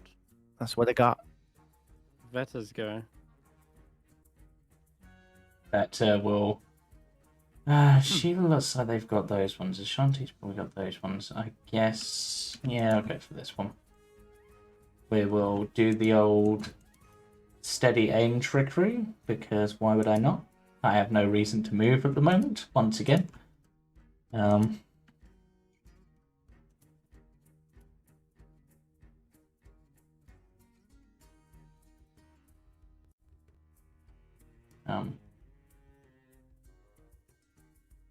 Oh, 12. Shot it. Yep, right through the eye. And you know what? It now gets the fun of sneak attack too. Nice, that'll finish that one as its body goes limp over the throne's like armrest. And then this one can get a Wells from the Grave, because I don't like them. Oh Ooh. god, that's a Double kill. 6. Max damage, and exactly what the number you needed as well. It had 12 HP. Incredible. There we go. Let's tidy it up. I think Halafia even compliments you on that one. Yeah. Just like, my arrows will be the only thing doing the piercing here. A clean kill, Vettrgeist. Ah, it's been a while since I've heard from you. Thank you. Right, Ashanti. Okay, we're gonna try again to attack the one to the northeast of me. So midi attack. So that'll be a hit. Yeah. Oh. All right. You chop that one into pieces. And then I will use my reaction, or my second attack, to attack the one that's 10 feet up. Fortunately, I have my halberd, so we're going to try again. I should be on the floor right now anyway. Mm-hmm. Oh, it's on Also- the floor, so Yep. it's attacking with Still- advantage. Just flat. No, flat. Okay.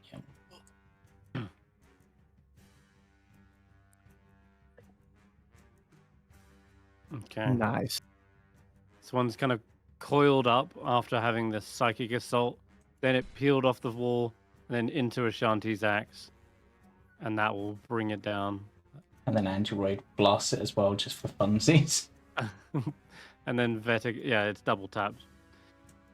And that will actually end the combat right there. Ha. Vettrgeist, or rather, Sheila can heal back up to full again. Well, that was easy. Yeah, that could have been a lot worse. Are you guys okay? You seem a little less aware. A little battered. Let me see how I'm doing for spells. Did you get any Hulla? Did you get any warning from our friend about this, or no? Well, You I haven't got don't detect have. thoughts up. I haven't got the detect thoughts enabled because I've got the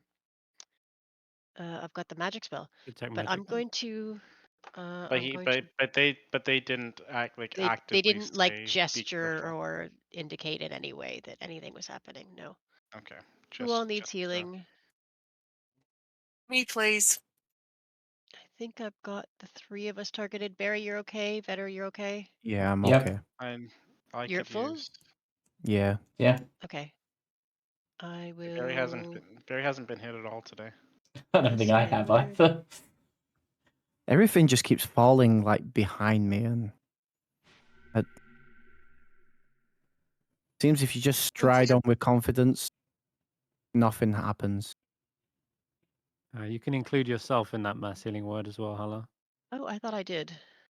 I Oh, thought I had okay. triggered it myself. Anyway, I will I'll add it. manually add it on. 34. Okay. Oh, there you go. Yep. Oops. Which one of yous looks worse for wear? Me, I think. Okay. I do a little boop and Teleport. give you 8 temp HP. Temp HP. Okay. As useless as it's going to be, I'm gonna have used my reaction to capture one of these piercers' souls. Just so I've got a trinket. Okay. Yeah, sure. Absolutely. All right, let me just end the combat. It's an extra Welsh from the grave use if I need it. All right, so I'm gonna just say we should have caution as we continue. Yeah. Yeah. Between the ice trolls and those pointy guys, they're sort of just eating into our resources a little bit more than I would care to have right now. Yeah. But At least my resources. I'm I'm gonna sure finish. Yeah. No. Oh no. I'm low on spells and health, so not good. No magic in the throne room, Hulla. No magic. And this is not the room where the chest is, right? No, it's not. Well, Okay. can we look under the throne and around it, behind it, just to make sure? Because the book may or may not be magical. Right, but I mean, we walked in, gotten whacked by things falling from the ceiling, and are walking right back out without even looking? Yeah, we'll have a quick look for books. Okay. Hulla, doesn't seem to be any magic over the bed. Okay. But if you're looking underneath it specifically, was that Ashanti? Yeah, I'm right by Sheila and I are by the throne, right? Mm-hmm. The So, throne, yes. yeah, not the bed. I'll look under the bed because I'm the shortest. All right. Behind the throne are the teeth of the skull, which is the outer wall of Grimskalr, and you're looking out through the eye sockets across the island of Solstice. Okay. That's cool. But there's nothing under the throne. There's no drawers, no. No, the throne is like a solid slab of ice. So there's nothing you can really do to look under it, but you check behind it nonetheless. Doesn't seem to be. But Barry, I should tell you what, you can both roll me investigation checks. Me and Barry? Yep. Oh, that's not a good one for me. I got a 12. I Because will I'm guidance proficient. Barry. Yep. Guidance Barry, all right. since I'm right beside him. 13. 1. I'm proficient Alright. with investigation with a +1 I am a -1. because I have a -2 intelligence. So my proficiency Alright. bumps it up to a +1. There does appear to be a small illustrated book of Northlander myths that has some pages missing, Barry. Oh, nice! This Under is the the book. This is the second copy. It even says number 2 on it. Do you think maybe it's got different pages missing, so you've got like the complete book? No. Mm. The first book was the Dwarven Valley. So I wonder what this book is Yep. about. I'll have to read this to my XP sometime. Alright. Yeah, for now, you can add that to your sheet. Looks like maybe Oral had some light reading. At least Even it wasn't gods could have oral. passed the time. At least it wasn't oral fixation. Whoa. Is there Oh, anything that- behind this staircase? Because I saw a passageway next to it. That time you brought out that book, Chris. You can roll an investigation check. What? I'll give you oral fixation. No. No, it doesn't appear to be. Okay. Up the stairs we go, unless there's anything else in here. You don't detect anything here, Hulla, Nope. but you are getting a slight ping from upstairs. Since there's nothing that is between you and it, there's no... Yeah, there's definitely magic coming from upstairs. Okay. Okay, it's probably taking you to a different map. Yeah. Yep. Android, is he with Vetter? Nope, it's right behind you. Okay. Oh, is this the stairs? Mm-hmm.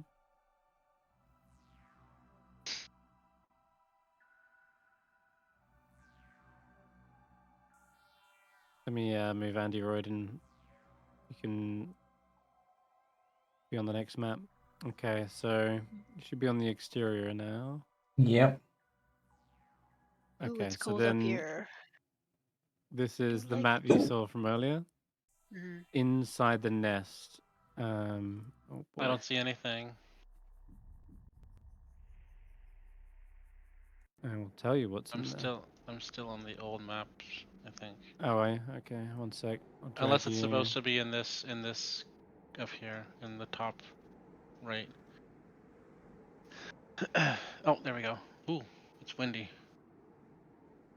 Oh yeah, there is still a blizzard beating down on the top of Grimskalr. Brr, The it's cold up nest- here.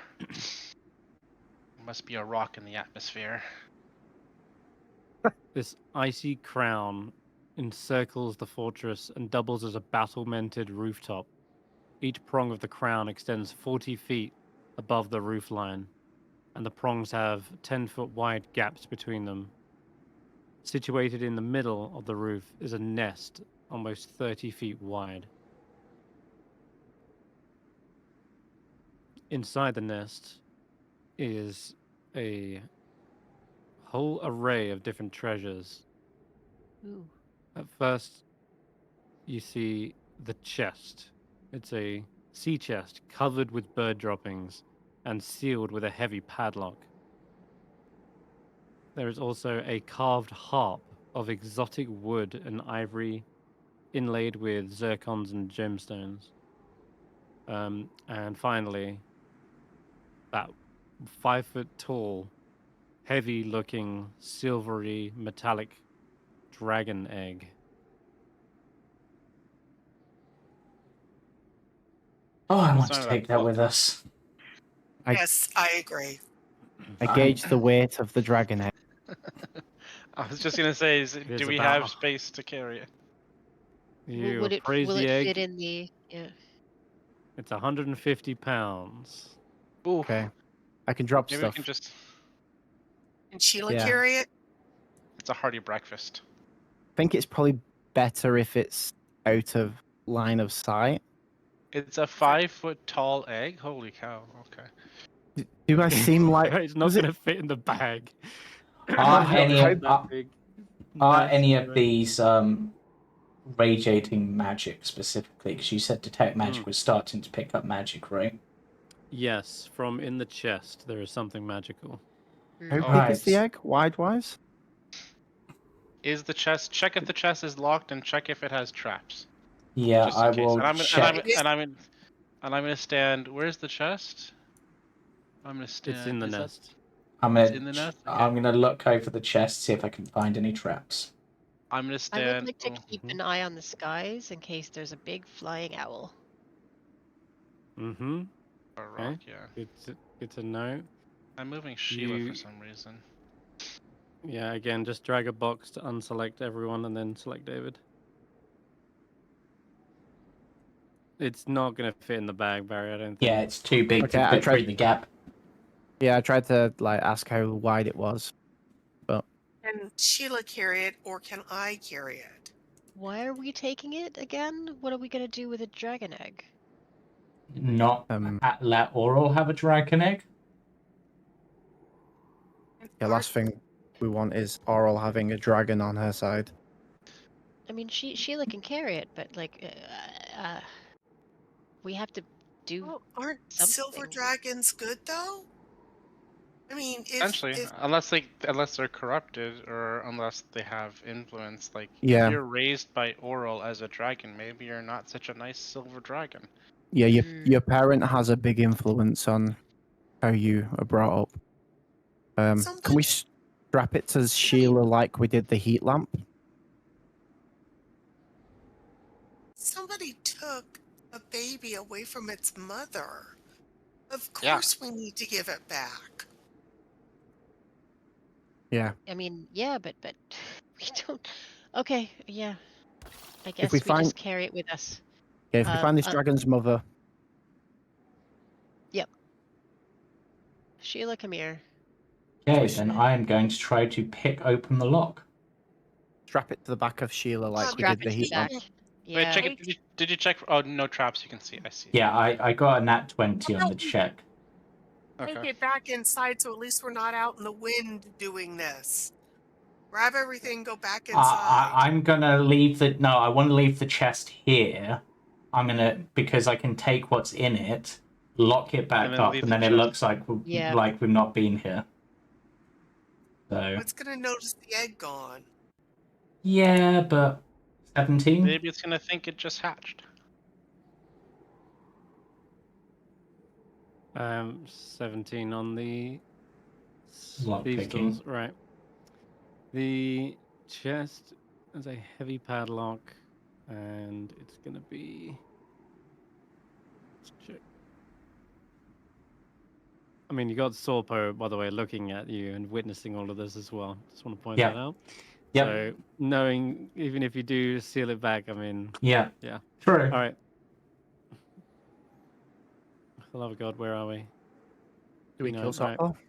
So Yep. it is gonna need a DC 15. Yep. Thankfully, old reliable talent comes Yep. in clutch again.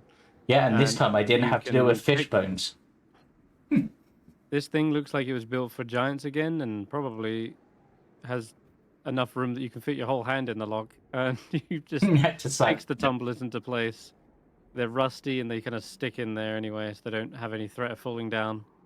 And you successfully pick the lock. Undoing the padlock, popping open the chest, you see there is 320 gold pieces, a gold ring with a black pearl fixed to the top. It's shaped like a whirlpool, and that's probably worth a small fortune. There is also a spell scroll in here that's giving off abjuration magic. Ooh, protection. Add them to the list, I guess, and then I'll just Is the ring giving off any magic? I'm afraid not, no. Curious. It looks fancy. It does look very fancy. Yeah, I was trying to when you described it, I was trying to Oh. think in my head what that could be, like a ring of whirlpools. There is No, there is no also book, an though, huh? electrum chain. with a bloodstone pendant worth 250 gold pieces as well. Oh, I kind of like That's- that. In here. Wow. Do I add all this to the bag or? I mean, none Only of if you it's what the we're promise bag not to looking blow for. it up. None of it's what We gotta we're go to a- looking for. Do we want to just leave it here? I mean, I Yeah, know none we of it's want. weighty. But that spell scroll could be useful. Yeah. So could the ring and the chain. Well, they're just valuable. They're not magical. There's no, So but it's not the book though. So we've gone the wrong place. yeah, Mhm. The book isn't. This is the entirety of this tower thing. So the book is Yeah. not here, right? yeah. So it must be downstairs then. Or in the room beyond the giant, because there was a room beyond the giant. Maybe that's Harry what the grabbed the giant. loot. Maybe we do Yeah. have to kill that. We do have to kill that giant to get to whatever he's protecting, because maybe it's that. Maybe it's the book. Yeah. If Hulla, you would like to figure out what this scroll is, you can give me a religion check. I would like to do that. Oh. Can I help since it's a spell scroll? Yes, but you would roll. Oh, that's actually a success anyway, I think. Oh, Okay. okay. I was going to guidance myself. Yeah. Okay, You can't so guidance yourself. it is a Okay. scroll of mass cure wounds. Ooh. Ooh. Ooh. Holla, Yeah. you should hold on to that one then. Mass cure wounds. Me likey. Yeah. So, and just so you know, weirdly, all the cure wounds and healing spells used to be like evocation back in the day. The new rules now state they're they're abjuration, which is more That makes more healing sense. and protecting. It does make That's- sense. So yeah, that's what it is now. Mass cure wounds. That's like 8d8 plus 12 each. It's a lot of healing. How much is Well- it actually? I don't know. Let me look it up. I I think put it it's on your sheet, 5d8. Thank you. 5d8? Yeah, I think it's 5d8 each, if I'm remembering, because I looked at it recently. I might be wrong. Sorpo Five- repeats 5d8. that word again. I was 5d8. joking In with the Orin. 8d8, but it actually wasn't that far off. 3d8 Solpo repeats plus the spellcasting modifier. Oh, 3d8, okay. It's No, 2024 rules says 5d8. Yeah, it's 5d8 now. 5d8. Hmm. Yeah. Y'all, But don't worry, I think it'll be Sorpo's updated. trying to tell us something. Oh the no, little- he's just muttering little it to his blighter. breath. He's saying the same thing that when Barry picked up the horn. Now they're still saying krika, krika. Can I like insight check to see if I can try to get the meaning behind that word and his like emotion behind Sure. it? I mean, insight check. It's gonna be a minimum of 15, but Minimum of Hmm. 15. Yeah, it's whenever someone picks up something and is stealing it, is when he says Thief. this, and he seems to have. Thief. Mm-hmm. Yep, exactly. He's likely calling you thieves as you are stealing this And stuff. my response to him is trophy. He folds Reward. his arms. He doesn't speak common. He doesn't speak common. No, he just seems to fold his arms and perch on one of the 40-foot tall things and pouts for a little while. If Do we need to get rid of him? Do you want me Seems to? dangerous to leave him behind. I don't. I could hit him from has there. he hasn't- done anything really useful that we didn't already know about? I mean, he guided us here, avoiding some dangers, but other than that, He kind of helped us with those statues, I guess. Just something to keep in mind. Maybe not yet, but just something. He to keep didn't. in He mind. didn't Yeah. warn us about the falling icicle things. So True. you know. No, but that was after you started stealing things from the Yeah. guards keep. Yeah. We may be losing his allegiance there. Yeah. Maybe we Yeah. go inside though, because it's getting a little cold up here. Let's do Yeah, something I- else. He hasn't I harmed agree. us, though. At least we can get out of the No. wind. But And if in he case that- reports to his boss, yeah, but to be honest, we're probably not on her good side regardless. Hey, we She does. helped her with the ice trolls. Yeah. Yeah, but then we also messed with her in that cave with the bears, as I'm imagining that's... Actually, that's a really good question. The icy figure that we saw in Bear Barbarian Cave, did that look like the Oral statue? Wasn't that Sylvanas? Didn't Correct. It's Sylvanas. Ah, no the girl that identifies all the animals that wanted Tali. to know what the lake monster was. Yes, she went and identified it, didn't she? She did. And it is a statue to Sylvanas, the god of nature. No. no, I mean... wrong, the statues who made the barbarians immortal. Yeah, Oh, not the bear that... cave. Oh, Yeah, that sorry, was there Bear was two Cave. bear caves.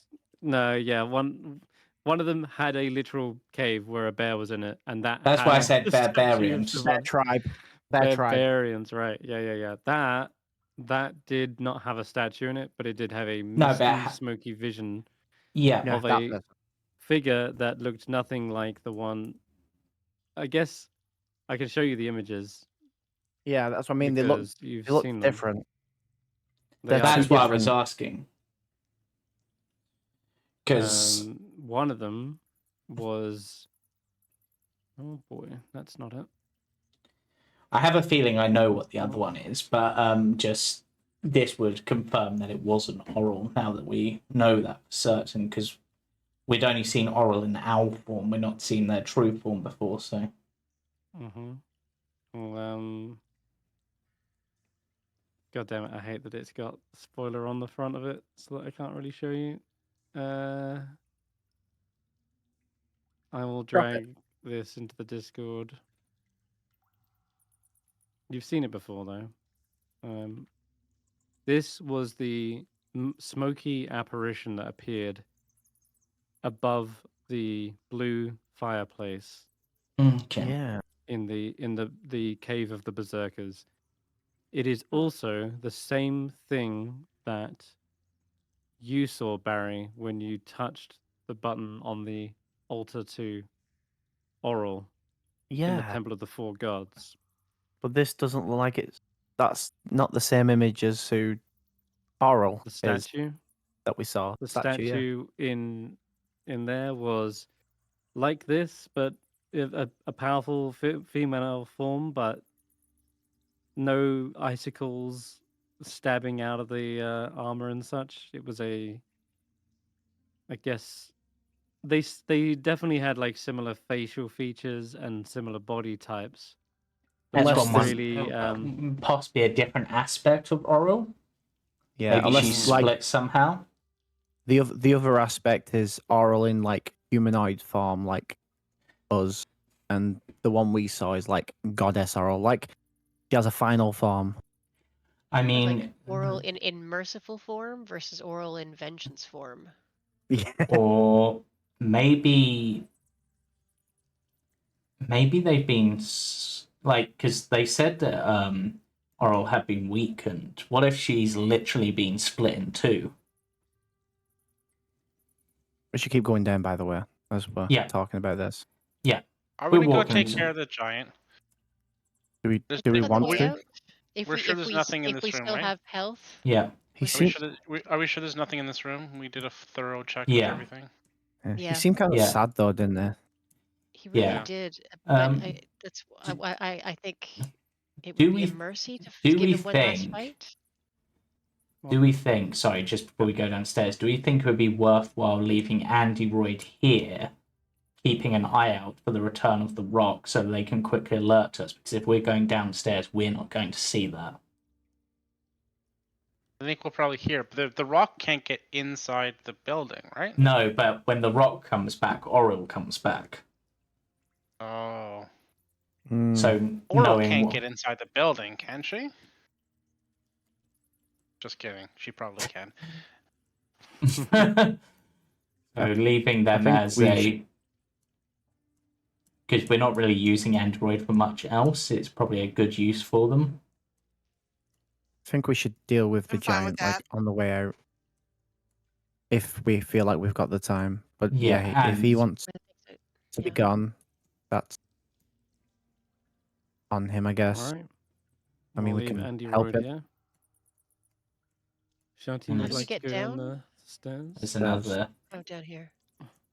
Mm-hmm. Oops. Okay, so I'm gonna pause because see where you're going, and there is another set of stairs that do descend down. Catch Sheila up and Ashanti up. I think I'm on Ashanti's token instead of David's token. Because when Ashanti went downstairs, I went downstairs. Okay. My visual went downstairs. All right, then there you go. Thank you. So the little room ahead of you.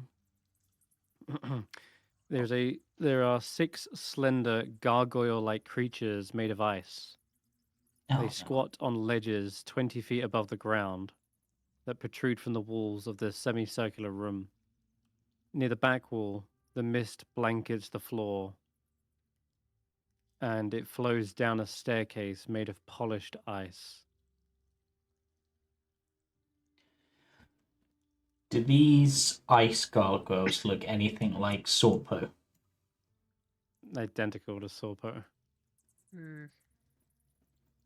Are they moving at all, or like watching us, or like? They are Any, not like- moving. They are just as still as the way Sorpo perched on the tree when you were looking at those frost trolls.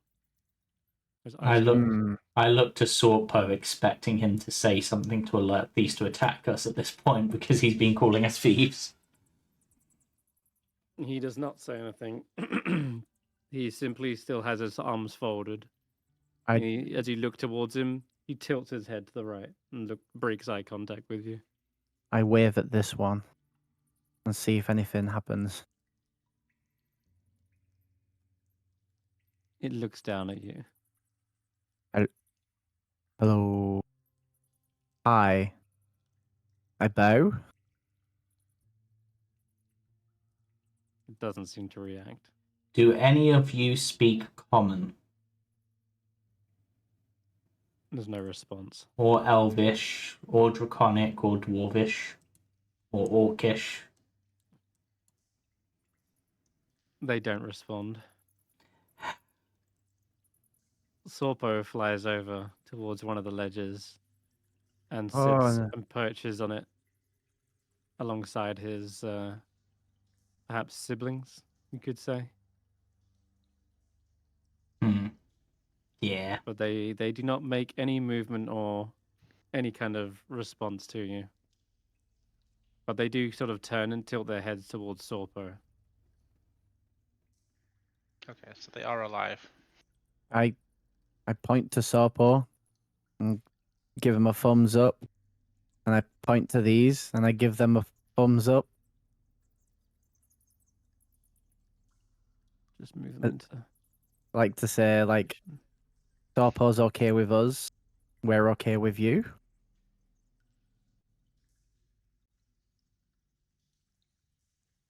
They raise their eyebrows, perhaps, tilting I- their heads, but they don't seem to respond. I charades that we are friends, basically. Oh. Sorpo's a lot smaller than the others, it seems, and nonetheless, he perches here, looking down to the staircase beyond, and Sorpo gestures to the staircase. How do the others react when Sheila walks in, considering she'd have the egg strapped to her back at this point, I believe, if we did take the egg? Yeah, they have all looked towards Sorpo as that happens. Hmm. And then Sorpo it kind of ignores them and gestures towards the staircase.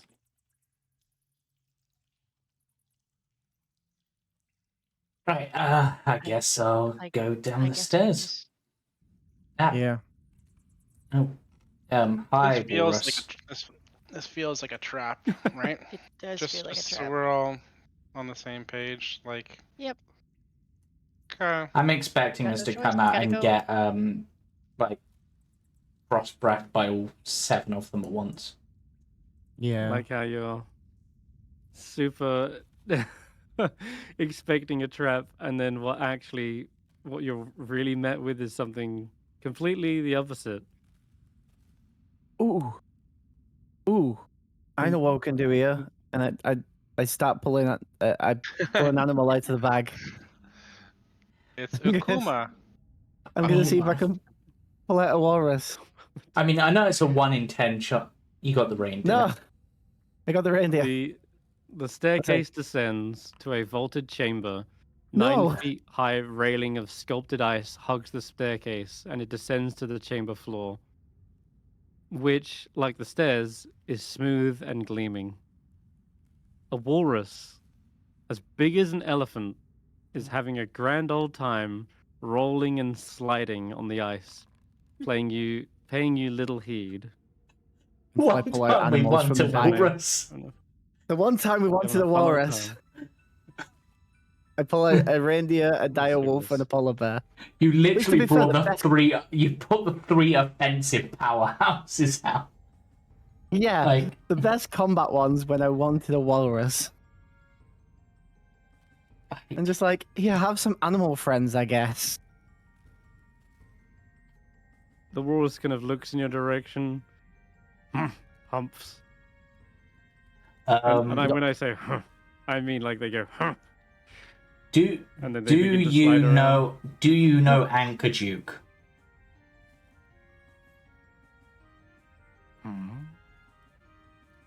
They shake their head.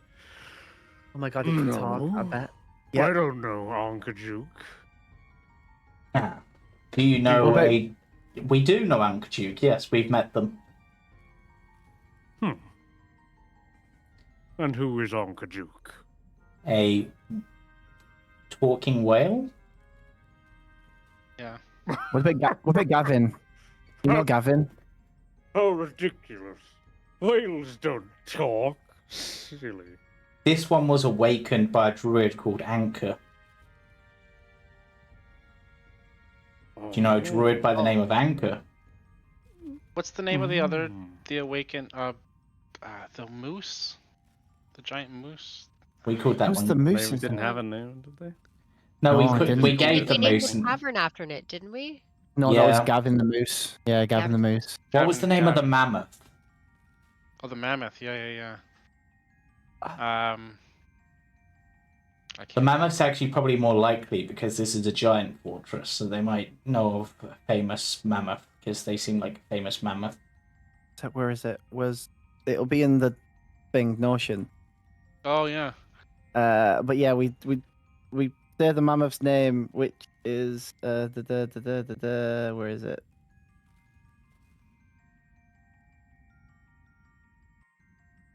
Nope, can't find it. Where is it? Do you want to tell you? Sure. Yeah, it'll save us Norsu. some Norsu. Yeah. Mm-hmm. Do you know of Norsu, the awakened mammoth? Norsu. Oh, yes, I've heard of them. Ah. There must have been one of Farsha's awakens. Ah, and what's your name and who is Farsha?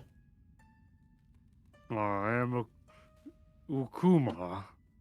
I have awakened thanks to Gildebrand.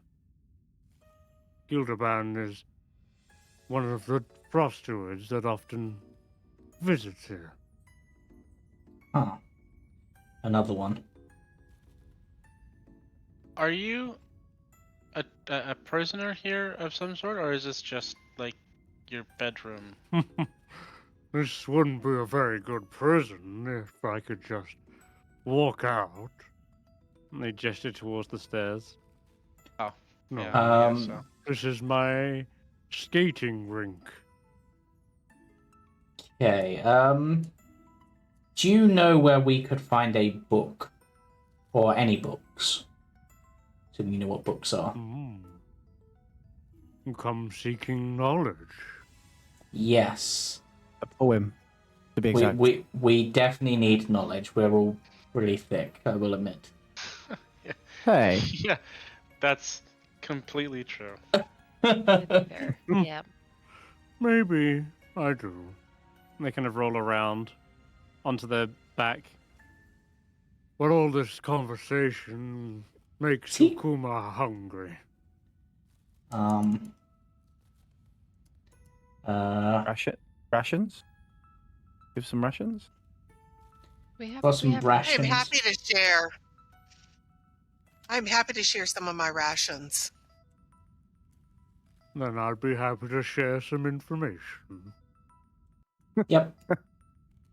Yeah, I'll give them 2 days of rations. Would that be enough for a big critter, or are you still hungry? If there's more, I'll take it. Okay, I'll give you 2 more. That's 4 days of rations. Is Just that like worth a bag of holding, there seems to be a never-ending stop to their belly as they Oh. just swallow fish after ration Well, if it's like a bag of holding, he can only eat 500 pounds worth of food, Yeah. before he explodes. or else Yes. he explodes. And sends us all to the acid sea. Is that worth 2 questions then? 2 amounts of All right. You wish to look for the book. Ukuma knows there are vaults behind these doors. Druids come here seeking knowledge as well. They go through the south door, but not anyone can just walk through.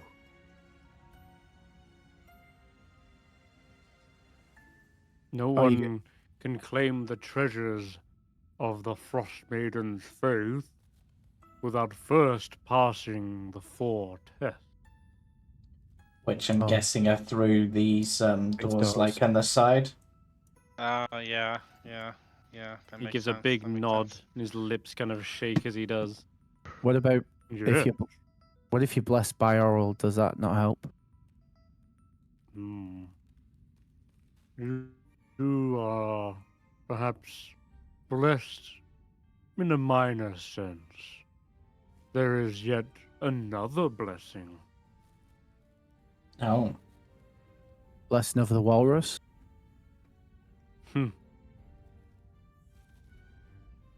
He kind of chuckles to himself.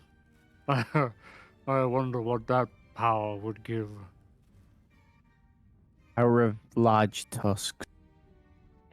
Oh, yes, how mighty my tusks are. I have some more rations if you can Well, there's give another us door more over here. information. What's through the So- north door? South This door is door knowledge. here. What's the north door? They stopped speaking as suddenly more food was offered. Damn it. I'm taking I'll you give up 'em- on that deal. I'll give you 4 more rations. Nom, nom, nom. Down to 20. All right. The north door leads to Vasaviken's tomb. Why does that sound familiar? Vasavika sounds really. Vasaviken was the queen that was mentioned in the poem. Queen Oh, of the this- Frost Giants. Yeah, this was her fortress. Yeah. Yeah. But it is guarded by 2 powerful stewards.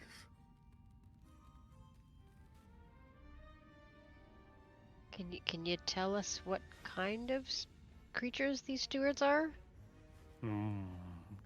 Large and looming. Dangerous to small little adventurers like yourselves. They smash and crush. And he starts going around the ice rink, causing all kinds of chaos. He flops his belly, stabs his tusks into the ice. And stab and destroy until nothing is moving.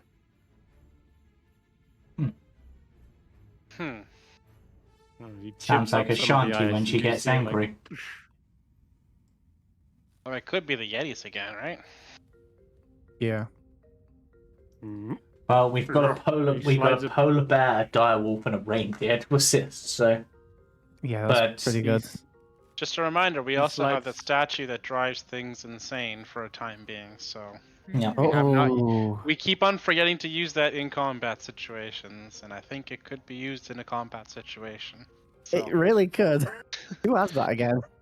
it's in the bag, I think, or either in the bag, or I think maybe Hulla has it. Let me check my inventory. I don't remember. The The- Horn of Blasting. Demigorgon statue. Yeah. I think because we've got two of them, and I think Hulla might have one and the bag has the other because we wanted to keep the two separate. Yeah, the other one in the bag of holding, it doesn't actually do anything. It's just for the purpose of the ritual. So Hulla has. the So Hulla artifact has the is. one that Statue. does. Yeah. The one that does the insanity. Just Hmm. keeping that in mind. Yeah. As a See, side, Akuma has broken up a piece of the ice in his imitation of these creatures, and he slides it around the room and slides it towards you, Ashanti, like a giant ice puck. I'm definitely going to grab it and slide it right back. With a Oh, big he smile starts to on my face. With a big smile on my face going, all right, where's the goal? He starts to maneuver in front of the south door and says, "I was told to protect this place, so I guess I'm doing my job." Excellent. Uh, So, I'm going to say, what are the other doors for? As I slide the Those are ice the back to him. tests. Hmm. And yeah, give me an athletics check. All right.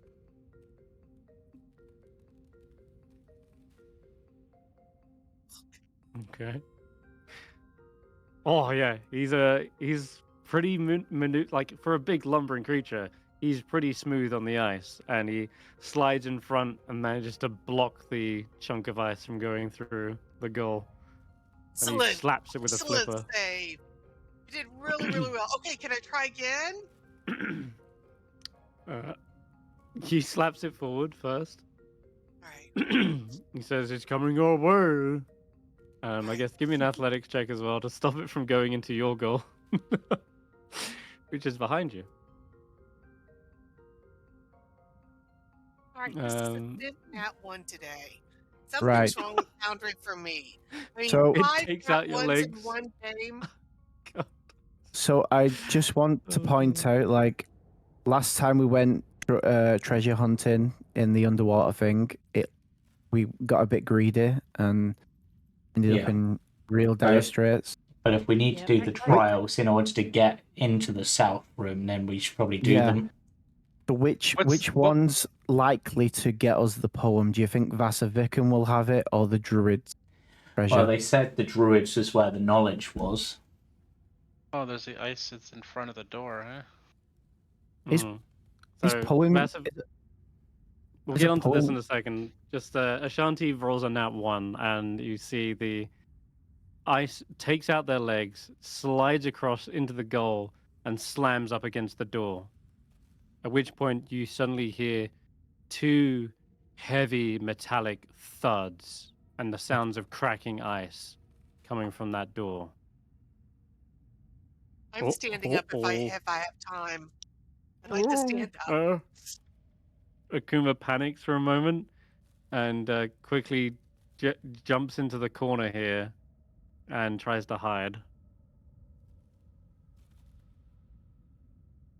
I think we should I hide. suggest you do the same. Oh yeah, hide. I'm gonna go over by the ice door. That's where the sound is coming from. Oh, but you shit. can Oh, I thought they that's- became from some. Okay. I'm gonna on the go- other side of that door is apparently the tomb with the two guardians. And Hulla, that will go up the stairs. Oops, sorry. Oh, I it's didn't gone. mean to. You can come Oh, back down if Vetter's you in there. want. Oh no, hide somebody's behind in it. every corner. Yeah, yeah. As if David's like, oh, my hiding spot. Oh, where'd it go? It's like The playing animals are tag and real. somebody's in every spot that I try to go to. I'll hide Yeah, by we'll say you can get behind the side stairs of with the Hulla. stairs here. Okay. I'm trying to come back Hulla, down. you need to. Yeah, do you need to drag your token back onto the stairs? Yeah. Yeah, I'm come off trying. the stairs, then Oh, there we go. come There we off go. the stairs and then drag it down. There you go. Yep. Okay. All right. Roll stealth checks, everyone. 20 for Vettrgeist. Yep, I went from that 1 to 20. Reliable talent. Reliable talent.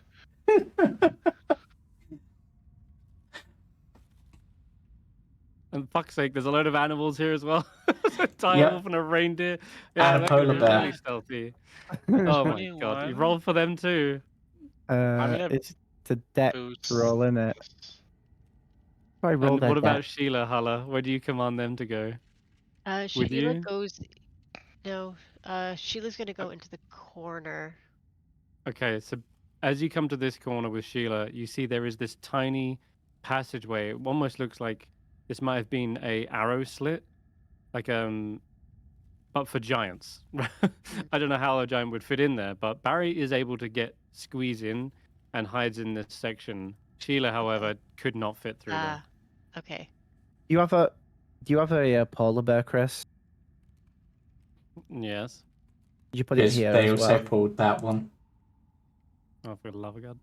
I I'll don't have roll it. permission of it, I so I do. can't roll it. But Okay. There you Don't- go. There's the as a- polar as a- bear as a- stealth. as a group, animals stealth Actually- check, they did well, but the reindeer was letting them down. They've decided to Well, hide. Sheila's... This is how Vetra is hiding so well. They're just sort of blending in with the animals. I am one with the animal. Oh, you're over Yeah. there as well. Yeah, I went to that corner. Okay.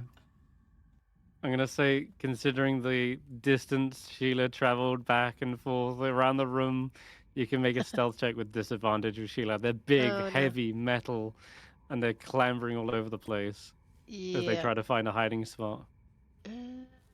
How do I roll a stealth check? Do I just roll dex? I'll just roll dex. Yeah.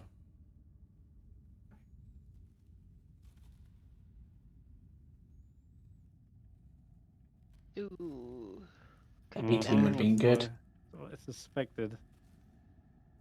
Okay, so once you're in position and hoping that you're stealthy, and you hear the sound of that scraping metallic sound across the ice. The door here at the north bursts open and sends that piece of chunk of ice flying across the room again. You hear lumbering sounds, thud, thud, thud, as it begins to enter into the chamber. Let's see here. Oh, yes.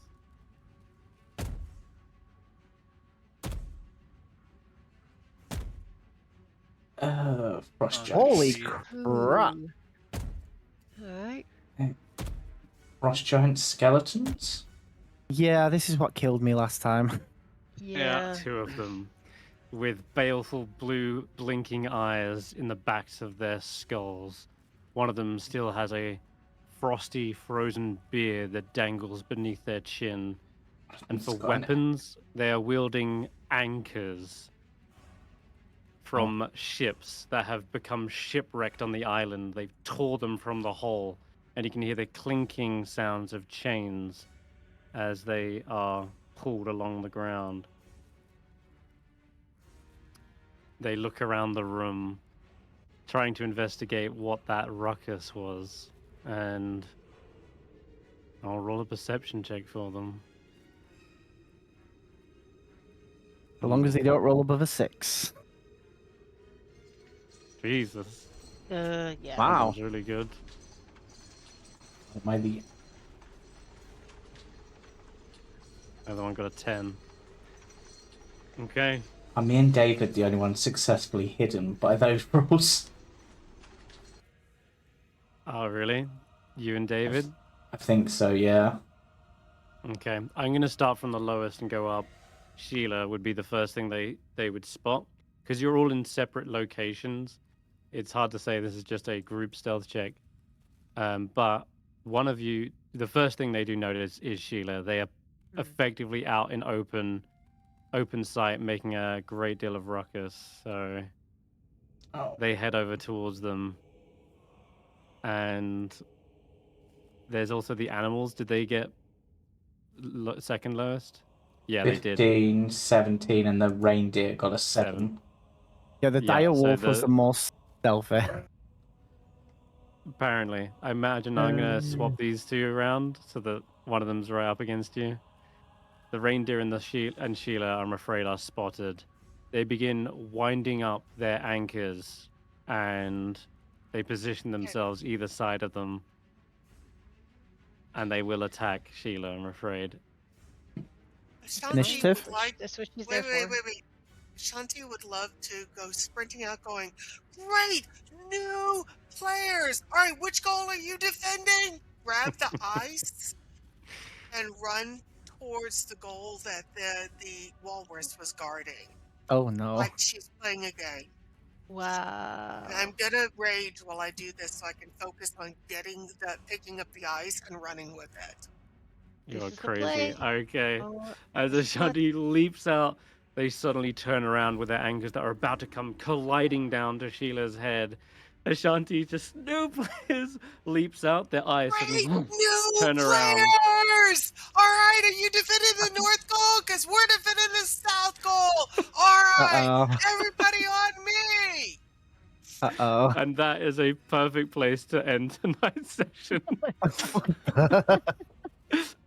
Amazing, Ashanti. This is a heck of a bluff. Of I love it. all the crazy ideas that we've had, this is probably one of the craziest. Yep. Well, Literal ice hockey. Oh my god, against these guys. Okay. all right. Well, we'll wrap see up what happens there. next week. Yeah. Oh, wait, we haven't got a wait. session next week. Yeah. have we? So join No us. session next week. Join us Monday for Jumping Junipers, Tuesday for the Mistaken, Wednesday for the other Icewindale group, Friday for the Roll for Story Temporal Tower group, and we will be back for this session on the 27th, I believe. So, bye for now. Bye. Bye. Bye-bye. Bye.